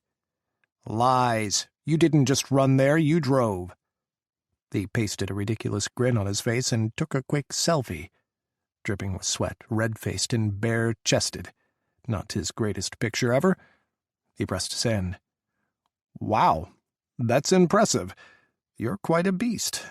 To be honest, I cry sometimes after you leave when we run together. You can go forever. I might call you the Energizer Bunny. Ethan closed his eyes and threw his head back, dropping the phone to his side as he clenched his hands. His phone case whined in his fist. Exhaling, he loosened his grip and focused on keeping his dick soft. He didn't need to pop a boner in his running shorts, and definitely not because the president had called him an Energizer Bunny. Don't let that get out. I'll never hear the end of it on the detail. I won't say a word. Scout's honor. Should I tell the stewards to expect Mr. Bunny tonight? It's your funeral. Smiley face. Smiley face. Hop along, Mr. Bunny. Enough. Ethan popped his earbuds in and slid his phone back into his armband. On a whim, he turned up Pennsylvania Avenue, running north. The White House loomed before him, gleaming and serene. Would Jack be on the Truman balcony, enjoying the sun? He stopped at the fence, snapping another picture just like every other tourist. One of the gate guards noticed him and nodded. Ethan nodded back as he sent the photo to Jack. Hey, you're early. Just passing by, or hopping by, as I'm sure you'll claim. I waved to you from the Oval. You know, I didn't think there'd be this much work when I applied for this job. Who can I complain to about this workload? God. If only the Caliphate would take a weekend off once in a while, or just disappear entirely. We could only be so lucky. Hopping on, first name. This bunny has miles to go. You're disgusting. It's only 10 miles. You can come with me sometime. How about you come swimming with me? Couple laps in the pool and I'll smoke you. Ethan tucked his phone back in his armband and jogged on. He'd stand there for hours, texting back and forth if he wasn't careful, dopey grin on his face and all. Nope, no time for that. He had to get home, get his clothes to the dry cleaners, and get dressed up in his suit again. Tonight, he was heading back into work to, ostensibly, catch up on a few things. If he just happened to swing by the residence and happened to end up spending a few hours with the president, they could make this work. Whatever this was, they could. Islamic Caliphate targets Chinese reconstruction projects in Iraq and East Africa. On the heels of the Islamic Caliphate's brutal slaying of 2 more hostages, Caliphate fighters attacked reconstruction projects in western and central Iraq and aid projects in Somalia and Kenya. The Iraqi projects were run by the Chinese government. In Iraq, Chinese expatriate workers were executed, and the video was posted online to the Caliphate's social media accounts. In Somalia, workers managed to flee the attack, some jumping into the port waters to escape. The Chinese response has thus far been a recommitment of personnel and materials to Iraq. Beijing promised to uphold its commitments to the embattled country, which include a $2 billion aid package. In order to safeguard their projects, the Chinese are planning to ask for a deployment of security forces alongside their projects. While no details have been given as to who or what these security forces are, most experts believe that they are Chinese military personnel. China is reportedly asking for up to 100,000 security forces to be allowed into Iraq, which is just under the total number of soldiers that the United States used in their invasion of Iraq in 2003. Baghdad is expected to approve Beijing's request. Chapter 12. Washington, D.C. Jack groaned, throwing his head back against the couch and his hand out toward the TV. "Come on, Dick Cheney has better aim than that." Next to him, Ethan snorted, almost choking on his beer. He coughed and stared at Jack. "What?" Jack gestured to the TV again. "They're playing awful." Ethan shook his head and smiled wide. "You tell him, Mr. President." Jack winked and took a drag from his own beer. This was good. Better than he'd expected, actually. Ethan was just as he had imagined. Smart and fun, and even a bit playful, when he relaxed. He had seen hints of the man beneath the agent, and he'd wanted to get to know him better for months. Befriend him. Finally, after a few misses and a fitful start, they were actually hanging out, drinking beers and watching a ball game together. Sure, Ethan still looked over his shoulder at every squeak and sound behind them. He was still nervous, and Jack could understand why. They weren't supposed to be hanging out in the residence, and they weren't supposed to be friends, according to the rules of the Secret Service. He'd considered canceling this, texting Ethan back and telling him, never mind. He didn't want to put Ethan in a position where he could get into trouble or damage his career or his professionalism, but Ethan had insisted he was doing this because he wanted to, and, well, he wanted to, too. The game rolled on, and his team moved up to bat. A couple of misses, a few hits, and the bases were loaded. A new batter came up to the plate, and Jack groaned again, sinking into the couch cushions. This guy hasn't driven anyone home since his junior prom. Next to him, Ethan laughed, deep and rich. Jack beamed, and then he clinked his beer bottle against Ethan's when Ethan held his out for a cheers. "You're something else, Mr. President." "Jack." He took a sip of his beer. "Come on, you can say it. Jack." Ethan just grinned. "Mr. President." "I'm so sorry." Jack's eyes darted to Jeff Gottschalk. Jeff frowned and stared down at the residence's speakerphone, nodding along with the Senate Majority Whip speaking over the line. Jack kept his cell phone angled toward his chest and his thumb hovered over the keyboard. "It's okay. I understand." Ethan was waiting, literally, in the walls of the residence, waiting in the hidden stairwell he used to sneak upstairs, just a few feet down in the east sitting room. He'd been on the way up to watch another game, but Jeff had come up to the residence first, an urgent call from the Senate on hold. They'd had to take it, but he still felt shitty, leaving Ethan waiting, out of sight and hidden, like a dirty little secret. That's not what Ethan was. He deserved better than that. Frustration clawed at Jack. Ethan was a good guy. This was wrong, treating him like this. His thumb hovered over the keyboard. "Tell him to go home. Tell him this isn't right, him hanging out in the walls. Tell him you're sorry. But he didn't. Instead, he tapped his foot and nodded along with Jeff, and then hurried his chief of staff out of the residence once the call was over. He felt like an ass, but he tried to bury that, smiling wide when he saw Ethan heading down the hall. He passed Ethan a beer. His smile faded, turning to more of a grimace. "I'm so sorry." "No worries." Ethan raised his beer. "It's nothing, and I really do understand. It won't happen again. You deserve to be treated with more respect." Ethan smiled slowly. "I appreciate that." He cleared his throat. "But we do still have to keep this secret, so I understand." Jack nodded, but glared at the burgundy wallpaper and bronze sconces. "Yeah." Sighing, he beckoned Ethan over to the couch. "All right, enough of this. We've got a game to watch." "You going to rip the batters a new one again?" Ethan winked. "Only if they play terribly. Their fate is entirely in their own hands." Jack sniffed the air again, poking his head out of the Oval Office. Mrs. Martin, his secretary, snorted at him.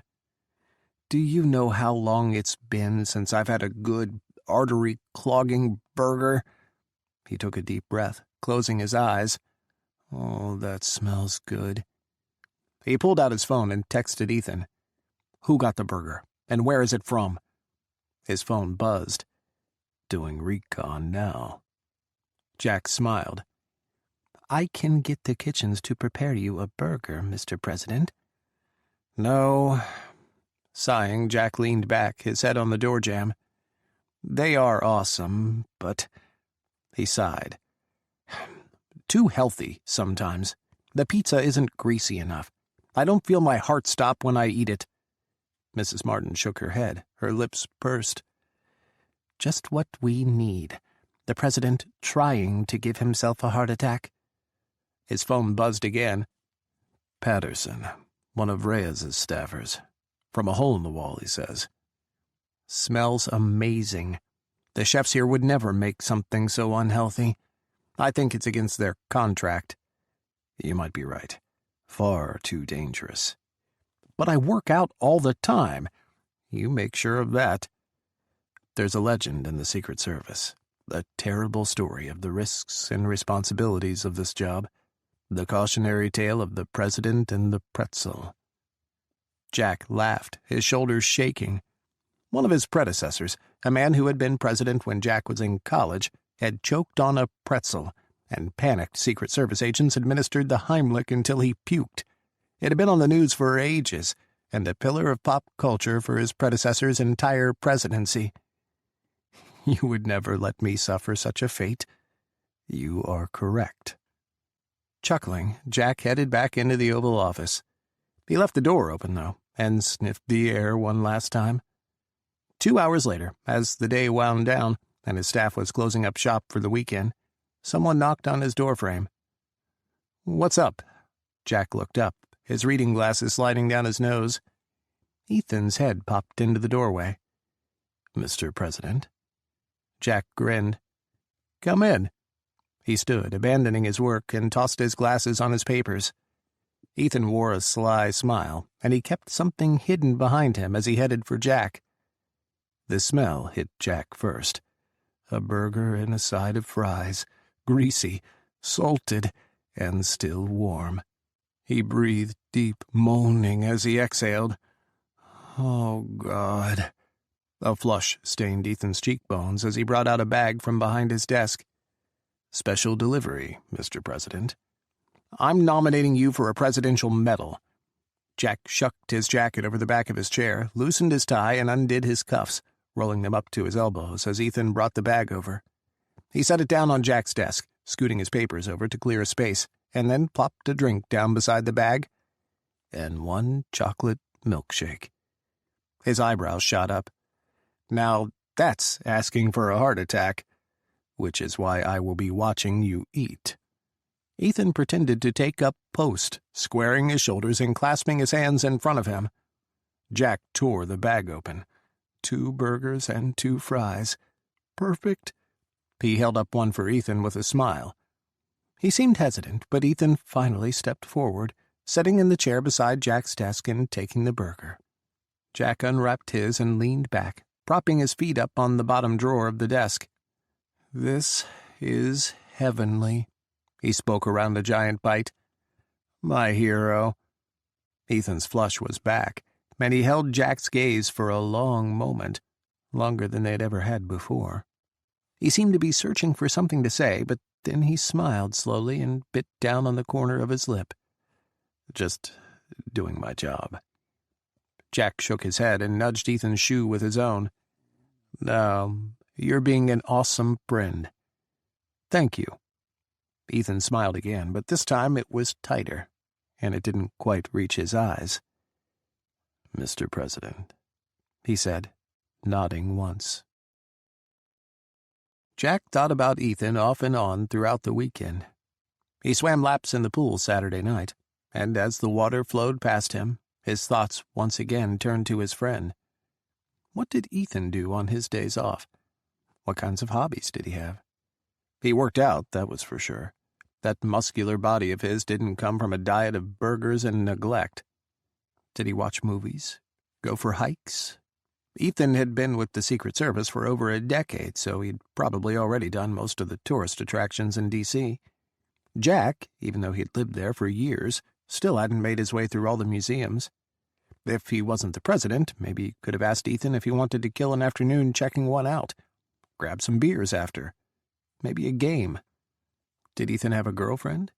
He had admitted to being a loner over Christmas, and had sacrificed his holiday so his agents could be with their families. But he had to have someone special in his life. A good guy like that deserved to have someone love him. Hopefully he was having a great weekend with them. Maybe he'd do something special for Ethan.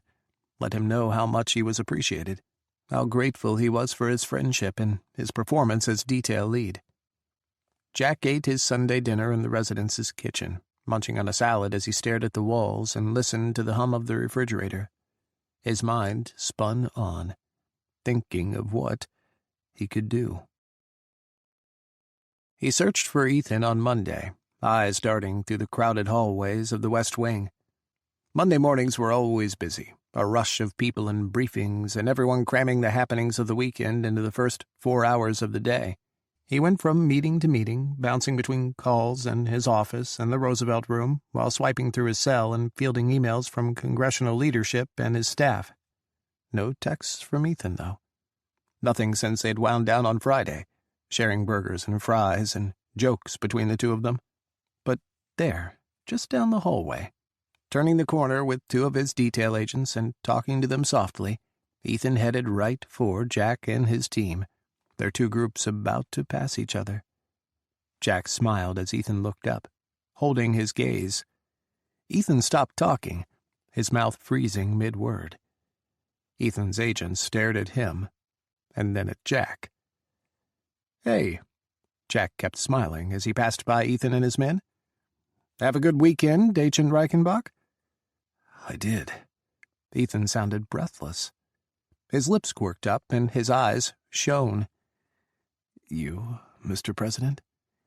"Quiet and boring. Always good for a president." He winked and threw Ethan another smile over his shoulder as he moved away. He almost spun around, keeping up the conversation, but he settled for one last glance and grin before he ducked into the cabinet room.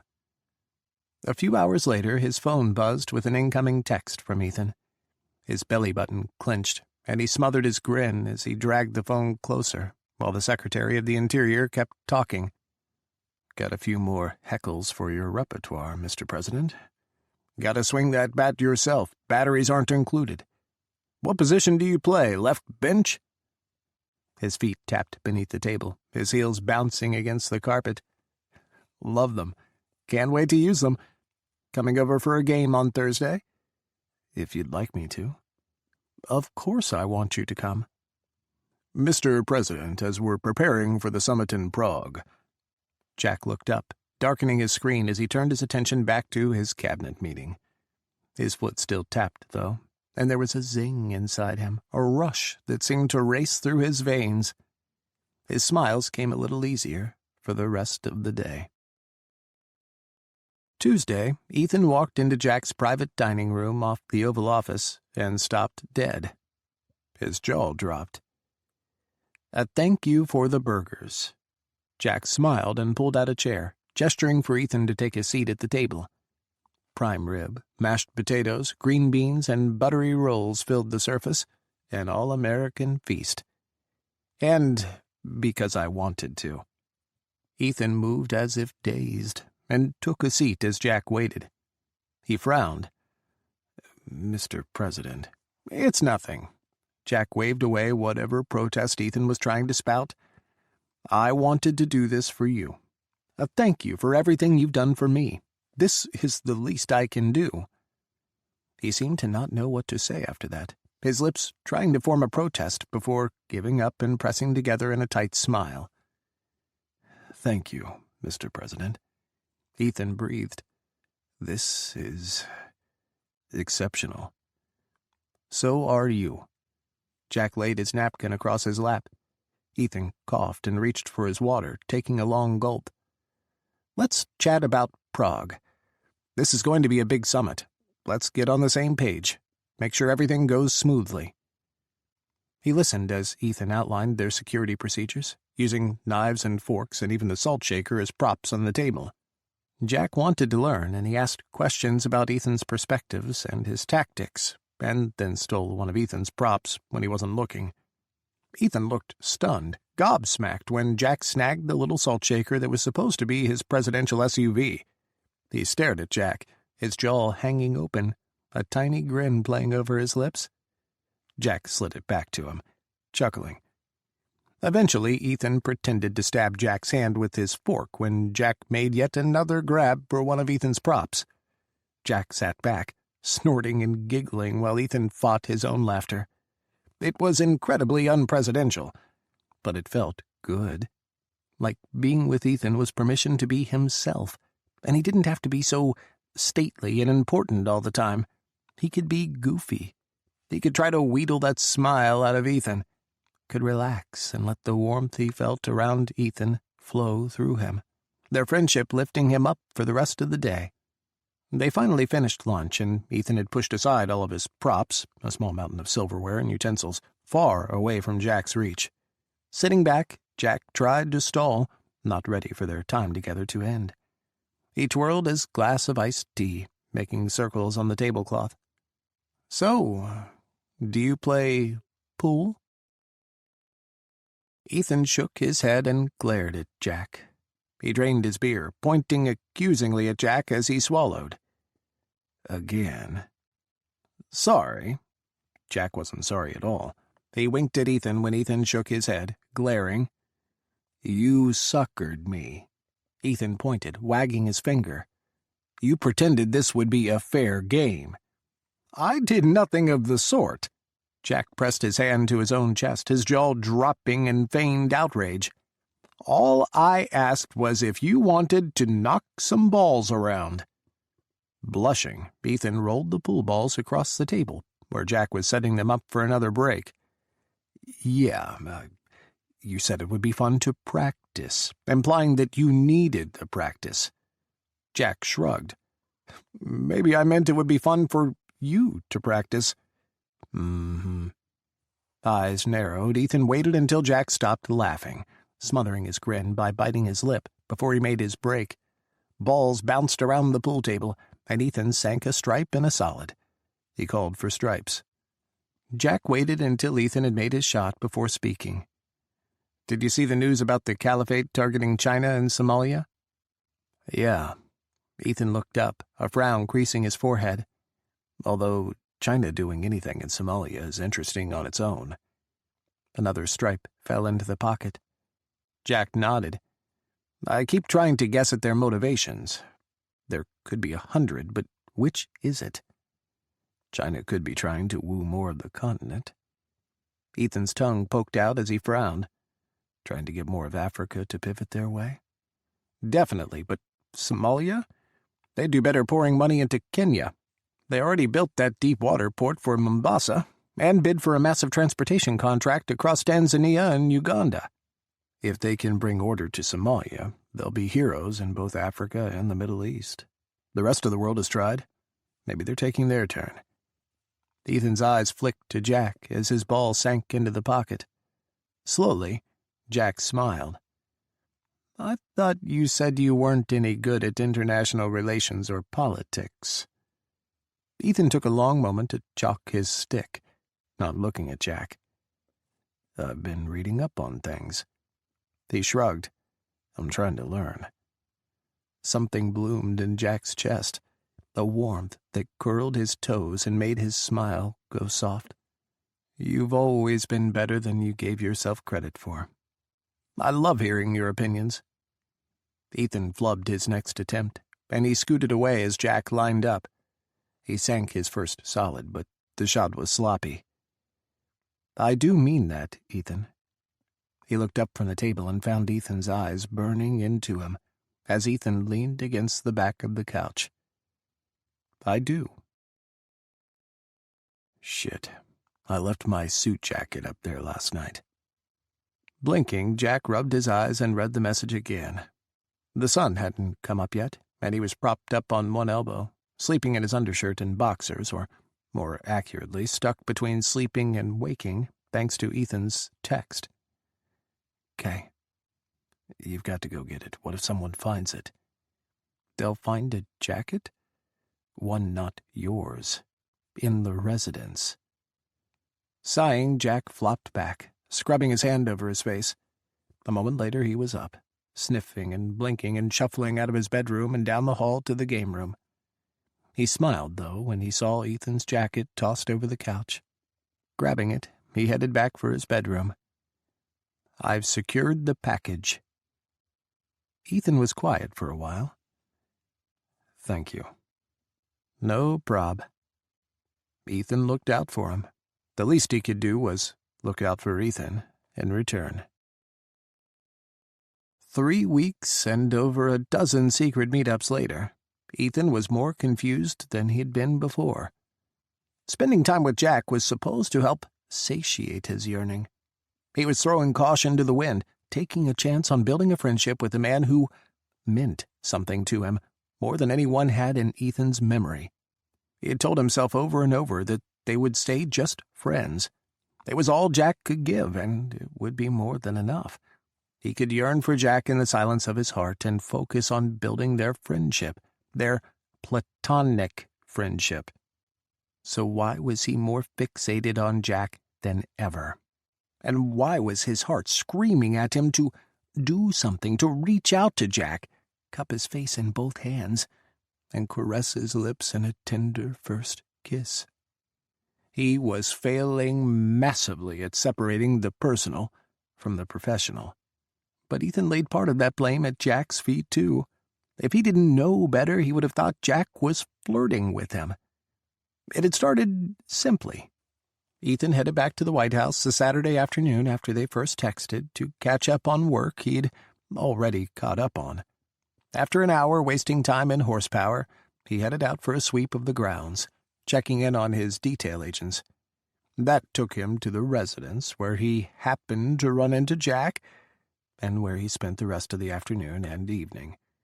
A few beers and one long ball game later, Ethan slipped out of the residence through the secret stairwell in the east sitting hall, all the way to the bottom floor, and sneaked back to the west wing via the underground tunnel. No one had seen him. And it had been perfect. Absolutely amazing. Well, once he got past his nerves and the fear that he was about to be caught by one of his agents. But the detail didn't go into the residence unless they were requested, and Jack had purposely sent the stewards away. Once Ethan had let go and relaxed, he'd finally allowed himself to fully appreciate the moment, the man, and the friendship he was being offered. Hours later, his cheeks hurt from laughing at Jack's bad jokes and aggressive game-calling, and he'd practically floated as he'd sneaked out of the residence. Every few days, Ethan slipped up to the residence.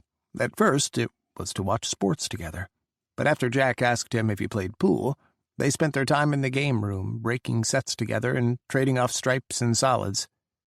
Ethan was too distracted by Jack to clean the table while Jack mopped the floor with Ethan, over and over.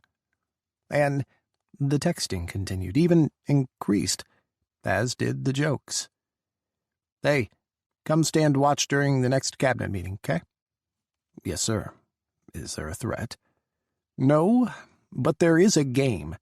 Every time Jim says, 'Let's hang that out on a shingle,' Jeff and I are going to take a drink of water. Whoever's bladder bursts first loses." Jim was the ambassador to the United Nations, and he loved his colloquialisms. Ethan smothered a grin. He was watching the previous shift's brief when Jack's text came in, and laughing while the outgoing shift lead was discussing threat matrices wouldn't be good. Do the American people know that you're a total goof? Do they know that the Energizer Bunny protects me? This bunny has to go to work. First name. Hopper 1, out. Hippity-hop. Smiley face. Or when Ethan was certain Jack was in a meeting with the congressional leadership in the Oval Office. What's the best thing about Switzerland? Good food, decent beer, then of course the banking. Pretty sweet military, too. Why do you ask? Well, that's all good, but, you know, their flag is a big plus. Smiley face. Oh my God. It hurts. Badum-tsh. I'll be here all week. How did you get elected? But he sent one of his own back later that afternoon. Did you hear? The dictator was really upset about the neckwear he had received as a gift. What a tyrant. He heard Jack's laughter through the White House walls. He was just so distracted by Jack, during the day and in the evenings when they hung out. Seldom get-togethers turned into frequent hangouts, which turned into seeing each other often, and now he was with Jack way too often to be sensible. But he didn't stop. He couldn't stop spending time with Jack. Jack was like a drug, and he was greedy for every moment they were together. Every evening the beers they shared mixed with his euphoria and left him walking on air, and he always drove home replaying their conversations, remembering the curve of Jack's smile and the sound of his laughter, or the light in his eyes when he'd tease Ethan. But by the time he pulled back the covers and slipped into his bed, Ethan's thoughts would turn again, questioning what it all meant. If he were a woman, this would obviously be flirtation. Jack would be flirting with him. If he were a woman. If Jack was gay, or even bi, this would also be flirtation. He had seen the signs. Lingering eye contact, and a challenge buried in the gaze. Looks darting down, undressing each other with their eyes. A different play to their conversations. But Jack wasn't gay, and he didn't know that Ethan was gay. So this was just male friendship, straight dude bonding. It was foreign to him, alien, and nothing in his past helped figure this out. Even his friendship with Scott and Daniels wasn't helpful. They knew he was gay, and there had never been a question of flirtation or boundaries. There wasn't anything murky there. And back in the Army, he had mostly flipped between missions and going out, slipping off to bang guys at bars when he wanted to get away. Same with D.C. This, though, it didn't mean what he desperately wished it would mean. Jack was straight. Right? Jack pinched the bridge of his nose and squeezed his eyes closed as he braced his elbows on the resolute desk. The French president kept talking in fast, angry French, and his translator was struggling to keep up. And he's saying that the idea is nonsense, and he was against it from the start. Now that's just not damn true, Jack interrupted the French president, growling. You were all on board with this emergency NATO summit at Camp David, and you wanted to invite the Russians. Blistering French erupted over the line. Jack held the phone away from his ear, and his translator, holding her own handset, winced. The Joint Chiefs, sitting on Jack's couches, glared. He says he recommended as a publicity ploy. Oh, bullshit, Jack snarled. Look, The French president snapped something and cut the line. Jack's glare turned frigid, and he exhaled through his nose as he hung up the phone. "All right." He took a deep breath. "General Bradford, walk me through our fallback options for moving on the caliphate without any international support." An hour later, Jack rolled his neck, trying to fight back against the headache blooming at the base of his skull. If only Ethan were there. He could roll his eyes and snark with Ethan, lambasting the French president and his flip-flopping. He pulled out his phone and leaned back in his chair, keeping it below the desk. General Madigan was discussing troop movements through Turkey with the Chief of Staff of the Air Force, and for a moment, no one was looking at him. Would it be too much if I issued an executive order mandating that we go back to freedom fries instead of French fries? Is that too far? Ethan buzzed back, and almost as soon as he felt the phone vibrate, the tension in his shoulders started to uncurl. "If it makes you feel better, every president has nearly had an aneurysm over the French." Jack smiled. "Oh, good. So it's not personal." "Mr. President." "Yes." He sat up, keeping his phone on his thigh. Bradford frowned. "What do you think about the possibility of using Israel's bases as a launch point for our air missions?" Jack blew air through his pursed lips. "We've steered clear of that for decades. Never wanted to make Israel a bigger target than she already is." "But Israel and the greater Middle East are on the same side for this one. Everyone wants to see the caliphate go. Everyone." "It's a possibility." Jack chewed on his upper lip. "Let's put it on the back burner for now."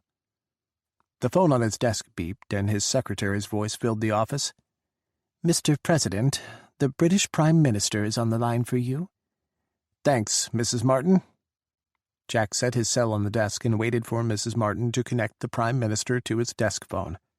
He swiped a quick message back to Ethan. "Gotta go. Brits are calling back, and the generals are getting grumpy. I'm texting."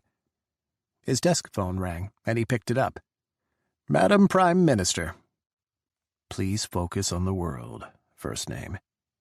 Smiling, Jack sent a text back as the Prime Minister started in on the French president, her softly accented voice grumbling about the old Frenchman. "I've always been good at multitasking." Everyone finally left the Oval Office after 6 p.m. Exhaling, Jack folded his arms across his desk and rested his forehead on his wrists. The summit was coming up fast, and everything seemed to be fraying at the edges. The French, the Russians, and the refugees in Europe, terror attacks, protests raging overseas. Sometimes, being the president wasn't all it was cracked up to be. He'd wanted to heal the world, but the world stubbornly refused to be healed. At best, he was just trying to put Band-Aids over bullet holes and play whack-a-mole with flare-ups around the globe. It was hard to get traction when he felt like all he was doing was playing the world's largest game of Twister. And at the end of every day, he flopped face first into bed and did it all over again in the morning. Another lonely night stretched in front of him. Eating alone, reading a few briefings, and then catching some TV until he fell asleep on the couch. Then he'd stumble to his bedroom, and everything would repeat itself. But maybe it didn't have to be that way. He pulled out his phone, opening up Ethan's text messages. Was it selfish, asking Ethan to hang out with him? Ethan spent a lot of time at the White House as it was, between working and their clandestine friendship.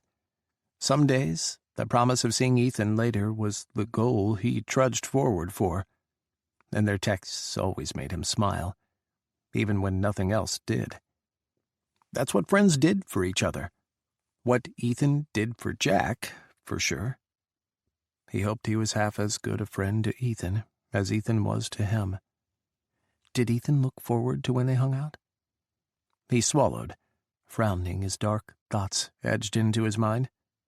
Did Ethan see their time together as another one of his duties? Was this all just a big show? No, he couldn't think that. Not with the way Ethan had looked when he'd given Jack his cell phone number. Terrified, and hopeful, and possibly constipated, too. Wide-eyed, but pushing forward. I'm beat. I can't do this president thing anymore. I need to call it a day before I get punchy and pull a Reagan.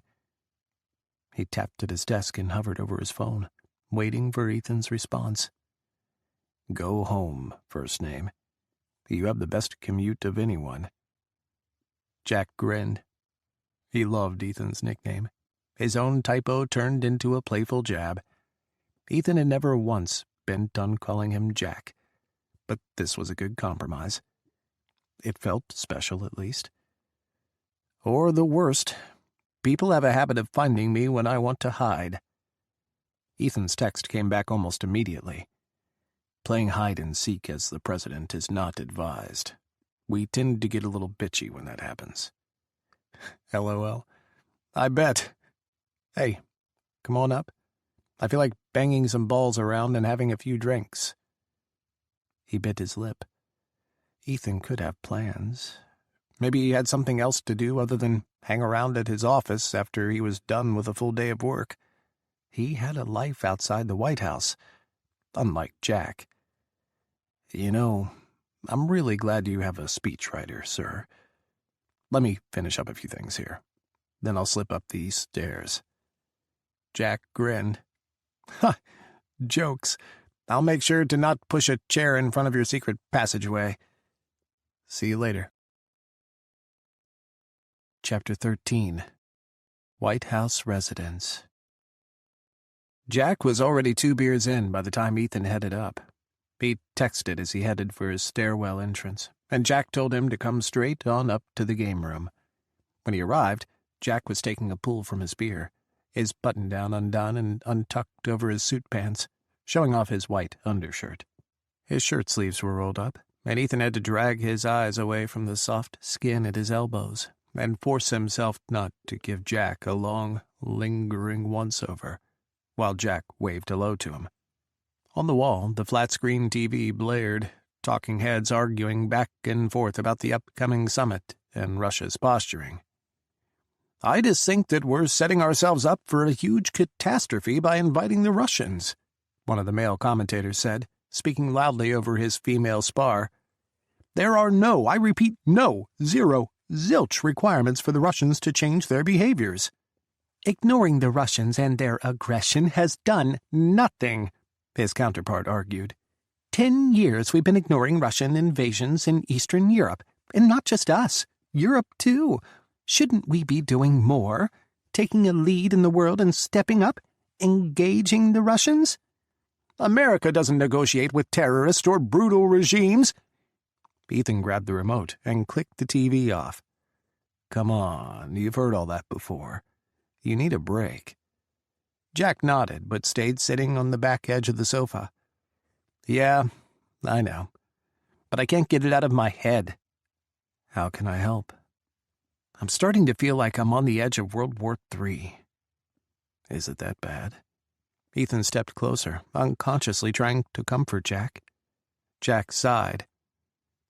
The Russians are saber-rattling again, and the threat of them seizing more territory is real.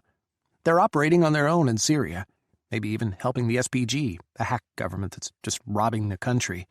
Add to that the Caliphate, a stateless terror group that's murdering hundreds of people a day and destroying lives across the region. Who nukes who first? The Caliphate, if they get their hands on a nuke? Iran and Russia, taking out the Caliphate and obliterating the Middle East. And Europe. Jack shook his head. Every day there's another terror threat uncovered on the continent. The refugee settlement zones are powder kegs with smoldering fuses. Radicals recruit disaffected youth, angry at the shaft they've gotten from life.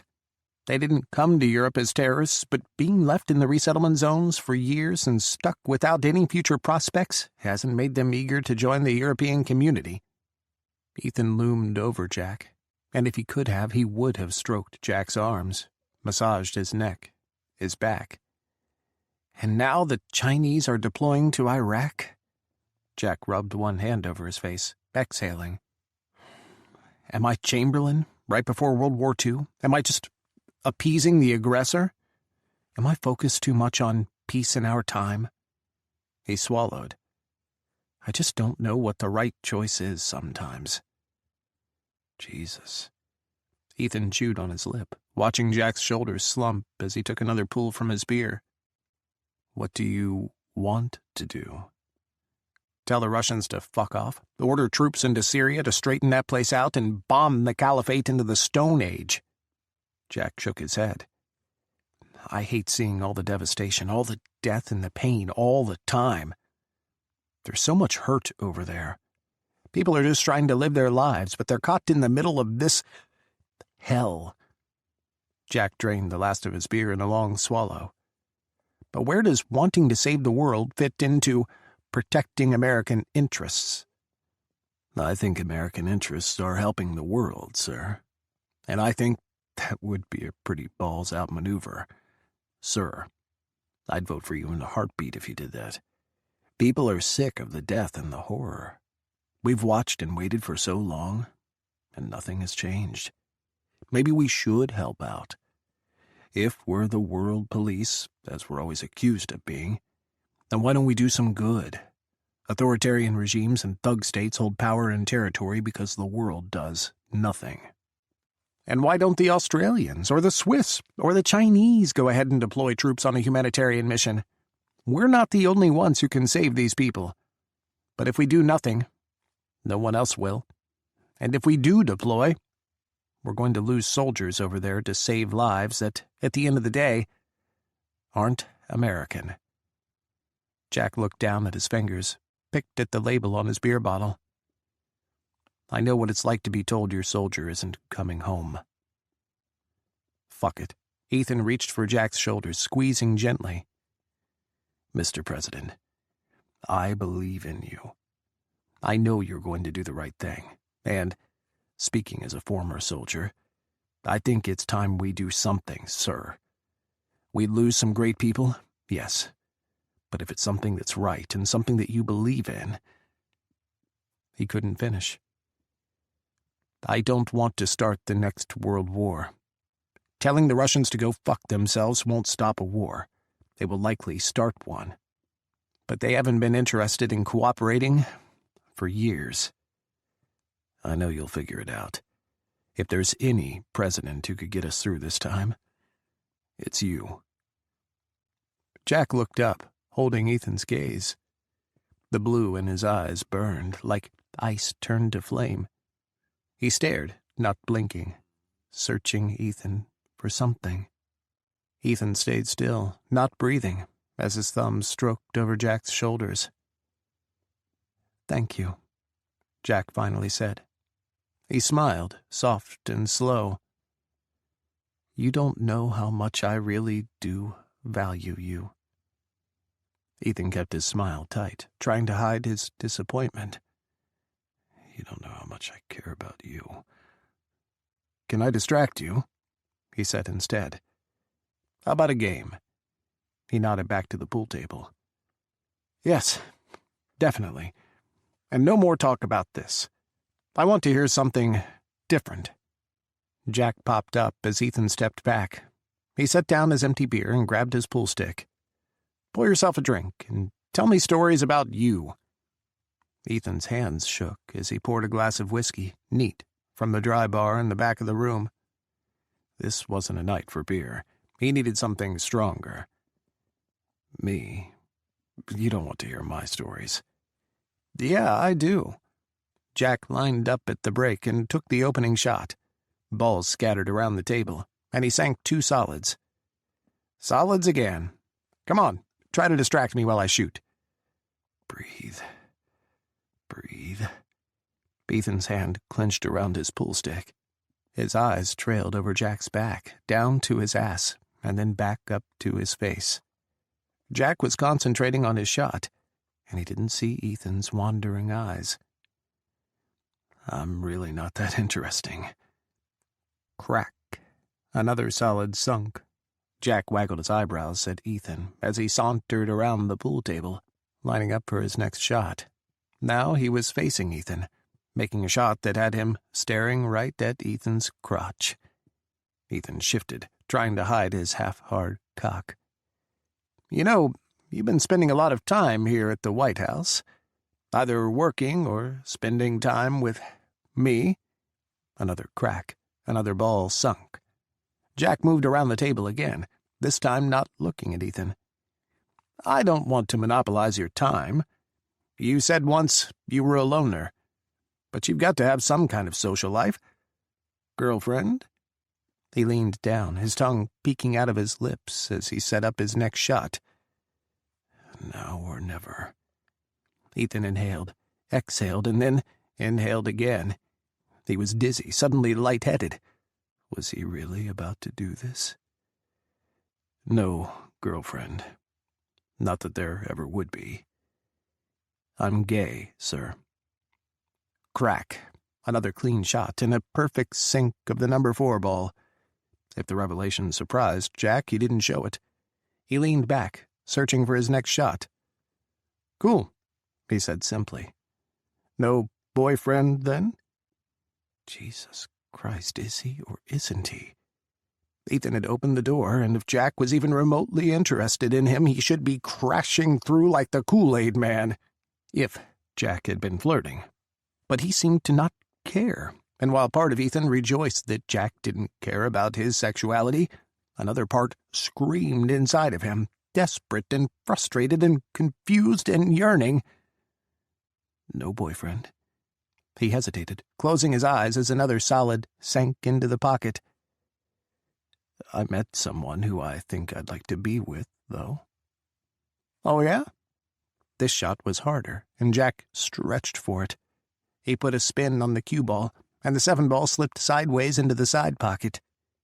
"What's he like?" "Brilliant," Ethan said quickly. His eyes burned as he stared at Jack, watching him study the table. Only the 8 ball was left, and if Jack sank that, he'd have run the table without Ethan taking a single shot. Jack's head cocked to the side.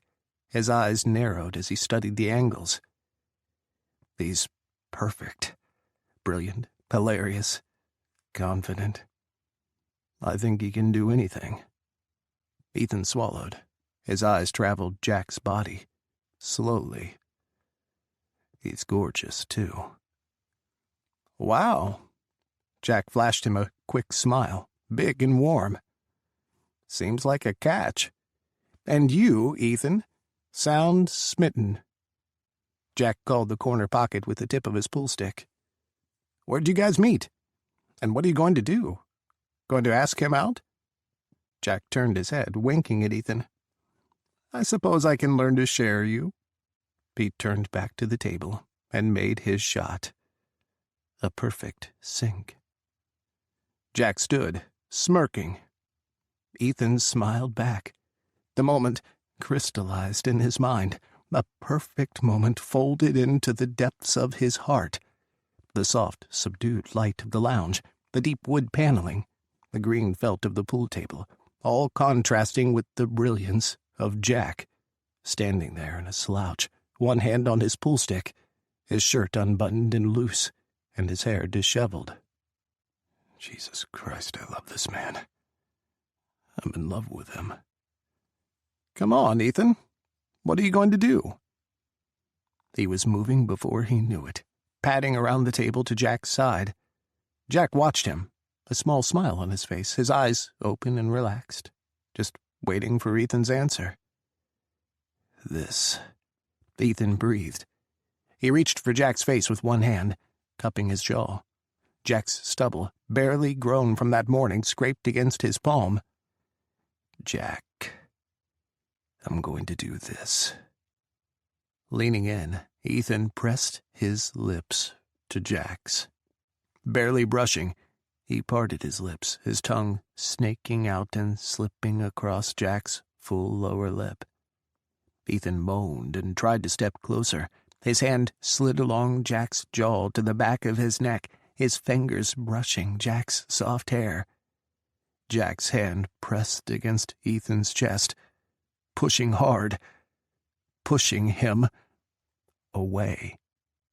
Ethan broke the kiss with a gasp and fell back as Jack stared at him.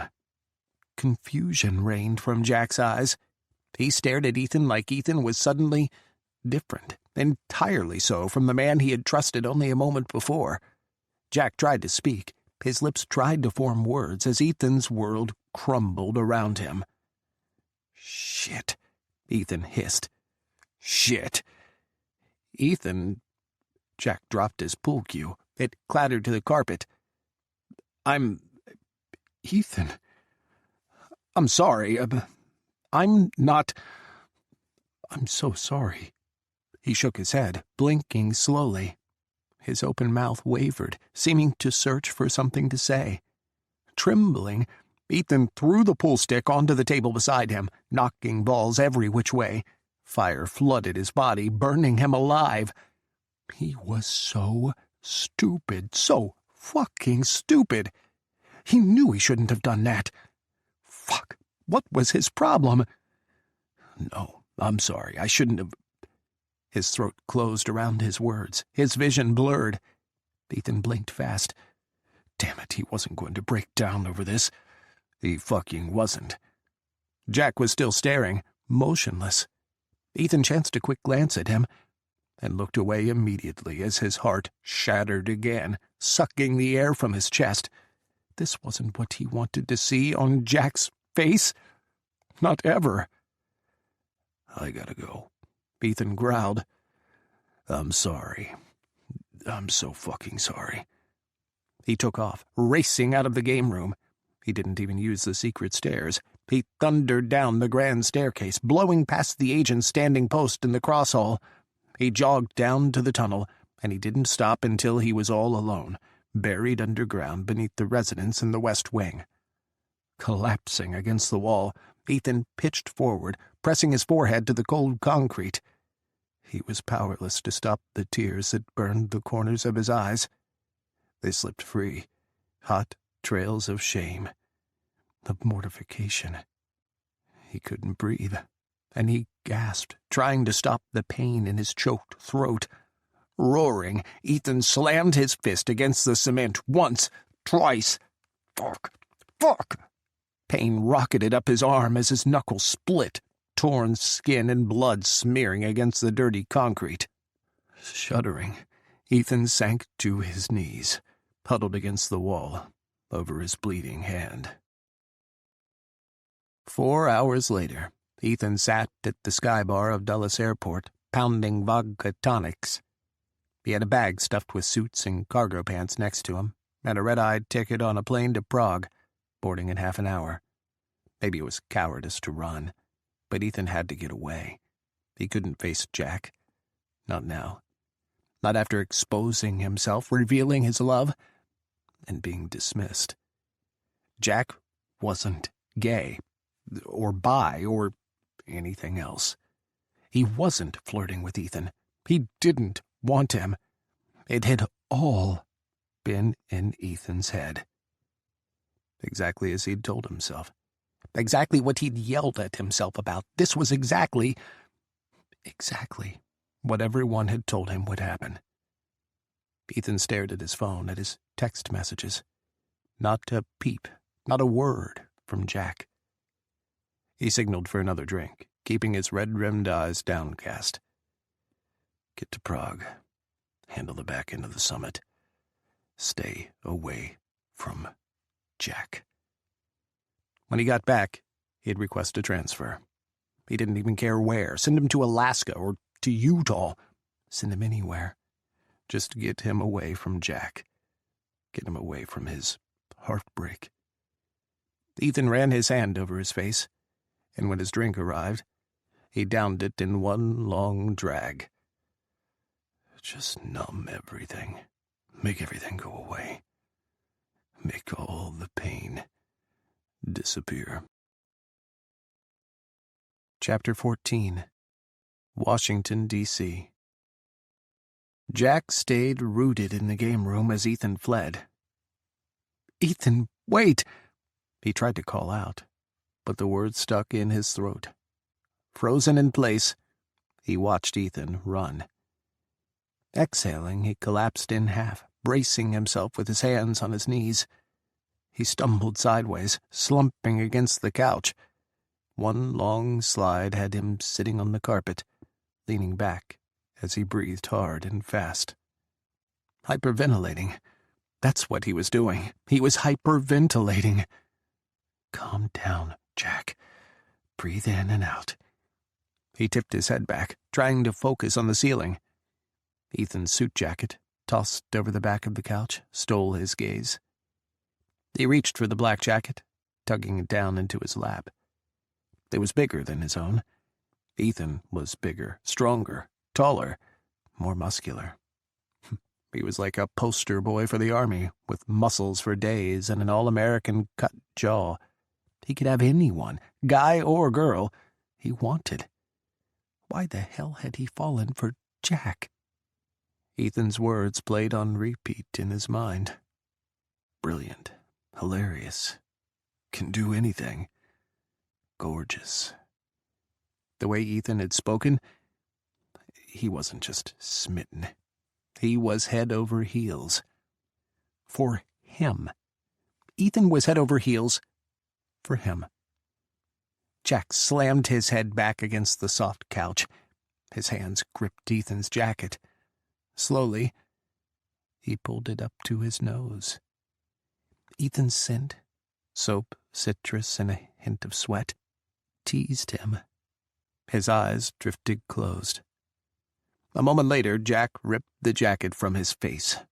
What was he doing? Ethan was his friend. He'd become his closest friend, if Jack was honest with himself. He'd become important to him, deeply important, in a way that had surprised him. But he wasn't attracted to Ethan. He wasn't gay. He wasn't even looking for a relationship. He never had. Not since Leslie's death. What was he going to do? Days before NATO summit, Russia turns aggressive. Days before an unprecedented NATO emergency summit, Russia moved troops and tanks to Abkhazia, a breakaway province of Georgia that aligns itself with the Russian Federation. The Russians' troop movements suggest a possible invasion of Caliphate-controlled Iraq. Abkhazia is only 1,200 miles from Mosul, a critical city controlled by the Caliphate. Russia has also stated it will aggressively defend its interests in Iraq and the Middle East, including its deployed personnel, and will take all necessary actions to prevent the loss of Russian life. European leaders express nervousness that these latest moves indicate a possible future land grab by the belligerent Russian state. Chapter 15. Prague. Ethan woke at the Aria Hotel in Prague with a blinding headache. Groaning, he rolled away from the window, burying his face in his pillow.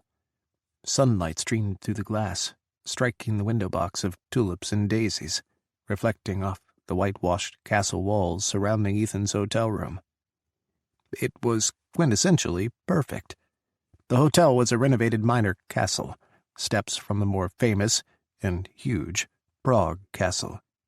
The walls of the Aria had been painted a blinding white, while red clay tile roofs overlapped the meandering, tiered Gothic walls built against the side of a hill in the center of the little King's Quarter. Parkland spread out around the former castle gardens, built for royalty centuries before. The Aria had a view of the little King's Quarter, Prague Castle, the Charles River, and Old Town. Gothic sculptures dripped from rooftops and garden walks, pointed steeples mixed with medieval reconstructions, and cobbled streets wound through the ancient city, bringing the hustle and people and honking European cars together in the morning frenzy. Ethan pulled his pillow tighter over his head.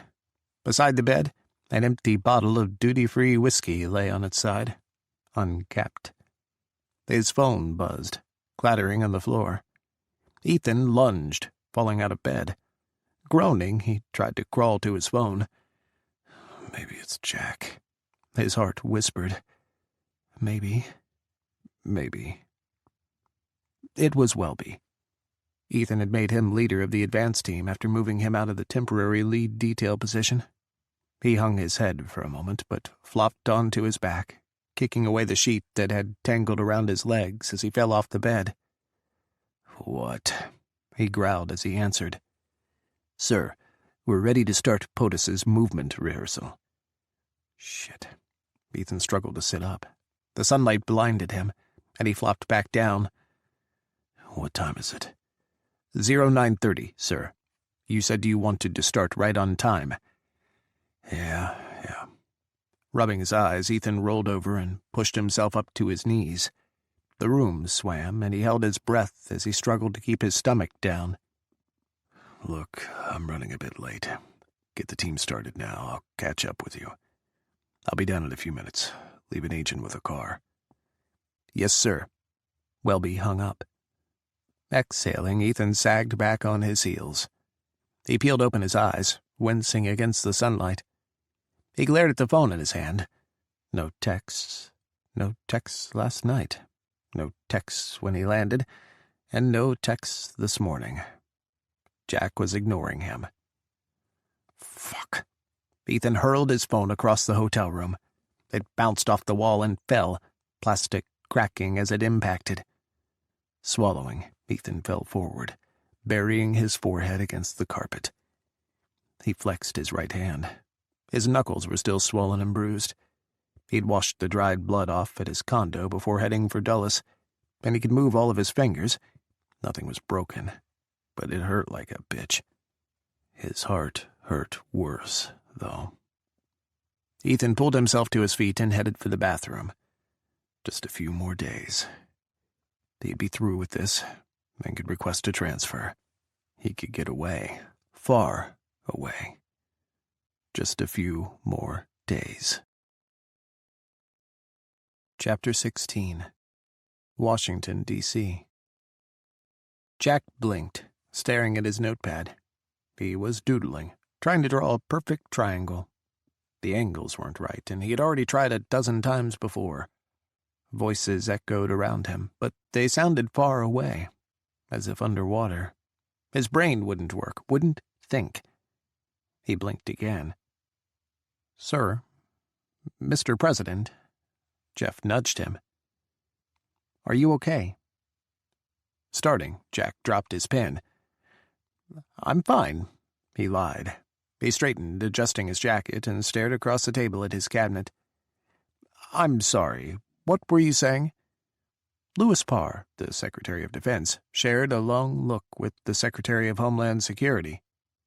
"Mr. President, you are supposed to fly to the NATO summit tomorrow afternoon, and the Russians have put troops and missiles less than 1,000 miles from Prague in their occupied lands in Romania. This is a direct threat, sir. We have to respond. They're also moving heavy lift aircraft into the Abkhazia region of Georgia. We think there's a chance they're going to invade Iraq while the summit is going on." Jeff leaned forward, glancing sideways at Jack. "France has been saying 'I told you so' to every news outlet that will listen. The Germans and the British are keeping quiet, sir. They're waiting for our response." "And what is our response?" Jack stared at his cabinet, assembled around the table. Silence. Ethan's face flashed behind his eyelids as he blinked. Jack inhaled deeply, keeping his eyes closed. "We can deploy troops to our bases in Europe. We can have 2 divisions mobilized in 24 hours. Louis leaned forward, his hands clasped on the table. Jack's eyes opened to slits. And turn an already tense situation into a hair-trigger Mexican standoff. "Mr. President, we can pull out of the NATO summit," Secretary of State Elizabeth Wall said. "We don't look great, but we save face. We're not meeting a belligerent aggressor while it's actively building up troops in Europe and the Middle East." "That will defeat the entire purpose of the summit, Elizabeth." "Hasn't it already been defeated, sir?" Jack grabbed his pen, drawing another triangle. "What do you want to do?" Ethan's voice rolled through him, replaying their conversation. He wanted to close his eyes and go back to that memory. "Ethan, why do you have so much faith in me?"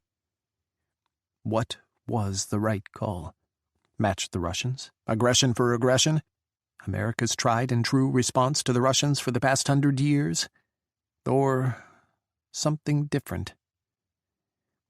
As much as I truly want to tell the Russians to go screw themselves, we can't just keep ignoring this and hope it all goes away. That hasn't worked for decades. Jack peered around the table, looking his cabinet in the eyes. This wouldn't be popular. No. We will go to the summit, and I'll meet with the Russian president. Try to defuse this mess before we're all in the middle of World War III. We have to try the diplomatic route before we send Europe back to a world war. Sir, I've made my decision. I want intelligence on the Russian president and everything we have on the Russian political environment. If he's got troubles with the teachers' unions, I want to know. If his uncle hasn't paid the electric bill, I want to know. I want to know everything we've got before I leave. He glanced around the table again. Send your concerns to Jeff. I'll review them and get back to you. Standing, Jack flipped his padfolio closed and headed out. The rest of the cabinet stood and silently waited for him to leave. Had he just condemned Europe to another invasion? His fingers clenched around his padfolio. Jeff followed him into Mrs. Martin's office. Mr. President. Jack paused, but didn't turn around. You all right, sir? Jeff stepped close, speaking into his ear. His chest brushed Jack's arm. Jack shivered. His eyes closed. I'm tired, Jeff, he croaked, lying. Just tired. Jeff squeezed Jack's shoulder. Take a break. You need to stay rested. He squeezed once more and then stepped away. If you need anything, let me know. Thanks. Jack nodded, not looking at his chief of staff. He breezed past his secretary and into the Oval Office, shutting the door behind him. Alone. Finally, alone. Leaning back, Jack closed his eyes as he sank to the floor. What was wrong with him? He couldn't focus. He couldn't think straight. There were a million things he should be thinking about, and none of them had anything to do with his love life. He was balancing on the precipice of a conflict that could tear the Western world apart, and yet he was lost in his memories, replaying every moment he'd ever shared with Ethan. They're bullshitting, watching the games, getting surprised with burgers, surprising Ethan in return. Exhaling, Jack thunked his head against the back of the door. Ethan. Every memory was shaded now, colored with the knowledge that Ethan wanted him. Was Ethan trying to seduce Jack? No, he couldn't think that. The utterly devastated crush to Ethan's face when he had pushed him away hadn't just been about a failed seduction. When he pushed Ethan away, it looked as if he'd ripped Ethan's heart out. His mind betrayed him, bringing up a memory he wanted to forget. Instead of bringing down Ethan's jacket to give back, like he'd done every other time, he'd kept it. He didn't know why, but he had. He hung it up in his closet, tucked among his other suits, so the stewards wouldn't take it away to be dry-cleaned with his laundry. Why was he keeping it? Why had he smelled it again as he hung it up? He wasn't gay. He wasn't attracted to men. Hell, he hadn't been attracted to anyone since Leslie's death. He'd been a monk, a celibate warrior politician dedicated to public service. Women had been attracted to him before, had asked him out. He'd had no trouble turning them down. He hadn't thought twice, and it hadn't ever bothered him. Not like this. So why was this so hurtful? Why did it feel like he'd ripped his own heart out alongside Ethan's? Why did he have this aching, excruciating hole in his chest? Was he angry? No, he wasn't angry at Ethan. Scared? No, that was stupid. He had nothing to be scared of. He had no reason to be afraid. One man's affection didn't scare him. Ethan was his friend. Ethan was important. So very important. Swallowing, Jack let his eyes slide open. He stared unseeing across his office, watching memories play in his mind. Ethan, leaning in for his kiss. The feel of his hand, warm, gentle, cupping his jaw. His dry lips caressing Jack's, the slide of Ethan's tongue. Gasping, Jack leaned forward, his head between his knees as he tried to catch his breath. Damn it, what was wrong with him? Knocking on the door behind him jolted through his body. "Mr. President?" Jack scrambled to his feet, straightening his suit jacket and running his hands through his hair. "Yes?" He hoped he didn't sound as desperately nervous as he felt. Mrs. Martin poked her head through the door. Agent Daniels was behind her. "Mr. President, time to head to the Roosevelt Room. Your next appointment is ready." "My next appointment?" His mind was blank. He kept glancing at Daniels. Where is Ethan? "You have a speech preparation session with your team, sir." His secretary frowned at him. "Are you feeling all right, Mr. President? You look pale." "I'm fine." Jack reached for his padfolio, still on the floor. "Thanks for asking." He tried to smile. His smile faded as he turned to Agent Daniels. "Shall we?" Agent Daniels nodded. His eyes lingered on Jack as he passed him by, but he remained silent. Jack's shoulders slumped. It should be Ethan walking with him. They'd be talking, heads leaned in close. He'd ask him for his opinions on the summit, on the Russians. If there was one voice he wanted to hear, one man's advice that he wanted, it was Ethan's. Jack hesitated at the door to the Roosevelt Room. Sorrow tugged at the base of his heart. What had happened? Why had everything gone so strange? Where would they go from here? He wanted his friend back. The speech preparation meeting went long. Jack wasn't fully in the meeting, and everyone else knew it. How could they not, when they were trying to regain his attention every other question? Jack canceled the rest of his afternoon and stayed in with his speechwriters. He was going to get this done. The world's security might depend on it, which only made him feel like more of an asshole. They were hovering on the precipice of an all-out confrontation with Russia, and by extension an explosion in the Middle East, and he was distracted by his own personal problems? Was distracted by a single kiss? Damn it, why had Ethan kissed him? It wasn't like he didn't have enough to worry about. No, that wasn't fair. Ethan had kissed him because he wanted to, because of how he felt, and, by God, how he felt. The way he had described what he saw in Jack. Enough. He was going around in circles. Jack paced in the empty Roosevelt Room, ostensibly reviewing the prepared remarks a team had pulled together that afternoon. He had already sent away 2 stewards asking about his dinner plans. He wasn't hungry. He'd barely managed to finish a piece of toast that morning. He kept thinking about the burgers he had shared with Ethan. Ethan had done that, had gone and grabbed burgers for the 2 of them because he cared about Jack, because he wanted to make him happy. And he'd been very happy. Had that been a date? Groaning, Jack leaned against one of the conference table chairs and glared up at the ceiling. Why was this affecting him so much? One kiss, one man's attraction. In the grand scheme of things, it wasn't a big deal. But it is. You miss Ethan. You haven't had a friend like that in years. You know it's true. Yes, he'd been focused on his career. He'd been driven, first by Leslie's death, and then by his drive to change and improve the system. Friendships in politics were tokens, people who could do favors and who could call on him in exchange.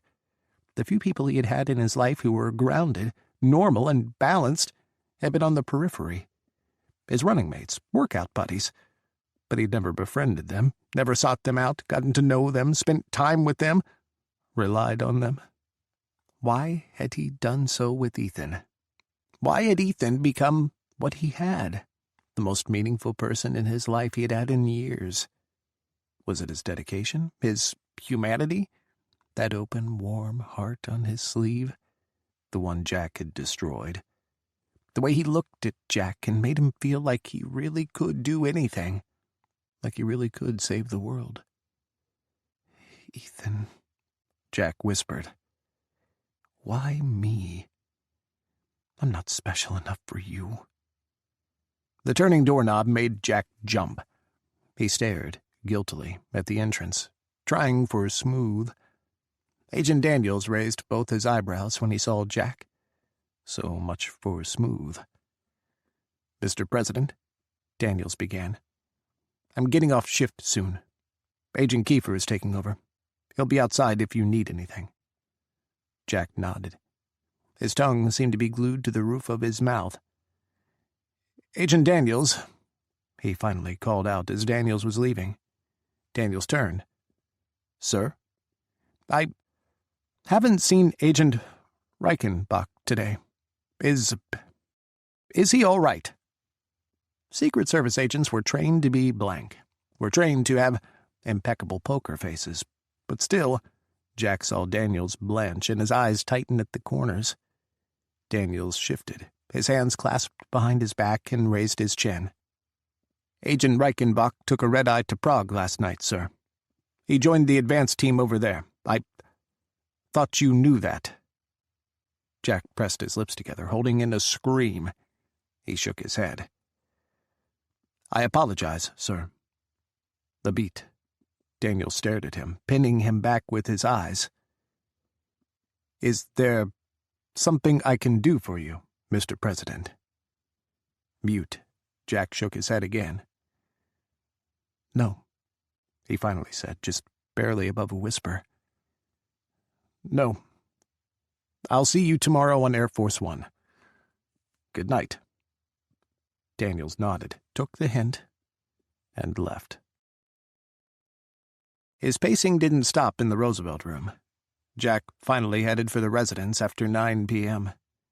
He avoided the third floor and his study and the gym and the East Sitting Hall, all places he had spent time with Ethan. He stared at the inside of his fridge for 5 minutes before shutting the doors. He wasn't hungry. Pacing the center hall lasted until midnight. Russia, the summit, the caliphate, China's deployment, Russia's deployment, and Ethan, always Ethan, rolled around in his brain. What should he do? What was the right course? Jack flopped into bed after 1 in the morning. He tossed and turned, stared at the ceiling, stared at his clock. Finally, Jack padded into the closet. There, hidden among his suits, was Ethan's jacket. He gazed at it for a minute, warily, as if it would attack him. Swallowing, he reached out and tugged it off the hanger. The hanger clattered to the floor, but he ignored it, pulling Ethan's jacket close to his chest. His face. Inhaling, Jack closed his eyes. Another inhale, shorter, almost a gasp, and he buried his face in Ethan's jacket. Collapsing, Jack hugged Ethan's jacket close, suddenly screaming, angry, rage-filled screams, and then suddenly sobbing, heaving, chest-aching, heart-racking sobs. He smothered his face in the fabric as he lay on the closet floor, huddled in a ball. Ethan's jacket caught his tears, soaking beneath his face, and Ethan's scent lulled Jack, carrying him to sleep as his sobs slowly subsided. He woke, coming in his boxers. Jack groaned, grinding his hips against the carpet, more than half asleep. Wet cum squished around his balls, soaking his boxers. He bolted upright, eyes wide, and stared down at his crotch. He backed away, trying to escape his own cum, brushing at his boxers and the stain beneath him on the carpet. No. This couldn't have happened. He couldn't have just come in his boxers like a teenager and Shit, cum on the White House carpet wasn't the legacy he wanted to leave behind. Jack ripped off his shirt and rubbed at the stain, furiously trying to soak it up. The stench of sex hit him full in the face. Jack fell back on his ass, leaning against his suit pants hanging on the bottom rung in the closet. What the hell had happened? He hadn't come in... Had it been years? After Leslie, his sex drive had died. He'd masturbated a few times after a few years, and then a bit more as time went on, but he couldn't actually remember the last time he'd touched himself. What did that say about him? He was basically sexless, practically a robot. He certainly felt like one. His dreams, fragmented, flashed in his mind. He had been dreaming of Leslie, of his wife. Her smile, the way she laughed when they first met. How his heart had beat faster every time he saw her. The first time they made love, sliding over her body, kissing his way down her neck. He'd nuzzled warm skin, and his hands had stroked down a thigh. A strong, hairy thigh flexing powerfully beneath his touch. He'd kept kissing down the warm neck, across the quivering Adam's apple, and down to a broad, hairy chest. Muscled and heaving beneath his touch, beneath his lips, a deep voice breathing his name, reverent and pleading. Ethan. He'd been dreaming about Ethan. He flushed, suddenly burning up. Embarrassment flooded him, followed by shock. He'd been dreaming about Ethan. Flashes of memories flooded Jack. Ethan protecting him, shielding him from crowds and unseen danger. Ethan running beside him at Camp David. Ethan's smile. And his laugh. Ethan's lips, kissing him. Jack exhaled, shaking. His dream memories grabbed him, replaying the feel of Ethan beneath his hands. What would have happened if Ethan had turned him against the pool table and kissed him deeper? What if he had grabbed Ethan and kissed him back? What the hell was wrong with him? He wasn't gay. He wasn't attracted to men. But he'd just come, dreaming about Ethan. He was ridiculous. Jack hauled himself up, shucking his ruined undershirt over the stain. Ethan's jacket lay in a crumpled mess on the floor. He stared at it. Cum had smeared on one corner. Tears stained the collar. Jack grabbed the jacket and balled it up. He wanted to throw it away. He wanted to bury his face in it again. He wanted to rip it to pieces.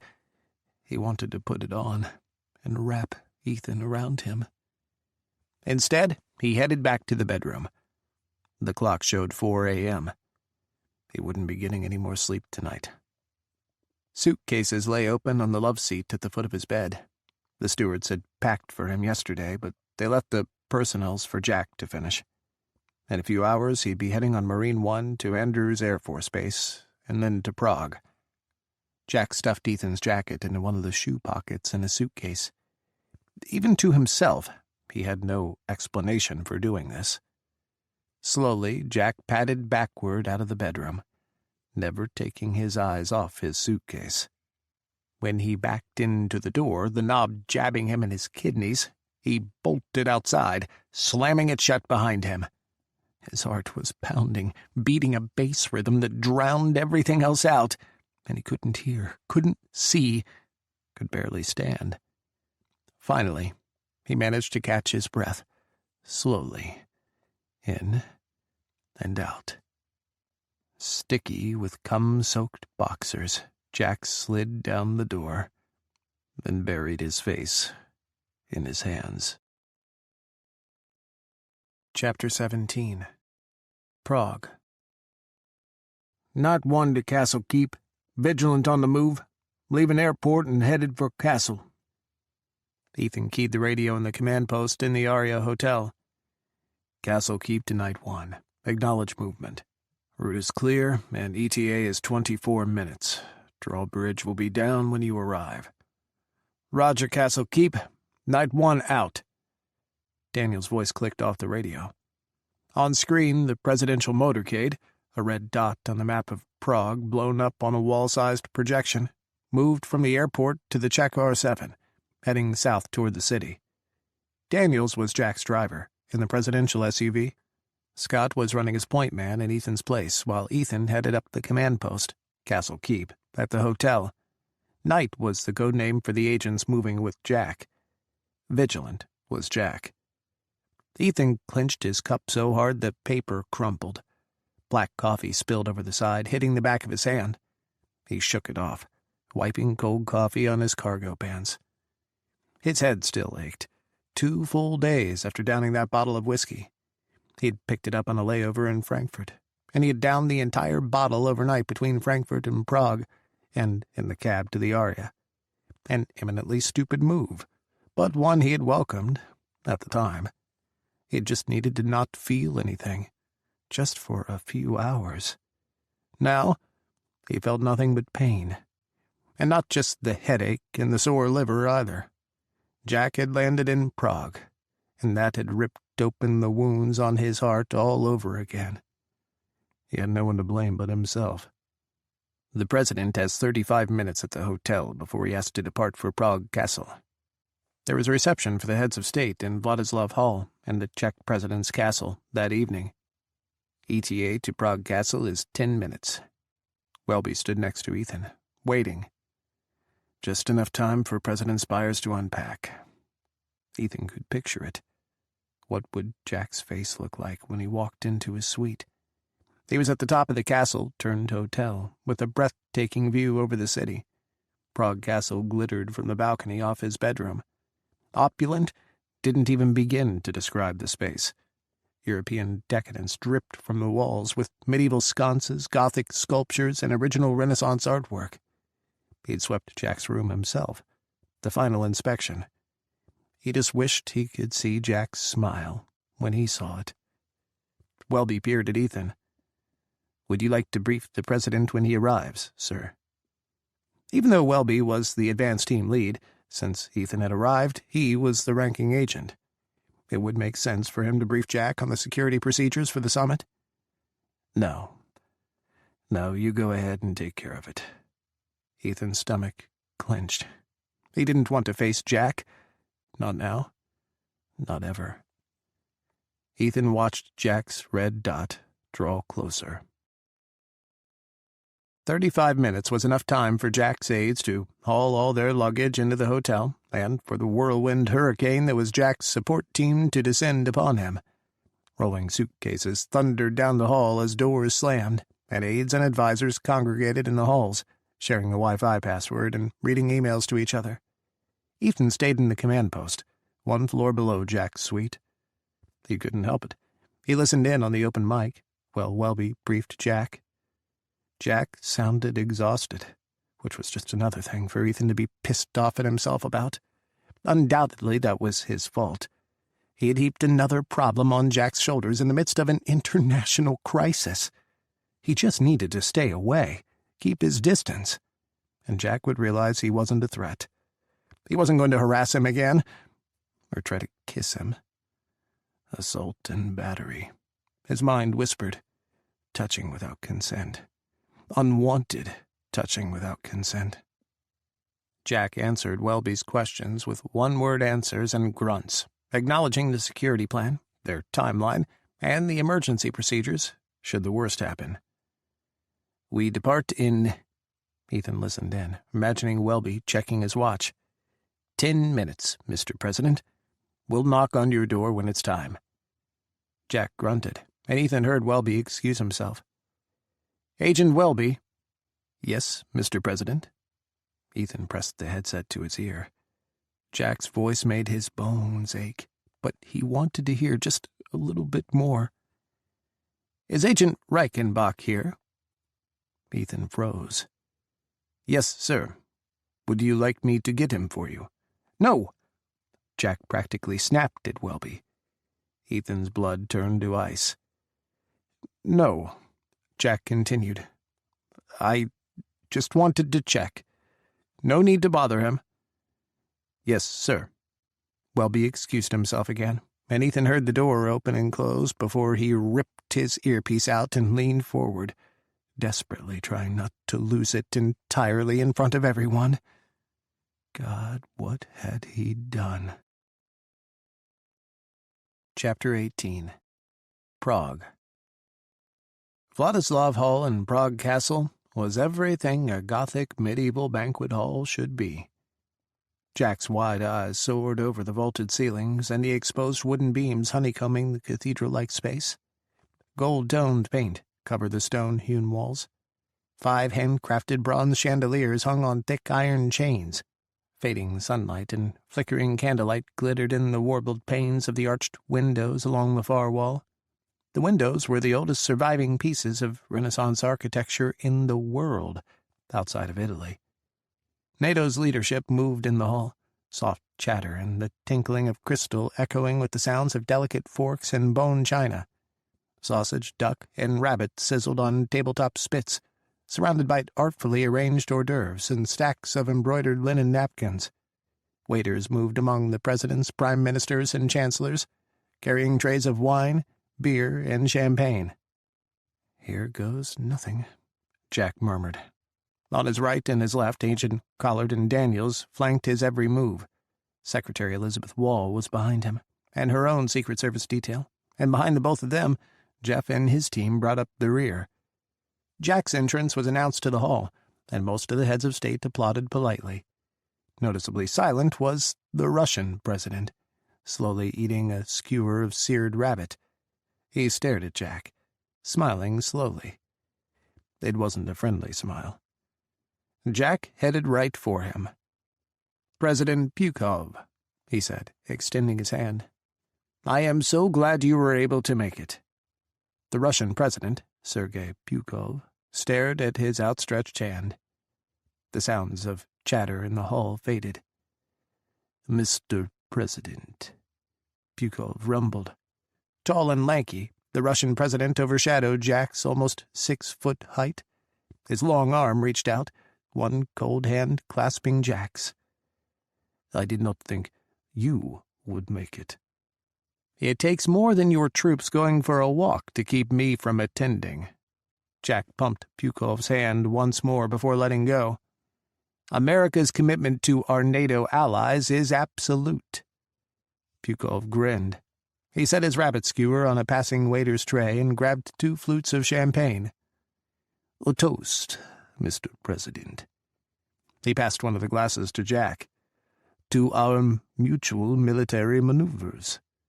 Pukov sipped his champagne, his dark, laughing eyes watching Jack like a hawk.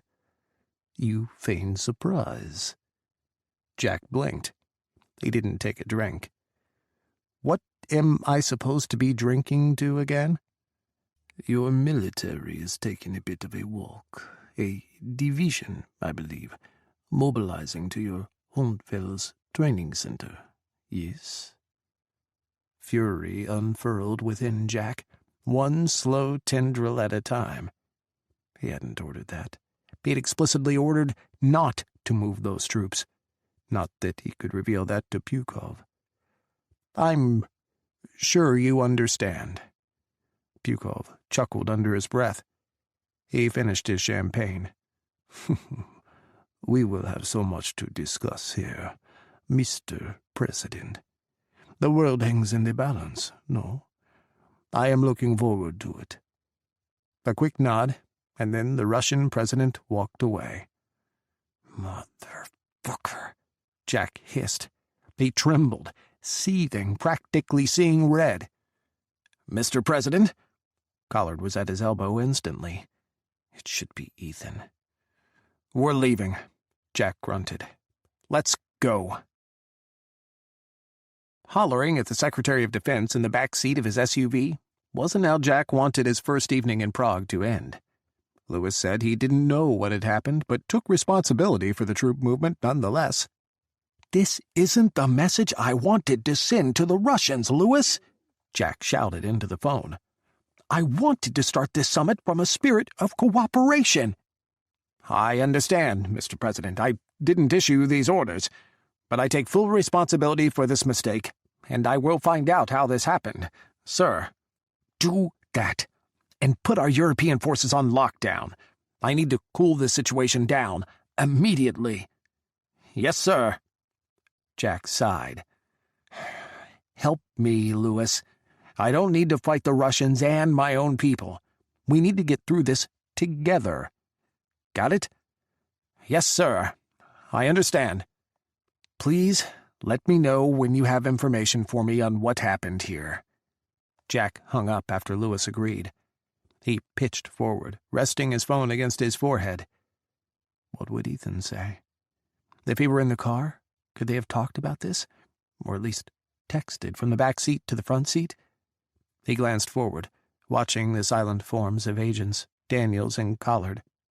They were Ethan's teammates, his closest co-workers, his friends. Had they known?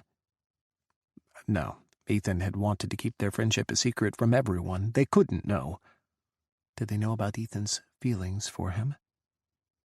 Jack swiped his phone's screen and pulled up his text messages. Ethan's texts were still right on top. The last messages they had exchanged from 3 days ago. Was it only 3 days? His thumb hovered over the keyboard. What on earth would he even say?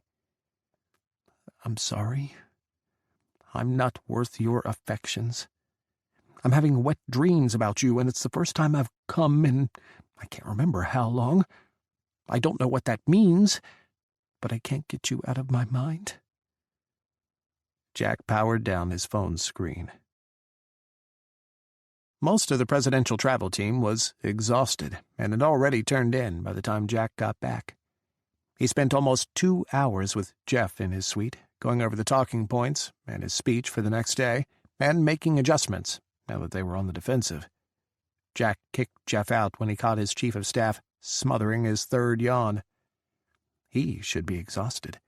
He hadn't slept much the night before, but he was running on some crazed mixture of apprehension and adrenaline. Tomorrow was it. He'd face Pukol, stop this aggression, or fail. Jack paced long yards back and forth across his suite. It really was a fabulous room. What would Ethan have thought of it? Would he have fiddled with the sconces, thrown a pose with Jack, poking fun at the medieval paintings? God, he was lonely. So achingly lonely. Before he knew what he was doing, he grabbed his phone and dialed the Secret Service command post. An agent he didn't recognize by voice picked up. CP Agent Torres. Agent Torres. Can you please send Agent Reichenbach to my suite? Agent Reichenbach, yes, sir, Mr. President. Right away. Thank you. Jack hung up the phone, dropping it into the cradle with a quiet, controlled click. What on earth was he doing? Chapter 19. Prague. Ethan closed his eyes outside Jack's hotel room door. He'd been summoned, officially summoned. Shit, it was all going to come out in the next few minutes. Censure, Jack's anger, his dismissal. He would have preferred to not have done this over an open net, but maybe that was what he deserved. He would bear his shame and his mistakes. He knocked twice. The door clicked open beneath his touch. "It's open," Jack called from inside. Inhaling deeply, Ethan steeled himself one last time before pushing into Jack's suite. Jack stood in the center, his jacket off, shirt sleeves rolled up, tie undone, and hair disheveled. His reading glasses were perched on top of his head, slightly askew, and his hands tangled together in front of him. He looked perfect. Ethan's heart ached. Straightening, Ethan clasped his hands behind his back and cleared his throat. "Mr. President." Jack opened his mouth, closed it. His fingers twisted. He held Ethan's gaze, his bright blue eyes staring at Ethan. One breath became 2, became 5. Ethan licked his lips. Jack started, turning away. He swayed, leaning against a side table and bracing himself with one hand. "Mr. President." Ethan stepped forward but hesitated. "Are you all right?" "I need to get out of here," Jack finally said. He turned burning eyes toward Ethan. Urgent desperation shone in his gaze. "Please, Ethan, I need to get out. Just for a little bit." He blinked. "Out where, sir?" Jack swallowed. He threw his hand out toward the window and the little king's quarter. "Just out. Maybe around the block. Grab a drink somewhere." "You can have a drink here, sir." "No, it's not the booze. I'm suffocating in here, Ethan. I need to get out. Walk around." Jack pressed his lips together. Please help me get out. Just for a little bit." Ethan closed his eyes. This suggestion was ridiculous, but did he have the power to turn Jack down? After everything? "Did you call me because you knew I'd have to help you?" he whispered. Jack looked away. I'll do it," Ethan interrupted. He didn't want to hear that answer. "I'll do it. But we do it my way. I'll get some agents. We'll run a dot formation. We never leave your side." Ethan fixed Jack with a hard glare. "Understand, Mr. President?" "Yes." "Do you have anything casual?" Jack rummaged in his suitcase, flipping through his sweatpants and shorts before pulling out a pair of jeans and pullover sweatshirt with a hood. Ethan spotted a clump of black fabric sticking out of the corner of Jack's suitcase. "Put those on. I'll be back with a few more things to dress down in." He headed out. "I'll be back with the agents in 10 minutes, Mr. President." Ethan stopped, but didn't turn around. "Thanks," Jack said under his breath. He left the suite without a word, not looking back. In the hallway, Ethan pulled up his radio, speaking into the mic clipped to the inside of his suit jacket sleeve. "I need a full detail dressed in plain clothes for close surveillance, and I need agents Collard and Daniels dressed down in civvies and armed, in the command post, in 5 minutes." Screw the dot formation. He'd never leave Jack unprotected.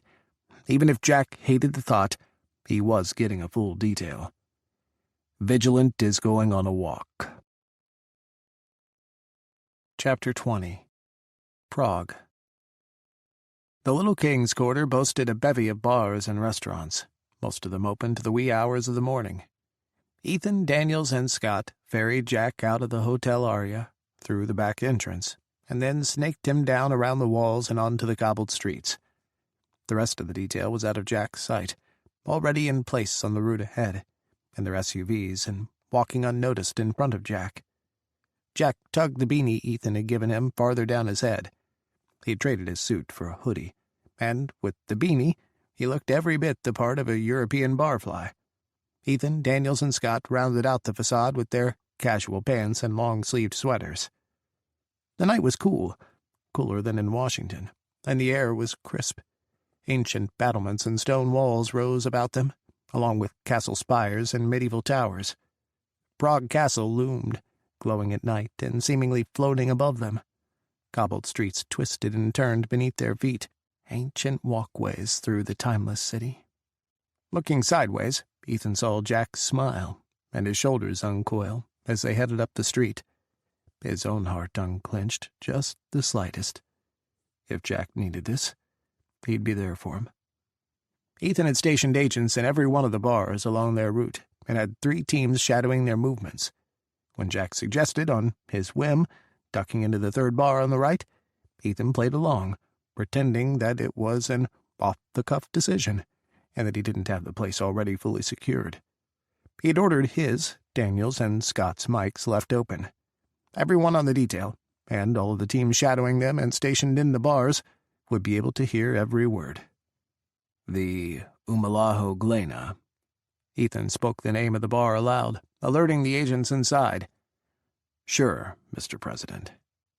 Ethan gave the bar a once-over, counting windows and doors and exits as he headed up the steps. Jack followed between him and Daniels, with Scott bringing up the rear. He entered first, stepping through the threshold and holding out his hand, stalling Jack as he did a quick check of the inside. 4 agents sat in the bar, strategically placed, and they each met his gaze casually before looking away. Moore signaled that they were on the way in his earpiece. Ethan spotted another 4 agents set up across the street, leaning against the antique gaslight and pretending to pal around. The bar was actually a jazz club, crowded but not overpacked. Dreadlocked musicians wailed on saxophones and drummed out a slow, swaying beat, and a voluptuous brunette wrapped in red silk belted out a tragic song.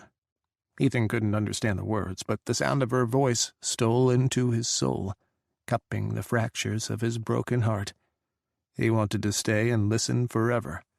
He wanted to run away and never return. Instead, Ethan led Jack to an empty space at the bar. He stood between Jack and the rest of the club as Daniels took up the other side, between Jack and the wall. Rough stone lined the club, and the dark walnut bar top gleamed.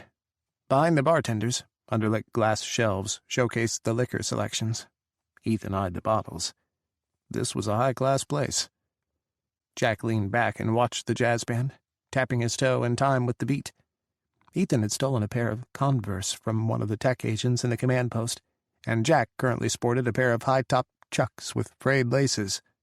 It fit, in a nerdy way, and Ethan had tried hard not to smile when Jack looked at him for approval. The bartender arrived, and Ethan ordered for Jack. He didn't think twice about it, asking for a local beer that was dark and rich, more of a lager than a pilsner, roasted and heavy and not too hoppy. He had drunk with Jack enough to know his taste in beer. Daniels, apparently, thought it was strange. He stared at Ethan as the bartender moved off, mouthing, "What the fuck?" to him with a frown. Ethan ignored him. No drinks for him, or for Daniels, or Scott, or the rest of the agents on the team. They had better all be nursing water or soda. When Jack Spiers arrived, Ethan turned and leaned up against Jack's side. He passed it off wordlessly, trying to be quick, but Jack turned and beamed at him, warm and friendly. It stole Ethan's breath, and he clenched his jaw and gnashed his teeth, trying to stop a sudden sob from tearing free of his soul. The sultry brunette crooned a lingering last note, seemingly for Ethan's tortured heart alone. He turned away from Jack and leaned against the bar. Daniels stared at him. Ethan could feel Scott's eyes boring into his back. Fuck, he was so fucked. Umlevit. Behind Ethan, a petite blonde was trying to reach the bar. She spoke again in Czech and squeezed between Jack and Ethan. Umlevit, perminta. Frowning, Ethan tried to push her out. Hey, please back away. Oh, excuse me, she said, switching to accented English. Jack moved aside, giving her more room at the bar. Ethan glared at him over the woman's head. Damn it, they weren't supposed to let anyone near. Excuse me, she said again, smiling apologetically at Ethan and Jack. I just need to order. No problem. Jack grinned and turned with her, facing the bar. What are you drinking? Oh, God, no, for fuck's sake, no. Ethan's glare turned murderous, and Daniels and Scott both stood at the ready. They looked to Ethan, waiting for direction. Ethan waited too. Jack wasn't actually going to flirt with this woman, was he? She giggled again. She was tipsy, just shy of being drunk. I drink whiskey, she said, looking Jack up and down, slowly. American whiskey. American whiskey? Jack laughed. It's strong and cheap, like Americans. She winked up at Jack as one hand poked him in the chest. You are American? Maybe. You look familiar. Now she was peering at Jack, trying to read his face. All right, that's enough. Ethan pushed his way between Jack and her. Jack stepped back, almost colliding into Daniels, but made room for Ethan's sudden entrance. She stared at Ethan, wide-eyed, before her expression soured. Excuse me, she snapped. You are very rude. Suddenly, Jack was back, leaning against Ethan's side and taking a pull from his bottle of beer. "Sorry, ma'am," he said in his best cowboy twang. "This is my boyfriend, and he doesn't like to share." All the air seemed to get sucked out of the universe. Ethan's head swam, colors blurring and blending, and dimly he registered the sound of glass dropping and breaking. The woman's shocked face morphed, turned to happy laughter, and she apologized over and over as she waited for her drink. Jack waved her off, still glued to Ethan's side. The warmth of his body turned searing, and Ethan jerked away, trying to escape. Jack stumbled. Scott grabbed him, steadying him. Everyone stared at Ethan. Scott and Daniels had murder in their eyes. Jack's gaze hurt the most. Confusion warred with fear, an anxious, deep fear buried in his fractured blue eyes. Fear of him. God, fear of him. Ethan turned his head and pulled up his sweater sleeve, speaking into the mic. "Quarterback is rotating out. I need an agent inside the bar. Now." Fury raged within him, roaring through his veins. He couldn't see right, couldn't hear right. There was broken glass beneath his feet, Daniel's water glass, and he kept stepping on the ice cubes. Ethan kicked the glass and the ice against the wall, shattering the last big chunks into dust. Frowning, Jack's mouth dropped open. "What? There are others here?" One of the agents in the corner booth stood and headed their way as another two from across the street started up the bar's steps outside. "Yes," Ethan hissed, whirling to face Jack. "Do you think for 1 second that I would take any risk at all with your life?" He turned away. He couldn't look at him. Not now. Not after he'd done that. Said that. Ethan's replacement finally arrived. He stared at Ethan, hooded eyes trying to hide his laughter. To the other detail agents, this was a joke. A hilarious story they'd throw around the CP for how the president got rid of a drunk trying to pick him up in a Czech jazz bar. It wasn't funny to him. "I'm rotating out." He pushed his way past Scott, who purposely rammed him with his shoulder, and headed for the exit. Ethan, wait!" Ethan heard cursing and the shuffling of bar stools, and then heavy footfalls behind him. He kept going, tearing open the door and heading down to the cobbled street. The night air hit his face, and though it was cool, it did nothing to quell his blazing fury or soothe his screaming heart. "Ethan!" Jack came thundering down the steps behind him, followed by Scott, Daniels, and the other agents, all trying to catch up. He couldn't let Jack chase after him, unprotected and exposed like that. Cursing, Ethan spun. What? The replacement agent's eyes went wide. No one ever spoke to the president that way. Jack didn't blink. He stood his ground. "What happened, Ethan? What's wrong?" "What's wrong?" Ethan tried to control his voice, tried to keep himself from shouting. He shouldn't rage at Jack, not in front of half of the entire detail. He saw Daniels pull Scott, and the replacement, back. "What you said in there." Ethan's throat tightened as his rage melted, turning to anguish. His hands clenched, made fists over and over. "It's still an open mic. Careful what you say, asshole." "That was just a joke," Jack said softly. "I was just trying to get rid of her." "Not like that," Ethan growled through clenched teeth. Damn it, his eyes were watering. He blinked fast and looked away. He couldn't look at Jack. "It may be hilarious to you, but to me, it just came out." Jack's hand rose, reaching for Ethan, but he stopped, pulled back. "It just slipped out. I wasn't thinking." "It means something to me," Ethan hissed. God, he was shaking. He was going to fly apart. Ethan squeezed his eyes shut, tried to release his fists. Jack was silent. "It's done, Mr. President," he finally said. "You should go back inside." No. Jack shook his head. He looked away. No, I'm finished. Let's go. Ethan nodded once. Quarterback calling it in. All agents rendezvous at Umaleo Glena immediately. Agents poured out of the woodwork, teams streaming from alleys and behind buildings and street lamps. Others walked out of bars up and down the street. Over 50 agents assembled around Jack in moments.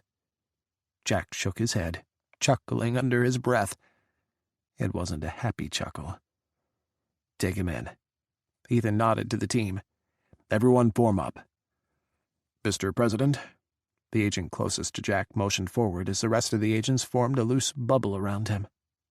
Jack moved off, not looking at Ethan. Ethan waited, standing in the middle of the street, as Daniels and Scott slowly walked toward him. "What in the fuck was that?" Scott hissed. "God damn it, Ethan!" Daniels crossed his arms and shook his head. "What is going on with you two?" God, he didn't need this shit. He already knew he'd fucked up. He already knew he'd made a mistake. He didn't need Jack rubbing his face in it, and he certainly didn't need shit shoveled on him from Daniels and Scott. Not now. Not when he just wanted to run in front of the nearest train, or rip apart the stone walls surrounding them with his bare hands, or collapse to the ground and just let out all of this aching, agonizing pain. Ethan shot both of his friends a withering glower. "Nothing is going on between us." "That didn't look like nothing," Scott bellowed. He stepped forward, menacing, toward Ethan. Ethan lashed out, grabbing Scott in a headlock and pulling him down. Scott fought back, punching Ethan in the stomach and kneeing his thigh. Grunting, Ethan pulled away, spinning out of reach, but Scott ducked down and came up with a right hook across Ethan's face. "Stop!" Daniel shouted.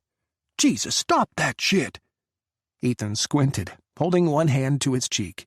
He ran his tongue over his teeth, checking to make sure they were all there and none were loose. So far, so good. But his head ached, and his eye was pounding. "Fuck, Scott." "Fuck you, Ethan," Scott bellowed. "What are you doing? You said it was fine. You said it was nothing." "It fucking is nothing," Ethan roared. "He doesn't want me. He doesn't want anything to do with me. He called you his boyfriend." "He was throwing it in my face." Ethan spat on the cobblestones, checking for blood. Finally, Daniels looked at Ethan with something other than anger. His eyes darkened as his lips twisted. "What happened?" He'd fucked up, that's what had happened. He had fallen in love with the wrong man, and, like a delusion, expected something to come from that. What a dumb fuck he'd been. A mistake. Chapter 21. Prague. Damn it! Jack hurled his borrowed beanie across his suite. Dark wool puffed against the white brick wall, falling to the plush carpet. Through his window, Prague Castle glittered, golden light dancing over the Gothic city. Prague had been called the most beautiful city in the world by dozens and dozens of world leaders.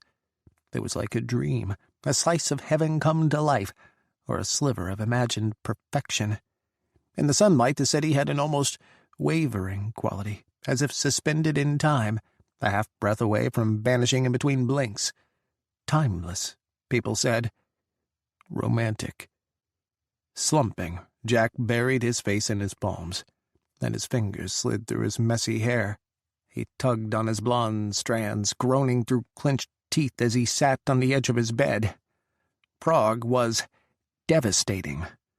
Prague was heartbreaking. Bitterness sat in his stomach, heavy and rancid. Burning shame sat in his chest, spreading through his lungs until it hurt to breathe. Why had he made that stupid joke? Everything had been going, well, not perfectly, but better than it had been the day before, when he hadn't seen a hint of Ethan, hadn't heard his voice or seen his smile. Granted, Ethan didn't usually smile when they were traveling or when he was commanding the Secret Service outside of the White House, but he'd always tried to cajole a little grin out of Ethan before their kiss and his fumbling shock and his rejection. There really was no other way to put it. He'd rejected Ethan, physically pushed him away, and after Ethan had bared his soul, had confessed to falling so deeply for the man who had captured his heart, the way he spoke about who he'd fallen for. Before Ethan had kissed him, he'd thought, in the back of his mind, that guy was one seriously lucky man. Whoever it was Ethan had fallen for, because he was going to get all of Ethan's heart, and all of the incredibleness that was Ethan, and... Exhaling, Jack pushed the heels of his palms against his eyelids. What had he done tonight? Exactly what Ethan had warned him about. Exactly what other presidents had tried to do. Abuse their powers. Push on a friendship that had gone a little too personal.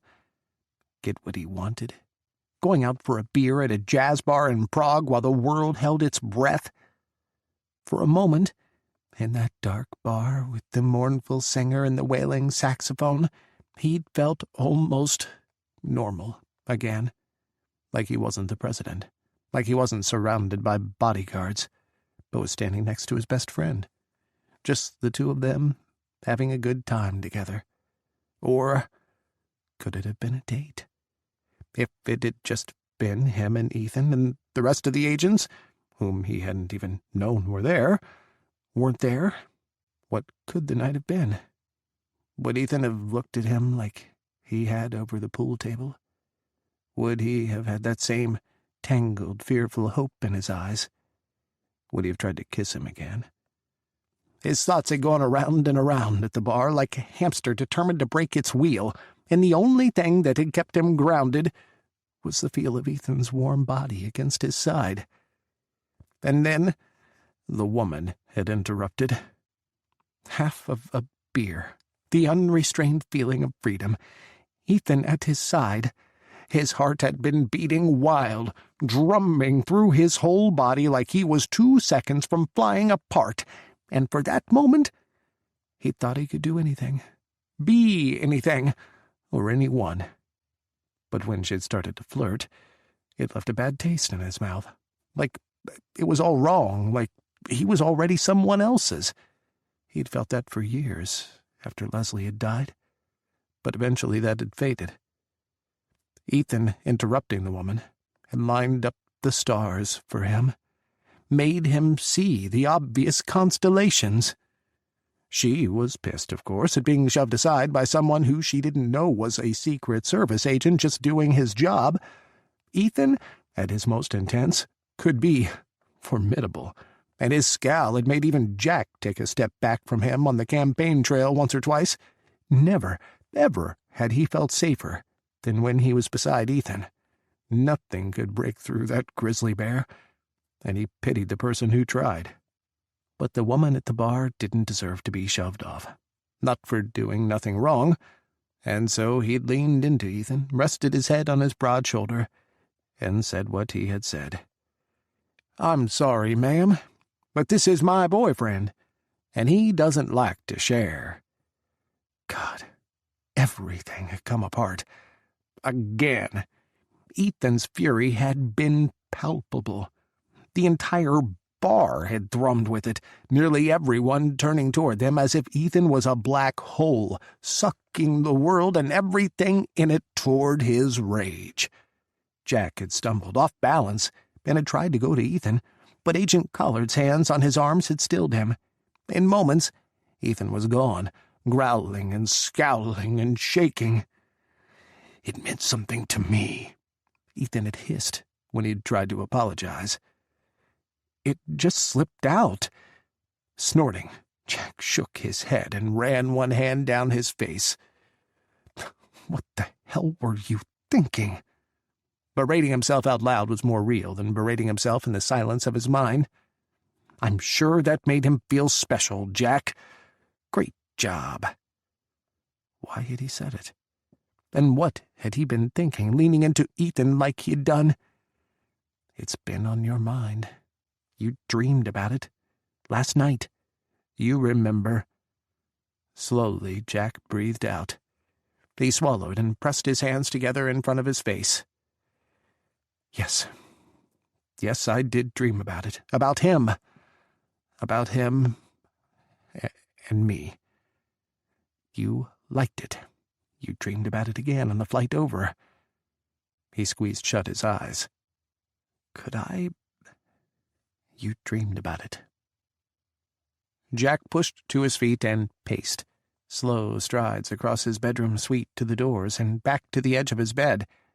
He was arguing with himself, and he didn't know if he was winning, or what was at stake even, if he won. Yes, he dreamed about Ethan, about being with him. Memories of making love to his wife had morphed into dreams of seducing Ethan, of caressing his body, exploring his strength, his masculinity, kissing him over and over like the kiss he had ruined by that pool table. His dreams had blurred at the edges, a murky quality to their lower bodies.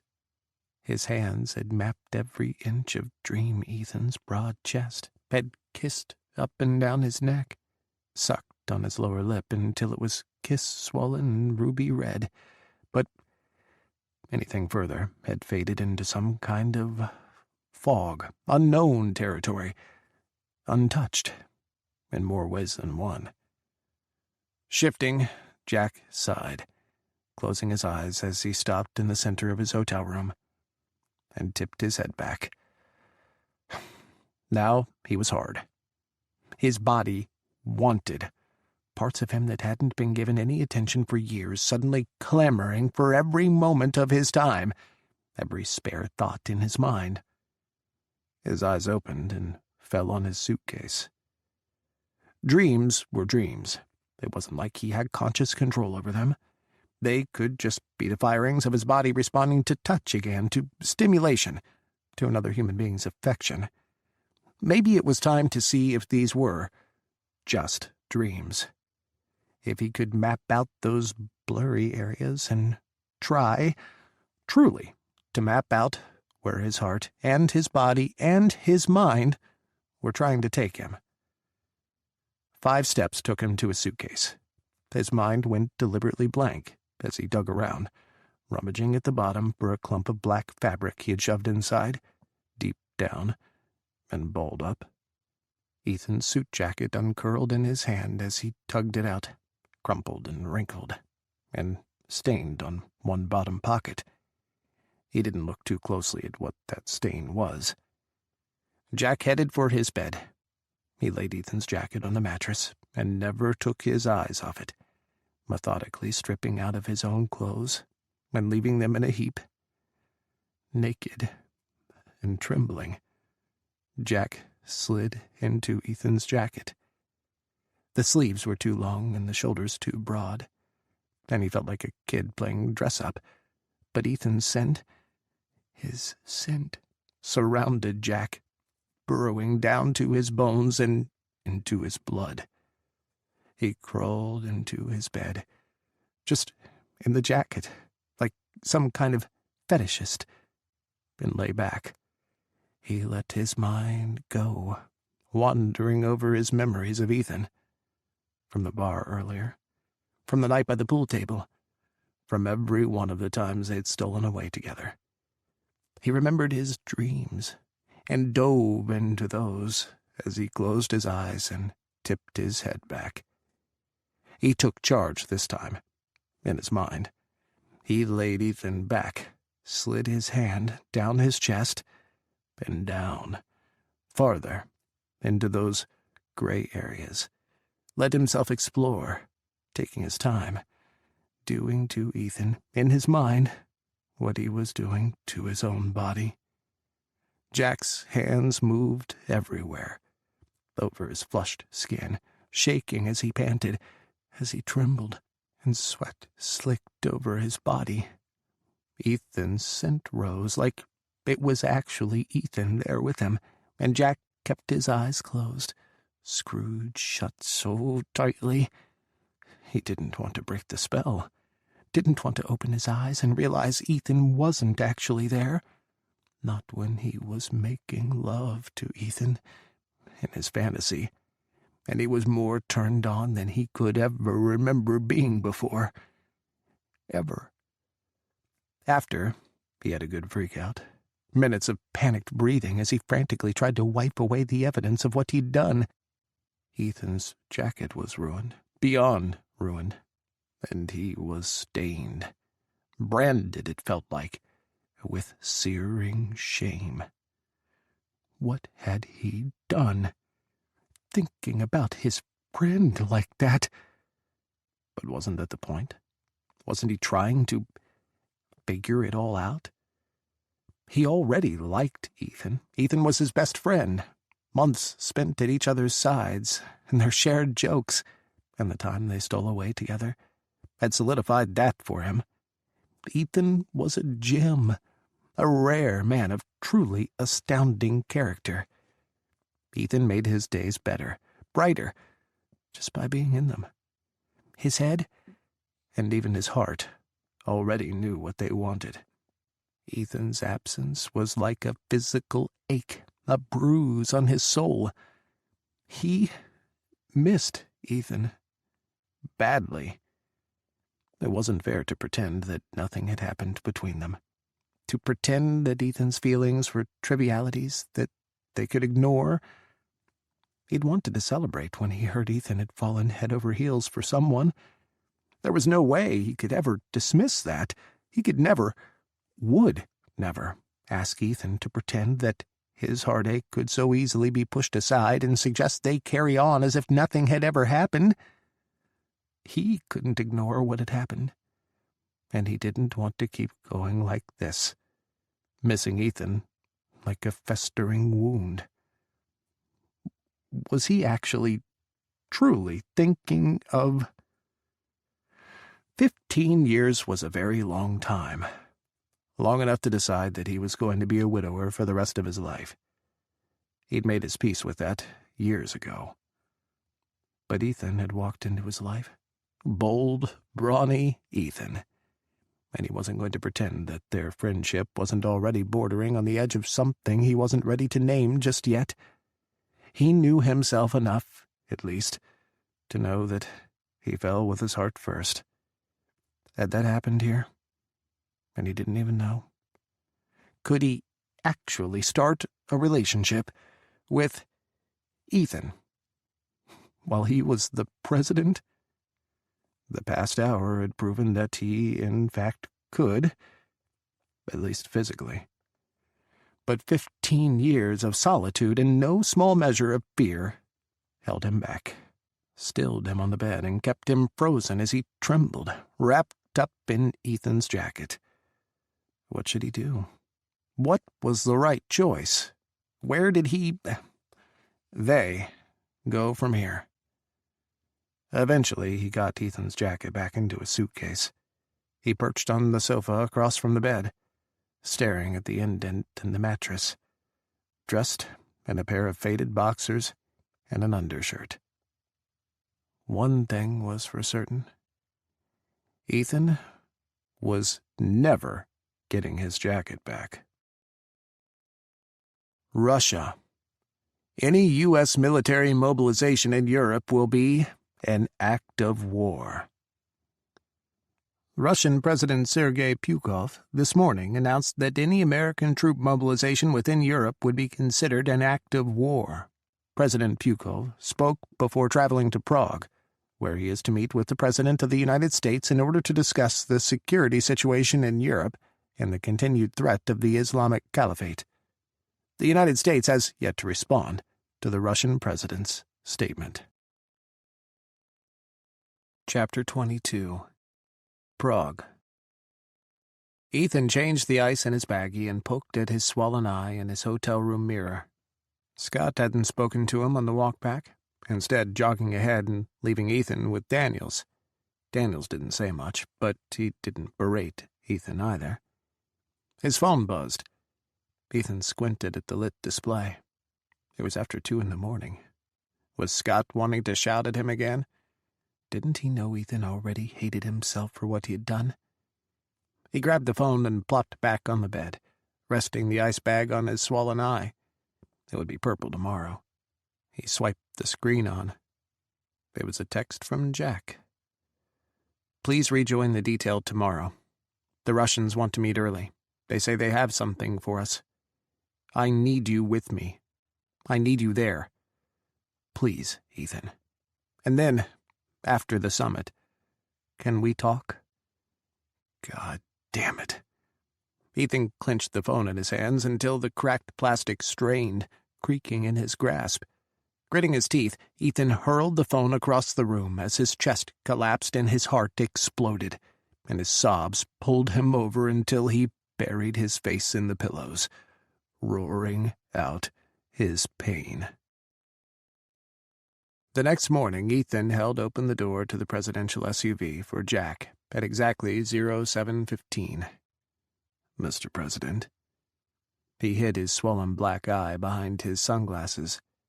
They didn't stop him from seeing Jack's tightly wound, nervous expression as he came off the elevator in the hotel lobby, or how that changed, morphing to surprised relief mixed with pain as he saw Ethan. Still, Jack didn't say anything to Ethan as he approached, or answer his car-side greeting. Gottschalk slid in after Jack, nodding once to Ethan.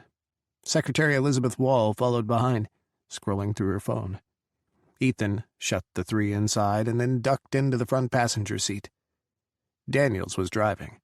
Scott had stared at him, silently, when he told him he was taking back his position as point man on the detail that morning, and moved Scott to the CP. Scott hadn't actually said anything to him at all since the night before. It was a 10-minute drive to Prague Castle. The Russians had asked for an early morning meeting with Jack prior to the start of the summit.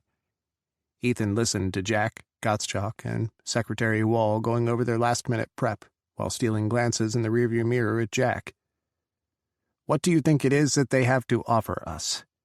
Jack's glasses were perched on the tip of his nose as he bounced looks between Gottschalk and Wall. Unknown, sir. Gottschalk leaned forward. They wouldn't say over the phone. They said that President Pukov would only speak to you, and only face-to-face. Jack sighed. I don't like this. I don't trust Pukov, and I don't see why they'd be in a giving mood after what happened yesterday. You saw what they put in the papers. They're threatening war. Ethan frowned. Sir, the troop deployment to Germany has been halted. They should have picked up on the downgrading of our forces overnight. Wall flipped through papers in her padfolio. While I have him alone, this is a perfect opportunity to bring up all the other problems we have with the Russians. Jack sent a sour look to Gottschalk. In for a penny and for a pound. We cannot let them continue to operate on their own in Syria. Or make another land grab in Europe. Gottschalk held Jack's glare, not flinching. Georgia is also calling us about the Russia mobilization in Abkhazia, Secretary Wall said. We can't let that go unanswered. What has Baghdad said about the Russia threat of invasion? It's difficult to get anyone in Baghdad on the phones these days. Wall demurred. All right. Jack nodded to himself. He glanced up at the mirror, meeting Ethan's gaze. I'm going to see what Pukov has. I'll be demanding that he pull out of Abkhazia, withdraw from the occupied lands in Europe, and agree to international collaboration in regards to Syria. He exhaled.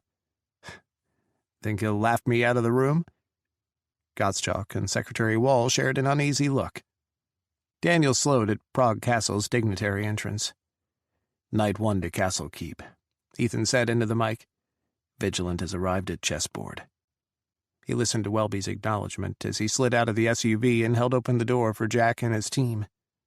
Jack buttoned his suit next to Ethan as Gottschalk and Wall moved away. Did you hear all that? Jack asked under his breath. Yes. Thoughts? Jack smoothed his hands down the front of his jacket. Ethan turned toward Jack. Despite everything, he still believed in Jack to the depths of his soul. The pain he felt, was of his own making, not Jack's. "You can do this. I know you can, Jack." Ethan inhaled quietly. "There is nothing that you can't do." Jack's eyes slid closed. "You think too highly of me," he whispered. He opened his eyes, met Ethan's gaze through Ethan's shades. "I'm glad you're here." "I'm with you all the way, sir," Ethan whispered back.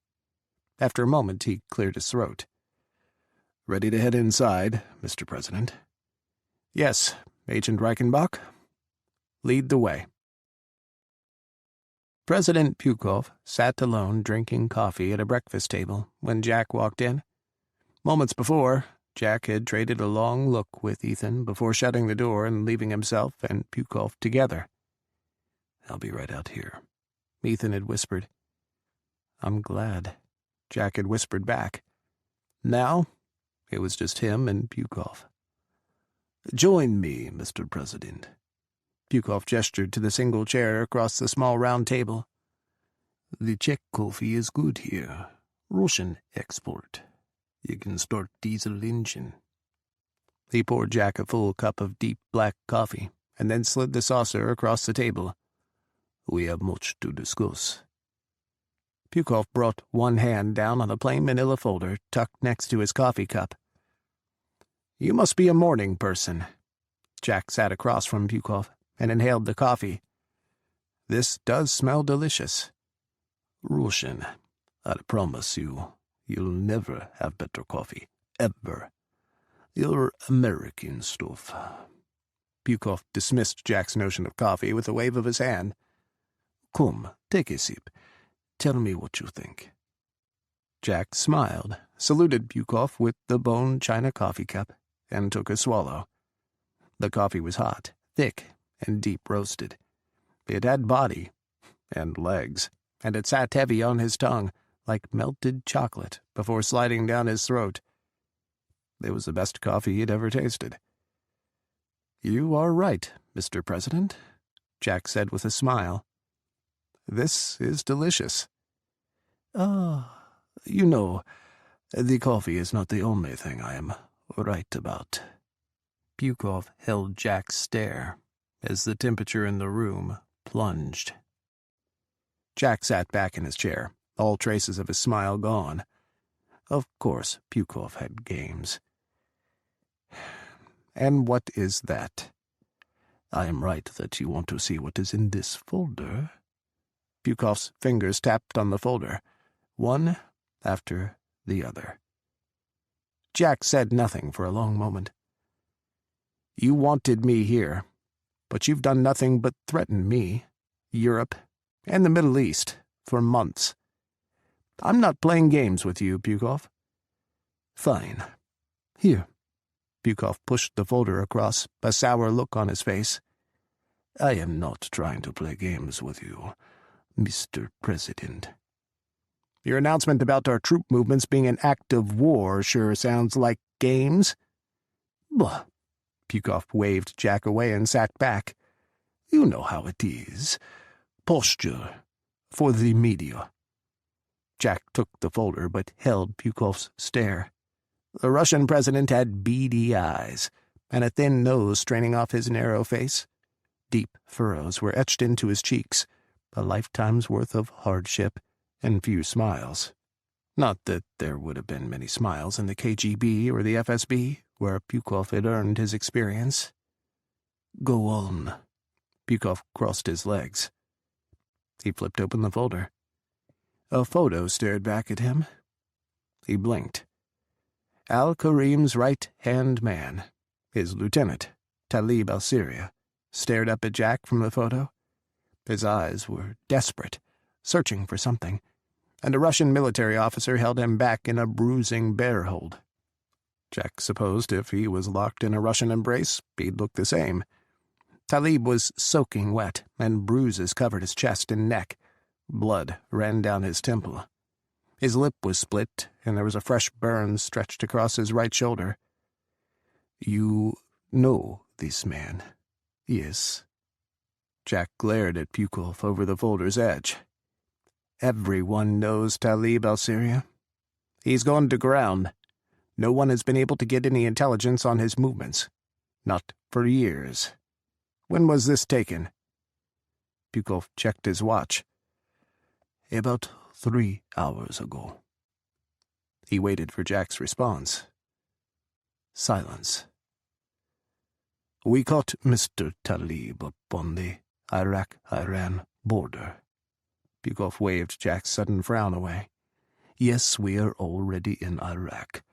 We moved into Iraq when we moved into Syria, but you were all so concerned about Syria that you paid no attention to what we were doing over the Black Sea.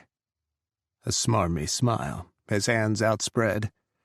You are so concerned about something that has already been happening, Mr. President. What do you want from me? Ah, it is actually what you want from me. Pukov leaned forward, elbows on the table. We have Talib. We caught him smuggling a dirty bomb across the border from Iran to Iraq. What? Jack bolted upright, nearly upending his coffee. Again, Pukov dismissed Jack's concern. You know the Caliphate has been wanting a nuclear bomb. Why are you so surprised? World War III seemed more and more imminent. Jack tried to control his breathing, tried to get a grip. Ethan's voice played in his mind. You can do this. I believe in you. Swallowing, Jack tried to bury his blooming shame. Ethan, you think too much of me. As Iran's ally, should I assume that you knew of their nuclear capabilities? We know of certain factions within Iran. We know of their capabilities. Pukov corrected. And they, being friendly allies, tipped us off on the Caliphate's acquisition. Apparently talking to Pukov was how he talked to the Iranians nowadays. You know the Iranians hate the Caliphate. Shiite, Sunni. Pukov shrugged, downplaying centuries of religious conflict with a roll of his shoulders. We took Talib before he made contact with al-Karim. Why not wait and get al-Karim at the same time? You Americans, we have Talib, one of the most wanted men on the planet, and you complain we did not gift-wrap him for you. Pukov's hands slammed onto the table. He leaned in close, no longer joking, suddenly serious. We did not wait, Mr. President, because, like you, we do not want to see a nuclear weapon destroy the Middle East. There was a chance he would detonate before meeting al-Karim. We did not see that as an acceptable risk. Jack studied the Russian president. Was any of this true? Could he take a chance that it was not? I would have made the same call, he finally said. You have my thanks. Bah! Pukov pushed away from the table and crossed his arms. He was always moving, never still. I do not want your thanks. I want to trade. And here it is. Jack leaned back. Trade what? Talib. For? You will close your military bases in Kazakhstan and Uzbekistan. Jack shook his head. Out of the question. We fly reconnaissance flights over Iran from those bases. We cannot close them. I know you fly reconnaissance flights from there. Pukov groaned. And the Iranians know you fly reconnaissance flights from Kazakhstan. Everyone knows you fly those missions, Mr. President. Your bases are not as effective as you believe. Did you know about Talib, for example? Jack stayed silent. Here is what I propose. You close your bases in Kazakhstan. We, in the spirit of international cooperation and community and all of that. Pukov rolled his wrist, paying lip service to the fundamentals of international law and goodwill. Will welcome you into our northern Iraq bases. You may launch your missions from there. We will share our Iraqi intelligence with you, and allow you to fly through northern Iraqi airspace from your bases in Turkey. Does Baghdad know you're already in their country? Baghdad does not know anything that happens outside of Baghdad. The entire country is the wild, wild west. Pukov rapped on the tabletop. I will make this better for you. We will cease our independent operations in Syria. I have wanted to for a while, but this gives me good cover. Russia will bring a motion to the United Nations, requesting a joint military operation. We will take the lead, naturally, but it will all be on the up and up. Pukov spoke American idioms easily, though his Russian accent was thick and heavy, cutting on the words. That's good, Jack mused. He leaned forward as well, watching Pukov. But it's not enough. You didn't just invade Iraq, and you didn't just launch military operations in Syria without any kind of international oversight or cooperation. You also invaded sovereign nations in Europe. You seized countries, democratic countries. This we cannot sit by and ignore. I did not do this. My predecessor did. Jack stayed quiet. You ignored it for 10 years, yes?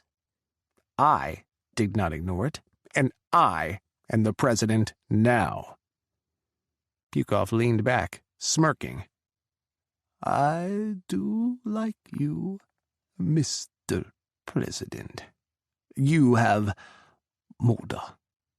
He pointed to his crotch. Balls. Jack raised one eyebrow. I will agree to this, and to this only. I will hold elections in the disputed territories before the end of the year.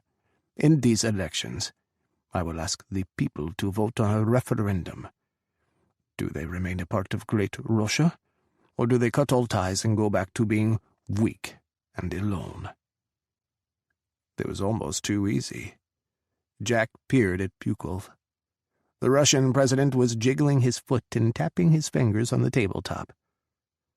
What do you say, Mr. President? Do we have a deal? Draw down your forces in Abkhazia, too. They were just for show. Pukov grinned. We will coordinate with you, of course, on deployments to northern Iraq. You will want to put your special forces in country, yes? Jack didn't answer. Why do you want the bases out of Kazakhstan and Uzbekistan? Why is this so important to you? Pukov's smile disappeared from his face. His easygoing facade, his gamesmanship, disappeared. Because it is. His lips twisted as he bounced his foot up and down, over and over. He sighed. Mr. President, we have a chance right now to change the world.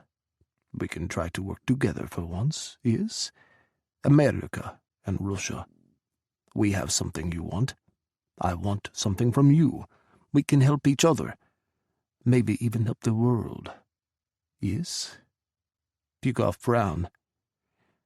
Now, do we have a deal, Mr. President?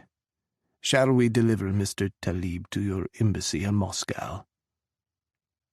What is your timetable? We cease operations in Syria immediately. We propose a UN resolution before the end of the year. We announce the referendums next month. They will be held in December.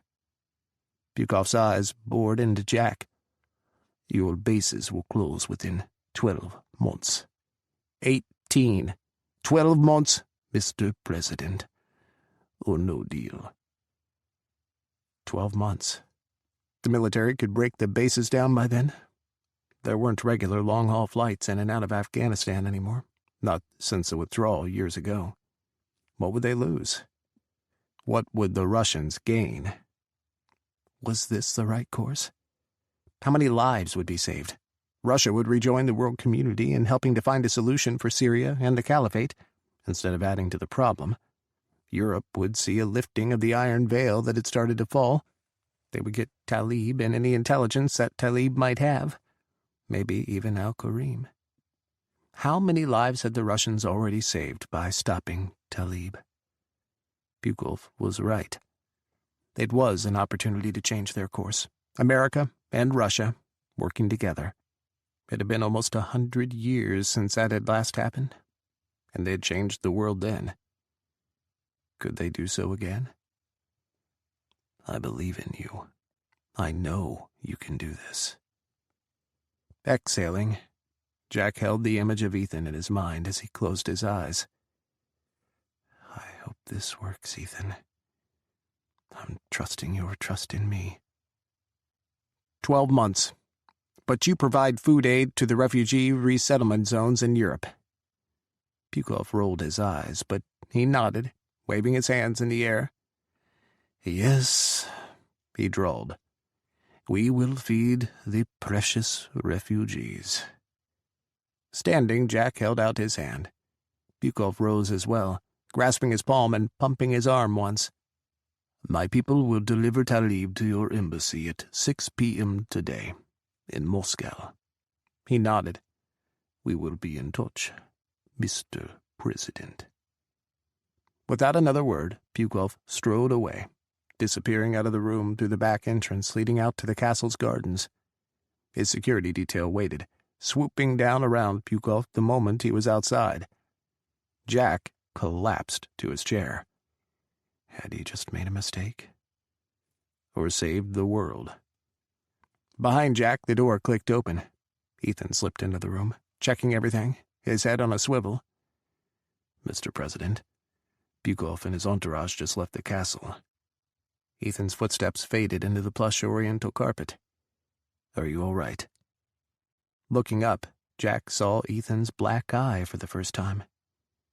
Ethan? What happened? He reached for Ethan's face. Ethan intercepted his hand gently and guided his arm back down. Don't, he whispered. Please. Jack nodded, even though his chest was collapsing and his throat was clenched tight. Ever since that kiss, nothing had been the same. How could he write this? How could he fix this? I need to get with my team, Jack croaked. Stay near. I want to hear your thoughts. Jack stood, but paused. If that's all right. Ethan looked away. You know I'm with you all the way. Why did it feel like all the way was just about to end? Russia departs NATO summit before it begins. Russian President Sergei Pukolov left the emergency NATO summit in Prague this morning before it began.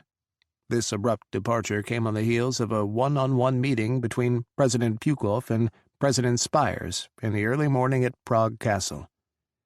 Russian troops will immediately suspend military operations in Syria until sustainable international partnerships can be created. Russia has always believed in the full cooperation of nations, Pukolov said. Russia wants all nations to know that they have the backing of the international community, led by Russia. To that end, we will introduce a resolution in the United Nations to build a coalition of nations that will address Syria and the Middle East's ongoing security concerns, including the Islamic Caliphate. Chapter 23. Prague. The rest of the summit passed in a blur. Ethan stayed with Jack as he debriefed with Gottschalk and Secretary Wall, dissecting his exchange with Pukolov. Gottschalk and Wall were on the phones after that, calling Washington and Moscow, and everyone in between. There was space in the middle of that for Ethan to lean in and whisper in Jack's ear. You did the right thing. When Jack swayed back, leaning into him, Ethan didn't know what to do. He pressed his hand to the small of Jack's back, steadying him, and then stepped away. Jack shivered beneath his touch, and Ethan pulled away as if burned. Russia's announcement changed the tone and tenor of the meetings. Suddenly, leaders were arguing over troop deployments and what they could contribute to a peacekeeping force, and what they needed to keep at home, securing their homelands. In the afternoon, they finally got to discussing shared intelligence across Europe, and increased alert systems for the prevention of future attacks. Instead of dinner, there was a cocktail reception, and a host of NGOs were invited. Dignitaries and leaders from aid organizations, reconstruction contractors, and humanitarian missions joined the politicians over hors d'oeuvres. Penelope de Mendoza turned more than one head when she walked into the hall. She wasn't wearing anything special. As the president of Borderless Doctors, she had publicly committed to not reveling in appearance and circumstance. She wore a simple sheath dress and a shawl woven in Nepal, and her long brunette hair hung loose in cascading waves. The French president was on her in a heartbeat, hooking his arm through hers and guiding her around the room. Ethan shadowed Jack during the reception, standing just behind his shoulder. When the French president finally wound his way toward Jack, with Penelope on his arm, Ethan's stomach fell to the floor. "Mr. President?" Penelope curtsied as Jack took her hand in his. It was a delicate gesture, almost royal. Jack smiled wide. Ethan looked away. "Ms. Mendoza, I've heard so much about you. Your organization's aid work around the world is unparalleled." Jack held out his arm. "Might I steal you for a moment?" Penelope gladly traded the aging French president for Jack, slipping onto his arm. Though she was gorgeous and moved like a princess, she had a sharp mind, and within minutes she and Jack had their heads together, speaking about the Syrian situation and the needs on the ground. Ethan wanted to vomit, standing behind the two of them. He'd gotten the message, thank you, and he didn't need this reminder. Yes, Jack was straight. No, Jack didn't want him. But did he need to be there when Jack found someone he did want? His mood soured throughout the night, even after Penelope bade a gracious farewell to Jack and moved on, talking to the British Prime Minister for another hour while the two women drank wine by the Renaissance windows. He was quiet during the drive back to the airport, and he parked himself in the below-deck bunk area when everyone boarded Air Force One. No one bothered him. No one tried to talk to him. Not even Daniels. Especially not Scott. When his phone buzzed just before takeoff, Ethan didn't want to answer. He lay on the bunk, trying to forget about his life, trying to figure out how to word his transfer request to Director Stahl. He'd be lucky if he could still transfer after this trip. He might as well just resign. His phone buzzed again, rattling against his chest. He swiped the screen on. Jack. "Can we talk? Ethan, please, I'm begging you. I don't want to leave things like this, please. Come to my office on AF1. We have 10 hours on this flight. Let's use them." He didn't want to do this. He didn't want to face Jack, or have to face himself and what he'd done.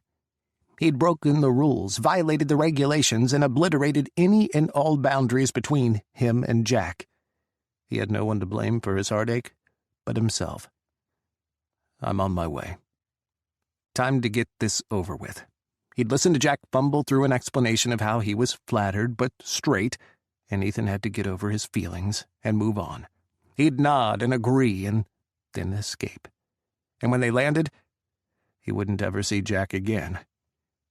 He could only hope. Ethan trudged up the stairs back to the main cabin. A steward passed him in the hall, carrying a tray of waters for the press pool in the rear. In the front of the plane, Jack's private office doors loomed large, leading to the president's suite on board the plane. Beyond the office, Jack had a bedroom and a bathroom and even a shower. Down the hall was the conference room where Gottschalk liked to spread out on long flights.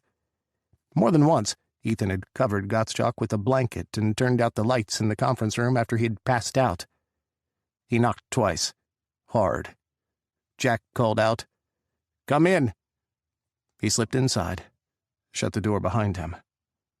Jack stood slowly behind his desk. "Thank you," he whispered. "I'm glad you came." Ethan let his eyes roam over Jack. He'd allow himself that. It was the last time, after all. Jack had shed his jacket and his button-down, and he was just in his untucked undershirt and his suit pants. He'd kicked off his shoes beside the desk. "I'm sorry," Ethan started. "I'm sorry for what I did. I shouldn't have kissed you." I shouldn't have fallen for you. I shouldn't have given you my cell number, and I shouldn't have spent any time with you at all. Everything that happened is because of my poor judgment, and all of it is my fault." He swallowed. "I'm very sorry, Mr. President." Sighing, Jack slumped. His shoulders sagged and his fingers rubbed against one another, over and over. "It's not all your fault, Ethan. Don't take all the blame." Ethan looked away. If he could, he'd leap from this plane, land anywhere else, anywhere in the world. I didn't think. Jack stopped, stuttering, and exhaled. Looking back, it seemed so clear. But I didn't know at the time what was happening. "Sir, you don't need to do this." He spoke through clenched teeth. "I'm going to request a transfer as soon as we land.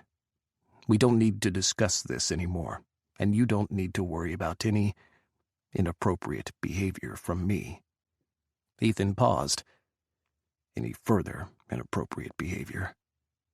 Jack's head shot up. His eyes were blown wide, shock lining the edges of his gaze as his face blanched. His lips thinned as he pressed them together. Ethan watched his Adam's apple rise and fall in a long, slow swallow. The moment stretched long, silence straining the air between them. The sound of the jet engines thrummed through the office, vibrating the floor beneath Ethan's feet. It sounded like static filling his brain, like the electric smear that had taken over his mind, whitewashing his world in a chorus of should-haves and if-onlys. He should leave. He should excuse himself from the office, but Ethan stayed where he was. Jack seemed to be working up to something. He licked his lips and looked away, looked down, leaned forward, bracing his hands against the desk. Exhaled. Finally, Jack met Ethan's gaze. His naked terror speared Ethan, and his breath hitched. "I don't want you to leave," Jack breathed. His voice was rough, catching on what sounded like fear stuck in his chest. "I want you to stay." "I can't." Ethan hated the way his voice cracked, fracturing on his heartbreak. "I can't. Not like this." Jack's eyes widened as he drew a ragged breath, but his gaze was strong as he stared at Ethan. "Then let's figure out how to make this work." Ethan's heart skipped a beat. He opened his mouth, but no words came out. Straightening, Jack held his head high, and even though fear still poured off him, Ethan watched him gather his strength. "When I fell for my wife," Jack began, his voice shaking, "I was consumed with the thoughts of her. I wondered what she was doing every moment. I couldn't wait to see her again. The sound of her voice raised my spirits.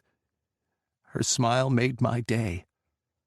I wanted to spend every minute I could with her." Jack blinked fast and cleared his throat. He looked down, staring at his desk for a long moment. "The more I got to know her, the more I fell for her. I knew what was happening, and I fell for her with my eyes wide open. I welcomed it." When Jack looked up, all of the air in Ethan's lungs burst from him in one quick gasp. Longing had replaced Jack's fear, fathoms deep and mixed with hope and sorrow. "When I am around you, I feel like it was when I fell in love with her, like I'm falling for someone again." Ethan couldn't breathe. His palms itched, and his bones were on fire, burning him from the inside. "You're straight." "All my life," Jack licked his lips. "The past 15 years, I've actually been celibate. I thought that sex and romance and love were gone from my life. I didn't want to even consider anything after Leslie's death. Not again. He didn't want to be the asshole who reminded Jack of his dead wife again. Please, sir, stop. We don't need to. Listen to me, Ethan, damn it! Exhaling, Jack ran his hands through his wild hair. The ends stuck up, crazy. I met and married my wife, and I loved her with all my heart. At 30, I shelved my sex life and pushed away anyone who wanted anything romantic from me. He hesitated. And at 45, my best friend kissed me. And I can't get that kiss out of my mind. Suddenly, Jack was on a roll. He started to pace in the cramped space behind the desk, pushing the chair away. Today, when Penelope Mendoza was with me, all I could think of was how much I wanted that to be you. I wanted you leaning in close to me, Ethan. I wanted to be solving the world's problems with you. And before, I wanted to be exploring Prague with you at my side. I want you in my life. I want to see you every day.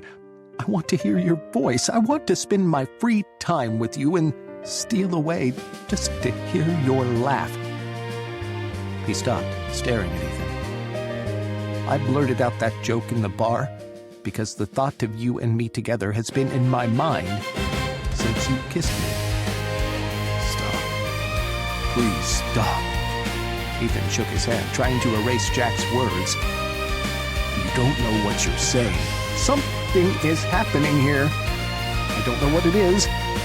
I wouldn't have ever known. I wouldn't have even considered this if you hadn't kissed me. You were my friend, my best friend now, and I probably would have kept up a long-term friendship with you, never realizing what... He inhaled sharply. What this could be. He finished, his voice soft. You're just isolated. Lonely. This is just the isolation of the presidency talking. If you had any other options, you wouldn't be saying this. Ethan turned away. Damn it! Jack's hand slammed down on his desk, slapping the surface and cracking the air in the office. I can't sleep because I keep coming all over myself in my dreams. Dreams about you. Whirling, Ethan's jaw clenched as he stared at Jack. I don't know what's happening to me, Jack hissed. I don't know what it means that I feel this way about you. I can't get you out of my mind. I want to be with you all the time. It feels like I'm falling for someone all over again, falling for... you. Jack shook as he exhaled. Everything I think I know about myself is in flux. He looked into Ethan's eyes. What do I do? I can ignore this, and I can let you transfer away. We both can bury this, and I can go back to my loveless life. I can let you go. Ethan couldn't take this. His heart was going to explode, or he was going to vomit or spontaneously combust. Fire and ice raged inside of him, scorching his soul. His head ached and his teeth ground together. He was going to crack a tooth, he just knew it. Or I can face this. Let myself keep falling for you. Except that Jack bit his lip.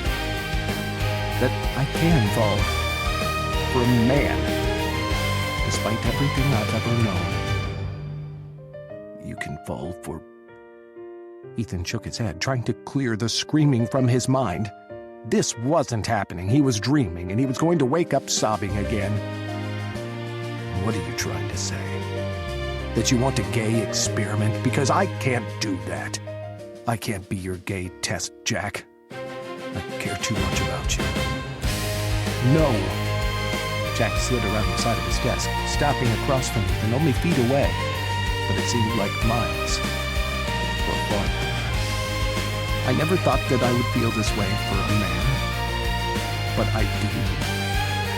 I want you, Ethan. And now I have to figure out what to do about that. His chest heaved. I want to figure out how to make this work. I want to try, Ethan, because A pause, and Ethan felt his heart burst.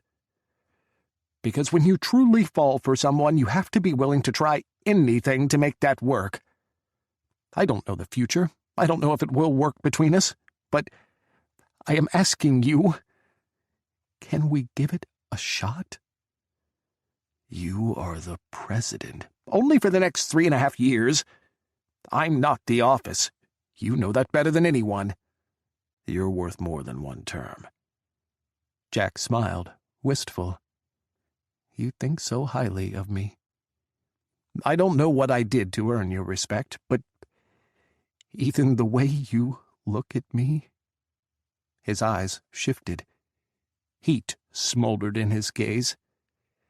It makes me feel alive.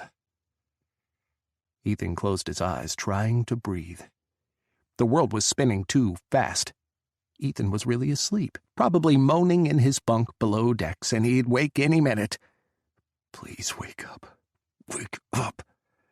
I don't want to hear this anymore. I don't want to hear my dreams come true, only for them to end. You're straight. Ethan breathed. You'll decide this isn't for you. You like the idea, but you won't like the reality. I jerked off thinking about you last night. Jack blurted out. After we got back from the bar, I came. Harder than I have in over a decade, and... He quirked his head to the side. Did you forget the wet dreams I've been having? I haven't had one in... God, years. They started with women, but now... It's all you. Your body. Us. Together. All I can think about is you. Hissing, Ethan's eyes ran over Jack's body, drinking him in. The thought of Jack touching himself and thinking of Ethan blazed through him. You really want this? A man? I really want you. Jack swallowed. His hands clasped the desk behind him. His knuckles were white. Can we go slowly? His voice finally shook. I want to say I'm brave, but I am nervous. I do want you, though. I want to try this. With you. What does slow mean? I want to be absolutely clear. I'm not ready to have sex with you yet, but I want to kiss you again. Jack's chin lifted. Is that clear? God, Ethan was going to die. His eyes squeezed shut, and he prayed, harder than he'd ever prayed before, to wake up that moment, or to stay asleep forever, for this moment to never, ever end. When his heart kept beating and the world kept spinning, refusing to fade away into a dreamscape, Ethan opened his eyes. Jack was waiting for him. The choice was his. How had it come to this? He'd screwed everything up. That didn't lead to happy endings. He wasn't supposed to end up with who he wanted most in the world, not after everything he'd done. But God, Jack was standing there, waiting for him. He had to choose. Did he step forward and take this chance, reach for Jack and hope that it would work out? Figure out how to love a straight man negotiating brand new territory? What did he want? He wanted Jack like he wanted oxygen, like he wanted his heart to keep beating. He wanted so deeply, so badly. But that want ignored the realities of the world. They would have to hide. They'd have to hide everything from everybody. It was wrong to be with Jack on so many levels. He'd lose it all if they were discovered. So would Jack. The risk he was taking. It wasn't just his sexuality he was playing with. If word of this got out... Ethan squeezed his eyes shut. How could he do this, knowing the risks, knowing what Jack could lose if it all went wrong? How could he turn away from Jack offering him his heart? He wasn't strong enough to make that sacrifice, no matter how much of a hero he wanted to be. He was just a man compromised by love. He had to choose, and the weight of the decision almost crushed his soul. Go to Jack, find their love, find some way they could love each other despite everything, live with secrets and lies until they could be free, share his life with the best man he'd ever met, ever, in the world. Or turn away, break Jack's heart, like Ethan's heart had shattered, risk nothing, leave the world to go on turning without the risk of it falling to pieces when this all came out, and when everything came crashing down. Jack would survive, and he'd continue on. Didn't the world need him as a president? How much would it hurt when this leaked out, and when Jack was destroyed by his willingness to give love a second chance? It was the choice of a lifetime, and more than just two hearts hung in the balance. To love or to wither, to cherish or to destroy. Their world together or the world at large. Ethan opened his eyes. Jack was waiting. Still. He wasn't strong enough for this, wasn't strong enough to deny his heart and choose to save the world instead.